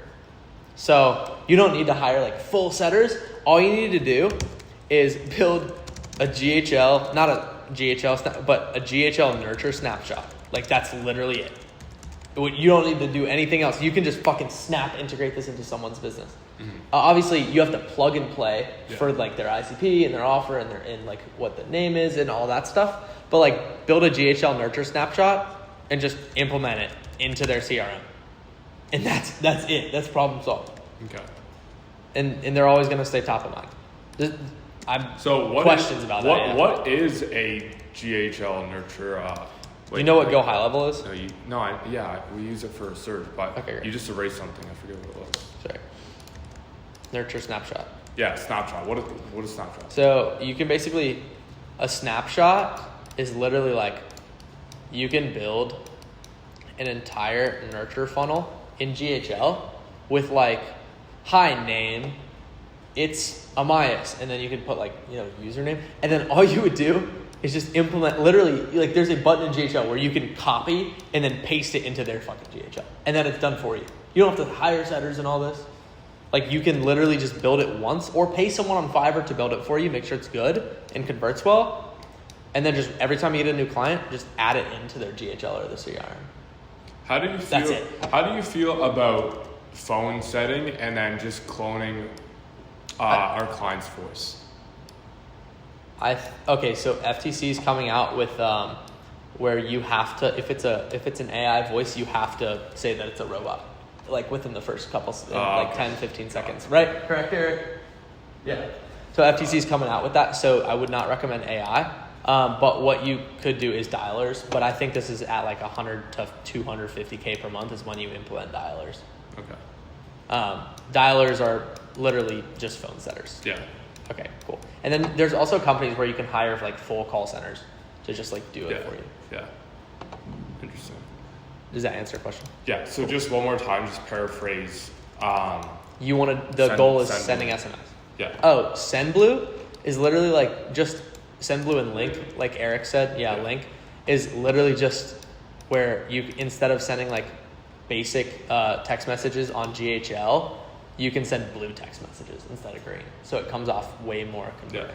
Because like you respond better to blue instead of green. And that's those, all it is. Are those automated sent texts? Or? Yeah. You can automate the snapshots, The snapshots are like the sequences. So like, for example, a snapshot would equal message 1, message 2, and then like in between here would be like 1 week. Got it. And you could copy that into people. Yeah, and you could literally just like copy that straight in. Okay. Does that make sense? Yeah. Okay. So wait, so message 1, message 2, is message 2 reliant on what message 1? No, it's a sequence of text messages that gets sent. So like for instance, message 1 could be appreciate you for opting in, or appreciate you for like hopping in the free course, hope you got value from it, dash Amias. Again, like I'm not a copywriter, but you get the point. And then message 2 could be like, yo bro, it's been 1 week since you opted in, like did you enjoy the free course? Did you get any value out of it? Yeah, just keeping it up. So follow, okay. And then you could literally just have the variables for their names and stuff in it, and then just copy this as a snapshot, because you can do it, and then paste it into your next client's business, and you wouldn't have to build it again. It's built already. Yeah, okay. And then what if they... It's like a template. Yeah. So when they do respond, like should I have settings for that? You can have AI do it on text messages. Because FTC doesn't care about AI in text messages, they just care about it for dialers. So how would I implement that? Is there something? Yeah, there are a ton of SMS setters. I can't think of the names off my head, but like I could go into my WhatsApp and like think. This is recording? Yeah. Cool. SMS. This makes more sense. So to add to your note sheet, instead of SMS setting, just like snapshots. So you can just implement templates. You don't have to hire a whole team of people and make your life miserable. Yeah. Literally just templates is the solution. And you can learn all this on YouTube or with AI, or just hire someone on Fiverr to do it. And you'll get an ROI out of it. Because then in the pitch, again, like you asked about, you can again rationalize that even the people that opt into their funnel, you're going to be converting for them. So that's another asset. That's good for conversion. Okay.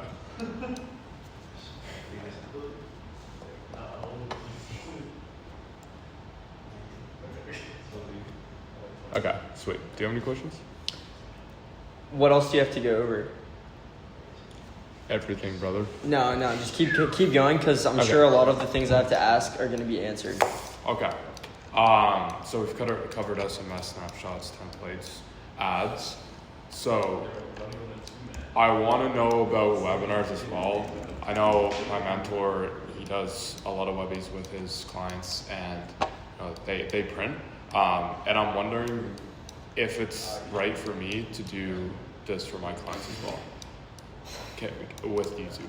Yeah, so I think for you, webinar should be an upsell. I think your base offer should be YouTube plus the conversion with this, plus maybe ads. Upsell should be webinars because of how much cash they produce. That's my simple answer.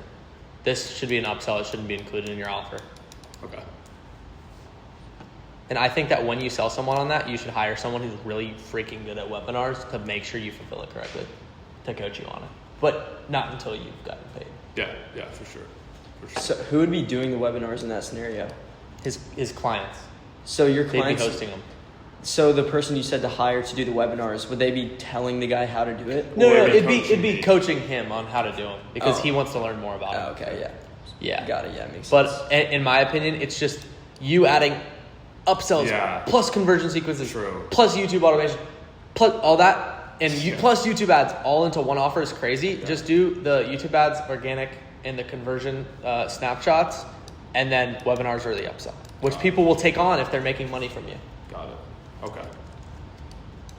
All right, so that crosses that off the list. Team fulfillment. Okay.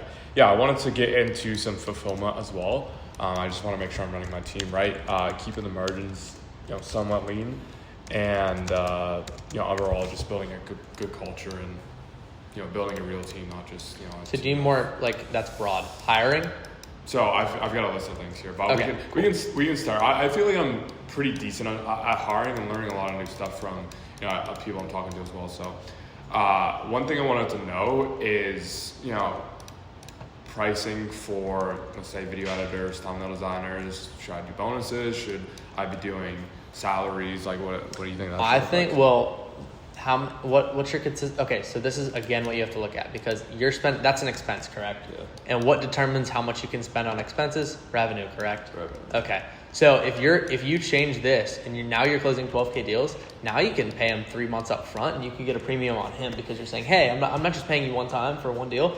I'm going to be using you for 3 months, and you can pay him way less than per capita. For instance, if I said, hey, I want you to edit one video, you'd be like, all right, $300. If I said, hey, I want you to edit 10, it wouldn't be $3,000, it'd be probably $2,000. True, that's so true. So, my only worry with that is the people I spoke to about that, and even my mentors, like they say charge per video because they might, start if you charge them or you start doing salaries or 3 months off, whatever, they'll get unmotivated. Totally fair. Yeah. Charge per video, but it should be at still a premium rate. Even if, let's just do the same exact example. You charge $300 to edit a video. I say, look, I'm going to have you edit 10, but since I'm promising that you're going to do 10 videos, and I would assume you already know that they're competent. I'm going to pay you, or you're going to get so much more business, so I'm going to pay you $2,000, but you're going to get paid $200 a video. But I promise you I'll pay you 10. Okay. Yeah, true. It's the same thing. It's just different rationalization. And they'll really like to hear that too. It's just different. Exactly. Yeah, what's $2,000 in India or Pakistan? Fucking, yeah. So, I also want to talk about just building strong culture as well. One thing, the reason I got into agency and not info, not trading, not whatever, is because I wanted to work with people and build a real team with people. That's just you want to build a good team culture. Yeah. Easy. When you're hiring, and again, this isn't contractors, correct? This is full-time people. Yeah. So who are some full-time people you'd need? Video editor. Oh, editor would be full-time. Okay, then in that case, I'm changing what I said to salary. Okay. Content illustrator, so someone building my boards. Yeah, so content. Content. Designers. ILL. I'll just abbreviate it. We know. So designers as well, though. Thumbnail designers. Yeah. Oh, okay. Yeah, dude. If you want to build a good team culture, here's a question for you: can you take a video editor right now who edits videos, and can you increase their skill a ton? Yeah, I'm already doing that. Okay, great. Can you take a content illustrator and teach them how to do more? Yeah. Okay, cool. Can you do the same thing with a thumbnail designer? Yeah. Okay, cool. So if that's the case, what do you want out of these people? You want them all to have the same thing. Dylan, this is relevant to you too right now. Yeah. All you want is one, bought into company culture. And I know that's I just said I want to have a good company culture, so what does that mean? You need to understand how to take, for example, when you're at the Ritz, have you ever been to a Ritz-Carlton St. Regis? No. If not, I think that's fine. When you're there, every single person smiles. Every single person that works there smiles. Why is that? Is it because, they love their job? Bro, we were just at Moxie's, people don't smile. Balans, a little bit, not that much. At the Ritz-Carlton, it's the best hotel because it's so hospitable, and the reason that people are so hospitable is because they care slightly, but they don't care about the skill that they actually possess. They care about their personality, how much they smile, how much they get bought into things, right? So for example, if you get a video editor on call and you're interviewing him, and his biggest motivator is family, I'm sure you can find a way to relate to that. Taking care of your family, boom. And then also, if you want to go deeper into actually how this affects your company, and again, we'll use the same instance of someone wanting to take care of their family, boom, you could essentially say, at Swear, and again, this shouldn't be dishonest, I'm just giving an example. At Swear, we want to allow our clients to print more money. You need company statements, simply to be able to take care of their loved ones more. And of course, this is not a good company statement. I'm just free going it. But do you think someone who has a decent video editing skill but loves this so much about your company is going to be way more intent, higher intention with their work and how much they want to improve when they're working with you? Yeah. Cool. That's how you build a company culture, is you connect those values of business to the personal lives of your employees. Sweet. I'm just going to check. It's probably it still is. It's getting close. Let's just restart.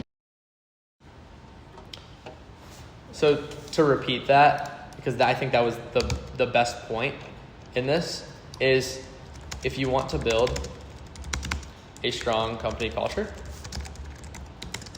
connect your business values / scaling to the employees' personal motivations. And that is how you do it. And do you feel like getting those personal motivations, it would be good to do a very long type form to get their values first? Yeah, and on the, people can only open up so much on a type form. Definitely do it. But on the call, be personable with them. Obviously, you're the big boss and you should Make sure that they hold you to a high standard. Don't be buddy with them, but be a good person and talk to them like a friend. Absolutely. So yes, you should. Those are very important. Fire. That makes sense. Cool. That's actually unreal value. Yeah, because there's nothing you're gonna build better than a good team. 100%. And then what? He starts slacking off. He won't, but if he does, it's connected to what he really wanted, which is to take care of his family. Yeah, for sure. And what happens if he starts slacking off? You risk, hey, look, bro, great guy, but I'm gonna let you go if performance slacks. Yeah, for sure. Simple. And you have to be cutthroat as a business owner, but you also have to care about people. It's such an, what'd you say? Dichotomy. Yeah. It's a dichotomy. Yeah, you were saying that like everything in business is such a dichotomy. Yeah, that is everything. completely true. Okay. I want to run you through a little bit of the fulfillment process when it comes to filming free videos for clients or filming videos for clients. And you can just tell me if you feel like there's any automations we can input to this. So for bottom funnel, it's pretty simple. I actually have a whole Miro board on this. For our bottom funnel content, for example, for like client interviews, it's pretty seamless. I don't really have to do a whole lot for that. We basically have like an SOP already built. That's, my team members know, so my video editors, my thumbnail designers all know how we make these.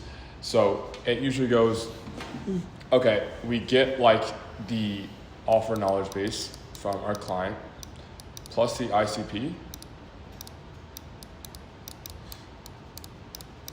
So ICP as well. Yeah, that's so important.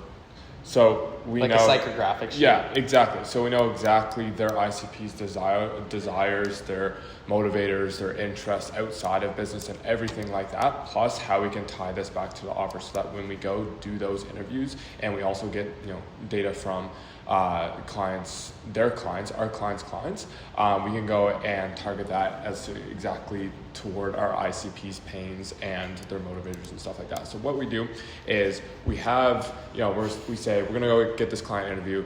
We grab like 5-10 good clients we know we can film good interviews for. So we have client,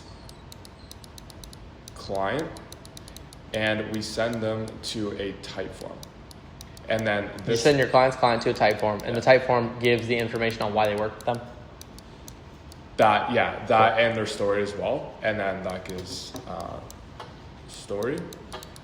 The client's client story. So then you can make content based off of their story. Yeah, cool. So that we can tie this back to our client's ICP, so that we can go and channel their desires in this video. Yeah, easy automations. Yeah, super easy for this.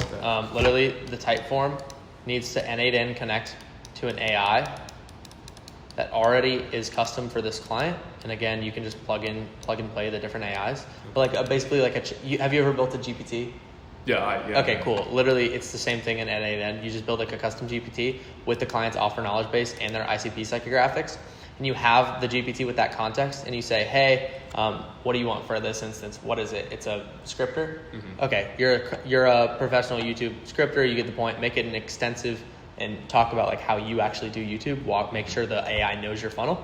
And this type form gives a story, and the story should automatically be uploaded to the AI. Okay. Now, boom, that AI is so much more sound on your client because it knows your client's client story. Like that's literally an N8N or Zapier automation in fucking 2 seconds. Yeah. And it saves you probably hours. Yeah, true. Okay. And then client films that, media gets handed. Yeah, so I wanted your opinion on this, just to see if there's anything else we could do better. So after all of this goes down, so this all goes down, videos filmed, all said and done, we have the file here, so MP4 plus like the audio file from the interview, and this is just for bottom funnel content, keep in mind. And then also just other bottom funnel content and stuff like, vlogs or just raw content. And what's the purpose of this? This is a story, correct? This is a client interview. Yeah, okay. Yeah, but for those different contexts, for vlogs, it's a little different. And then obviously raw content's pretty easy, you just kind of upload it. But for this client interview, it needs to be edited, it needs to be sent to editors, thumbnail designers, and thumbnail strategists as well, which most likely are going to be thumbnail designers in the future as well.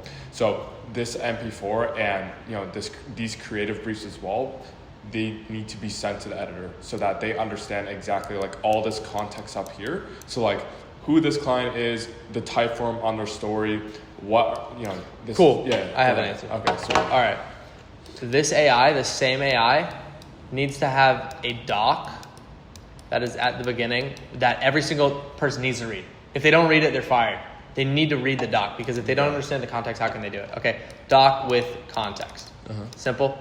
Now this, where do you place this? Now this is like going to like be honestly piss you off because of how simple it is. Whoa, so small. Holy shit. Notion. It's all going to be in Notion. So have you ever built like something in Notion where you can drag things? So essentially like, it's like, oh shit, hold up.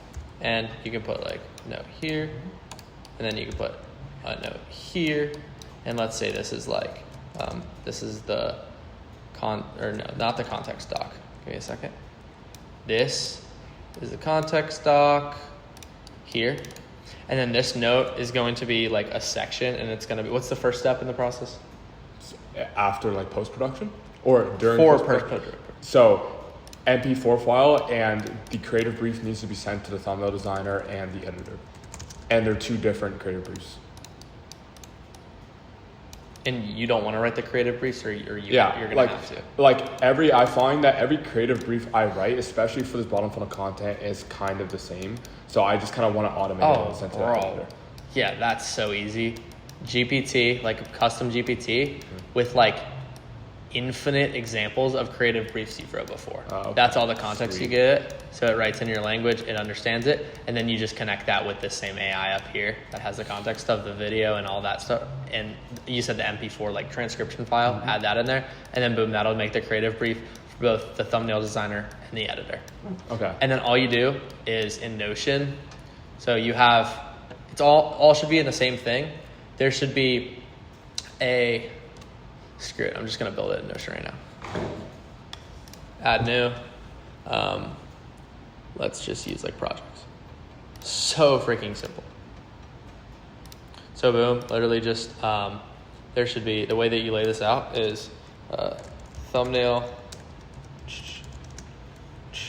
creative brief, drive link, editing, creative brief. And again, your editor and thumbnail designer should have access to this Notion. Drive link or doc link or whatever. And then MP4 doc link. Cool. And then not started, or let's just say example vid. And then we'll, delete. And then delete. What's like a couple of things in the process that could happen? Like, yeah, so revisions. That's a big one. Okay, but is that should be after in progress then? Yeah. Yeah, so like, so like revision 1, revision 2 types. Okay, well let's just, for example, do like, for some reason it's not letting me change. Edit groups. Yeah. It should let me add. For some reason it's just not. But you get the point. You'd have like, not started, and then what would you call the first draft? First draft, and then like revisions 1, and you could literally just have them have access to this and then just drag it across. Okay. And like it make it so simple. Because what's in this thing you're dragging across? The creative briefs, then before doc, the drive. Okay. Is that like, it's not fully automated, but that's the best way to do it. Mm-hmm. The thing that's automated is the creative briefs and the context. Yeah. And yeah, those creative briefs can technically be done before the interviews. Easily. And by the way, like you can do this in like Airtable, you can do it in like whatever. But they all need to have access, and all the links should be in the draft. Yeah, got it. And then you just drag it along. And you can have even different like these for each customer. Yeah, for sure. Easy. Sweet. Okay. That clears the air definitely, cool. As well as that process. Now, top of funnel projects, like honestly, they're very subjective to clients, which is part of why we charge so much as well. So I take a bit of my time to go and do that. So those are a bit tricky to get automated, and I don't really have an issue going and fulfilling a bit. Well, you probably have passion for that too. Yeah, exactly. So that I'm fine. Same with the mid funnel video, but bottom funnel videos, I definitely like to have automated. And I think I'll implement the system if like you need that, it's like honestly the same automation, just with different prompts. So for this next part, it's definitely, in my opinion, I think it's going to be the longest. I think I might have like some objections for this, and you might have to do a lot of explaining for me. but it's going to be like related to acquisition, so inbound and outbound acquisition. So in order to actually acquire these clients, what my sales process should look like, yeah, stuff like that.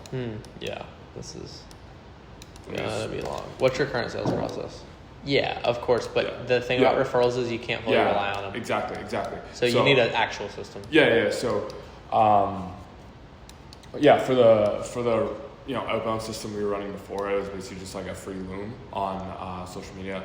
Problem is with like Instagram, unless they follow you, they're most likely not going to see it because it shows up as a link on Instagram. How are you doing DMs? Free value. Just cold outreach. Loom cold outreach on X, LinkedIn, and IG. How are you doing them? Did you have best results on IG? X. On X? By far. Well, my personal brand is the best. Wait. Who converted? Kirk converted. My first client, Elijah, converted on X. Okay, who's converted? Those aren't your ICP though. They're not doing 50 to 100K per month. Correct? Well, they're not my new ICP. Okay, cool. So your ICP, they're gonna. I'm hinting that they're gonna convert best on Instagram. True, but not with cold outbound. Yeah, with cold outbound. Not the way I was running it though. Yeah, the way you're running it. You're just sending messages the wrong way. Free Looms. Okay. Yeah. Tell me how to do it. Yeah. Were you sending basic cold DMs? No. Like you were just DM. No. I'm not saying the actual thing, but you're going to their profile, you're clicking messages and sending them a cold DM. Yeah. Wait for them to post a story. Increases reply rate. So the average reply rate from a cold DM is like 2 to 5% of basic cold DM. The reply rate when we did story replies, and I'll pull up this appointment setting tracker, was like ridiculous. It was like 40%. Is this direct or indirect? This you can send the exact same message, just go to their story and swipe up on it. It delivers way quicker. That's literally it. Okay. Also another thing with that though is that on IG when you send a Loom outbound, it shows up as a link. Like it doesn't show the thumbnail or anything, so they can't see their personalized face or their name on the Loom. Send them a picture that looks like a Loom, and then send them a message below. Not everybody on IG that doesn't follow you, you can send a picture or video to. Yeah, no, for sure. But like, even if you can't, if it doesn't let you do that, well, there are links that you can send that are Looms that do show thumbnails. I get them every day. People send you Looms and you see thumbnails? Yes. How are they doing that? Can you show me? I don't know. Yeah, just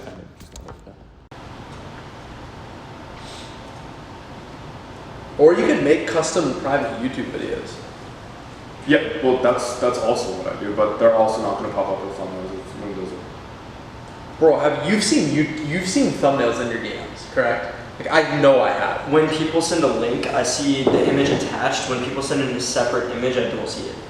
It's only if they're in your request box, then it's only a link. Yeah, they're gonna have to open. Yeah, then it'll pop up. But like that's when they accept it. Yeah, but think about I'm turning my fucking mic back on. Put your head into this. Think about the curiosity of someone sending a Loom swiping up on your story. So do you think I should just send a Loom link? Yeah. Okay. It's on a fucking story. That's something relevant that they care about that they posted that day. This means story swipe up. So just because before literally, sending you can split test it. I'm not saying it'll work better. Yeah. Split test that, but literally. All you have to change is doing it via story swipe ups. If I swiped up on your story, you didn't know who I was, but it was a fucking Zoom link on your story, who does that? Well, like, no one does that. I know what's going on if they swipe up on my story and I'm seeing Zoom link. I know they're going to push it. I know, personally. A Zoom link? No, a Loom link, yeah. Not on your story. You've never received that. I guarantee you've never received. Can you show me someone swiping up your story so I see what it looks like? No one does it. This is my clients that do it. No one does story swipe up. Has anybody done it? This is how we converted for 4 months. Yeah, but has anybody done it for you though? To me? Yeah, so I just want to No, which is why it works. Okay. Alright. Anyone who replies to my story, I view to the end, every time. Alright, so that's one split I could run. Do you think I should test a split where I... Of course you should test everything. What, should I, and then also send an outreach message along with the... Okay. Yeah. Got it. You should split test everything. Because I can't sit here and say what's going to work or not. I just can give you advice that I know your reply rate will increase because of story swipe ups. Sweet. And yeah, that's actually another question with my offer actually. Yes. Do you think we should still be doing the free videos? Yeah, it's so good. And for those free videos, they're specifically for converting since it's Okay, watch it. Or do you think we should just like keep going top of funnel for those free videos? Because that's what we've been doing today. Top of funnel, because views are more valuable to their eyes. They don't know YouTube like you do. Yeah. Drop your knowledge. So you think we should Like I'm saying, think of, like, you know that the views don't matter, but to them it's, I just hired this guy to do a free video, got way more views than I've ever gotten. Okay. That's what matters. Think of it in the context of my new offer, also applying ads though, because some niches quite literally, like for some clients, I'll literally have to go outside their niche to get that traffic, and then we'll have like a bunch of like blue leaders on the channel. Doesn't matter, you got the sale because they saw the value before it because you got views.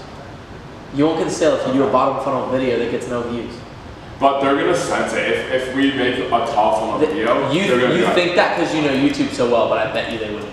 So if someone's selling like payment processing, and we went out and made a video on like the top 5 best, this is the free video. Day, yeah. Yeah. Top 5 best $500 a day side hustles, they're not going to be a little bit skeptical. Your free, no, because I'd be upfront about the expectation. I'd be like, look, I know YouTube incredibly well. I'm gonna do this, and again, you have a call before the free video. Yeah. I'm gonna do this free video for you, and I'm just gonna show you that I know exactly what the fuck I'm doing because it's gonna get way more views than your past videos have. And I know you're confident enough to do that. Do it, and then you're fulfilling on what you said. So the expectation's being fulfilled. That's it. But also, like at the end of the day, they're not going to buy from me anyway for the views, for like the extra traffic they're buying. It doesn't matter. It shows your skill, and you followed through with your promise, and it's impressive because you got views, and it's hard to on YouTube. But it doesn't show on what I'm trying to close on, which is conversions. At least in that first month. It doesn't matter. They're hiring you for YouTube. That's what they're hiring you for. The best way for you to show that you're better than everyone else on it is for a free video to get a lot of views. Okay. Okay, got it. And those are really, really easy to sell too, because my free videos always perform so well. I know. Always. So I think, I think we can do good with that. But be upfront about the expectations. Like, this is gonna perform. I'm going to show you how good at YouTube I am because it's gonna get way more videos than any of your videos have ever done. Okay. All right. Sweet. So free video, and then let's say we go and shoot that free video for them. From the free video, where do you think the sales process should go? Yeah, once the free video performs, obviously before the free video, it should be like you should get revenue off of that video, which I know you already do. Yeah. Okay. So boom. Then if they get conversion from it, great. If not, it's fine because you're showing your skill.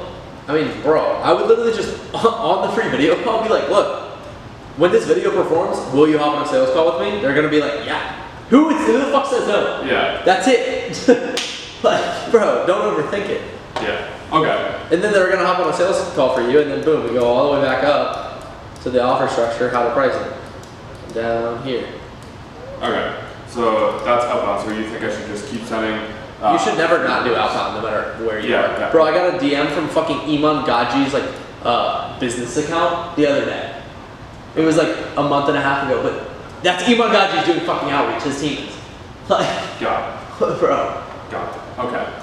So I should be running this on X, LinkedIn, and Instagram. How many looms do you think we should be sending out a day? As many as possible. Be realistic, like just give a number because we both have different numbers in our head. Bro, however the limits let you set. I can automate 500 XDMs per day for $12 a month. Yeah, but mine's personalized. Yeah, I know. But like, why do you have to just send the Loom link on X? If you're gonna do 500 DMs, bro, again, split test. One split on X could be you send 500 DMs, hey, I'm gonna literally build you a free video, and then you just send them the Loom once they agree to it. Then boom, then you're not personalizing it anything for someone who won't respond. But everybody is doing that. Okay, but that's, again, it goes all the way back to what we talked about early in the free course, is your digital identity. So that's what you need to be focusing on building.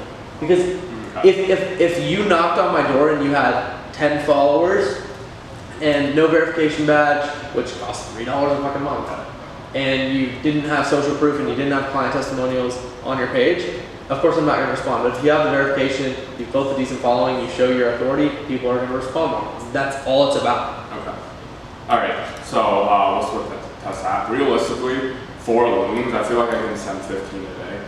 I know a lot of people in Amias program do 5, but like I think they're just like I don't even know what they're doing. They can do more than that. But so there's that. There's also one other thing I want to go over for the app talk specifically. Your looms are too long too. Yeah, they should be shorter. Like 1 to 2 minutes. Because I like to tip it. So, is this still recording? Yeah. Cool. I can see it. Yeah. 1 to 2 minute looms. Yeah. And you should hire a VA to do the custom stuff. Yeah, for sure. Should I get them on commission? You're gonna have to pay. No, not a VA. No. Just pay a fucking $400 a month to scrape the leads, understand your ICP. You're gonna have to train them again. I had a VA for that on commission before. I mean, if you can do that, great. But VAs, in my experience, on commission aren't that motivated, and they're annoyed that they don't get paid for sure. Whereas like a salesperson or like someone else, totally. But if it worked for you, it would work for you. Yeah. Just in my experience, it hasn't. Okay. Yeah, I forget the question. That's fine. It'll come back. Anyway, so X, LinkedIn. Oh, when I say LinkedIn, it comes something. Octopus CRM automates LinkedIn outreach. Oh, okay. But I don't think your ICP's on that. No. I haven't now. It's lead gen. I really struggle from this because it's not like I can't just like I don't target local businesses. I can just like scrape off of Google Maps or something. I can't do any of that. My lead generation is very specific and it has to be targeting people from 50 to 150K per month or in certain niches. Like I literally have a big list of the niches I'll be working with from now on. And they need to be in this niche and I don't know how to generate them. Like full on generating leads? That's like generating a list of people we can actually reach out to.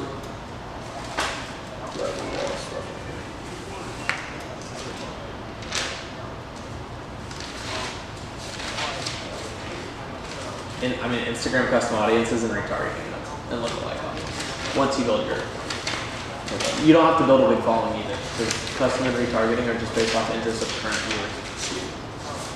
That's literally my answer.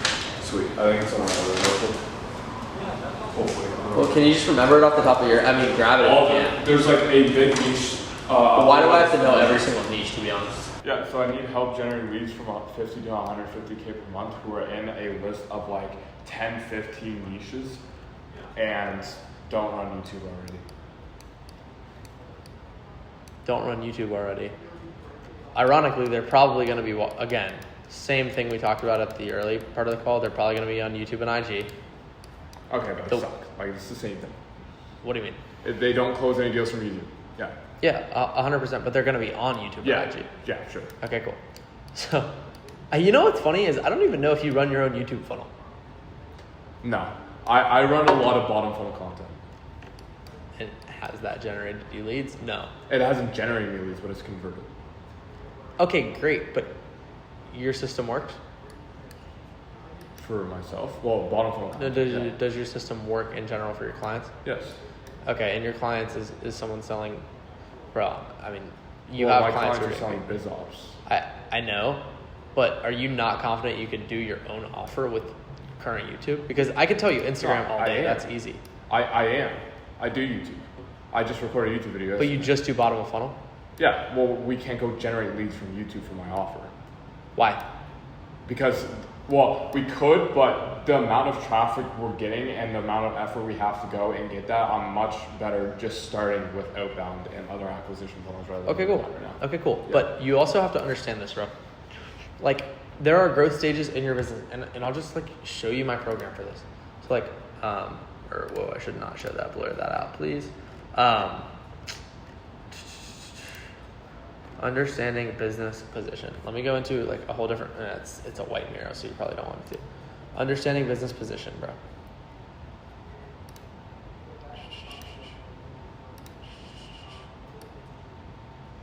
So there is survival, formulation, explosion, and plateau phase. And essentially those phases, which your business is probably in survival mode right now. A lot of people's are, bro, so many people's are. But as far as prioritizing your time, this is a matrix that I learned. It's incredibly useful. And what this is the how growth works in business. So sending a DM is a linear growth, because if you send one more DM, there's one more chance that you get a client. But if you're doing next innovative campaign, aka YouTube and Instagram content, which is going to exponentially grow your audience, or you're developing leaders within your company, that's not as relevant for you. This is more relevant for you. You want to have that exponential growth, because you said right now with where you're at, you're generating more leads with the Loom, so why not put more time into that, correct? Yeah, makes sense, but that's because of the stage of your business that you're in. And if you ever want to escape that, if that's the only input you put, you will forever be reliant on doing Looms and cold DMs.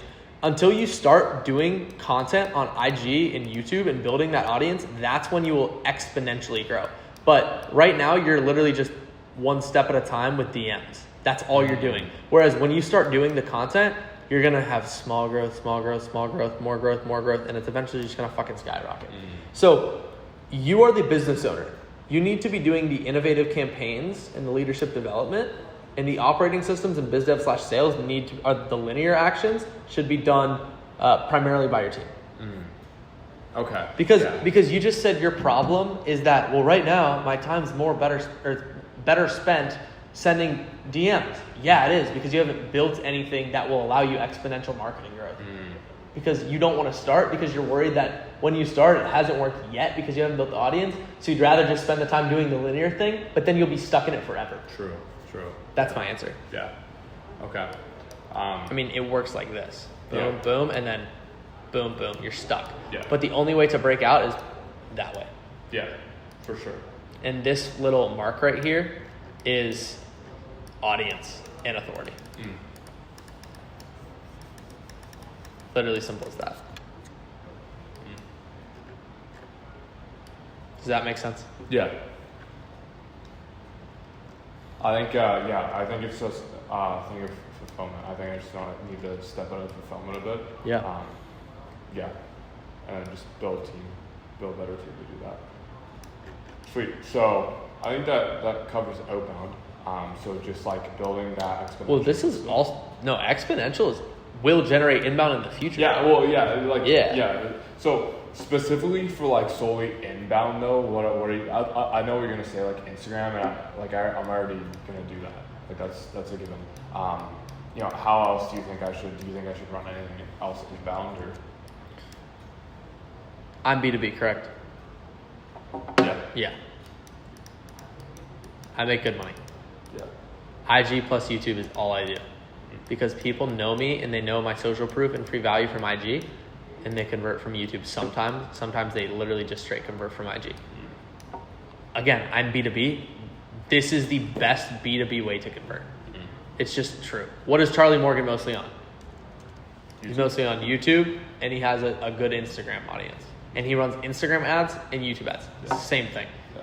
You just haven't started for this. True. And also, like you said, I have so many people who watch my YouTube videos and then DM me. Right now, you don't have an IG personal brand for people to watch your top of funnel, middle of funnel, bottom of funnel YouTube, and then DM you. So when you have that, you're actually going to generate more leads from it.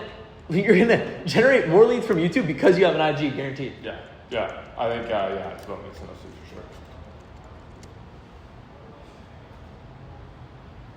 Dude, I keep having more questions, and then you'll say a good point. I'm like, oh, that's a good point. I'll fucking get the question.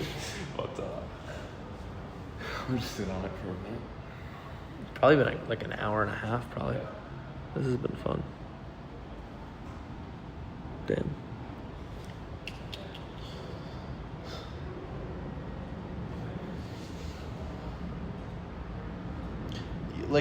I'm just telling you, bro, it's impossible. Everyone wants inbound. Everyone does. The only people who get it are who do the exponential audience growth and authority growth. Yeah. Or else you'll never have it. So what about the actual lead generation part? Like, let's say, you know, without inbound, like just starting out. Yeah, well, we just outbound. Yeah, like how do I generate the leads to go and reach out to them? You need to get on IG, because then you're gonna have leads to target. Why would you literally say like no IG, no YouTube, but I want to generate leads? Like, you don't have to say that. So are leads like followers? They can be if they're your ICP. I have a good amount of followers. Not every single person's a lead, but damn well a lot of them are.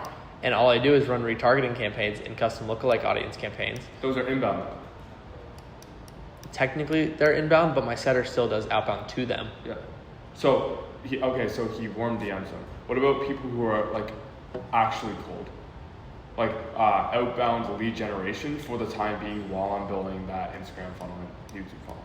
It's the same thing that we just said with the story swipe ups, like all that, automating X, split testing. But generating the people to send those leads, like, okay, not generate. I think you're gonna make them mixed up with like actual. You're saying lead list. Yeah, the lead list. Yeah. I mean, there's infinite ways to do that. I would say I literally would hire a VA, write down your exact ICP and like what it looks like for them on like what they look like on IG, and boom. If not, IG lead form ads, and then like all of this has to do with content, like free lead magnet. Because like, why would you just only do cold leads? Like, you're screwing yourself. Yeah. Free lead magnet to generate a lead that already knows who you are. So then the outreach is so much easier, and you can take it all the way. All the way back here. God. Like you should be paying per lead, or you should be paying a VA to scrape leads based off of an ICP sheet that you write and they look for on IG. So like, for instance, 18 to 30, 15K to 100K followers, verified. Yeah. And you have all of those listed out, and you can literally use like IGExporter.com to scrape a ton of people and then just have VA filter them. Okay. Yeah, and then would you say like still hire them on, maybe not a retainer, but like some sort of like upfront payment? Yeah, I mean, I would just pay the VA for like $100 for like the week, and just have them friggin' filter the spreadsheets. Yeah, got it. Okay. Yeah, sounds good. I mean, I think I have pretty much clarity on like what to do. Just since there's so much like just value there and so much stuff, I guess like a little bit of an implementation plan would be pretty good. Well, I can't build that right now. I would have to get the transcription of this video and then do it, so which we could just pop up after. Okay. So actually, I can just do this with AI myself. Actually. I'm gonna have to. I'll build the plan with my systems because I have that automated. But I'm gonna I need the transcription of all this, because then I can organize it all. Basically, I have AIs built out that know like what steps my customers have taken to then succeed in the quickest route possible. And then it can use all that data of like what worked quick and what didn't, and what worked long term, and what you should focus on now, and it'll put it all together. And you have a GPT on that? I have a completely custom AI that does it. Just give me a GPT. No. I'm going to do it. You want to do it? Okay. Yeah. All right. I mean, that's like, we've built it. There's so much data in it. I'm not giving it away. Yeah. Okay. Yeah. That happens. Yeah. So, yeah. That works. Okay. Cool. Sweet.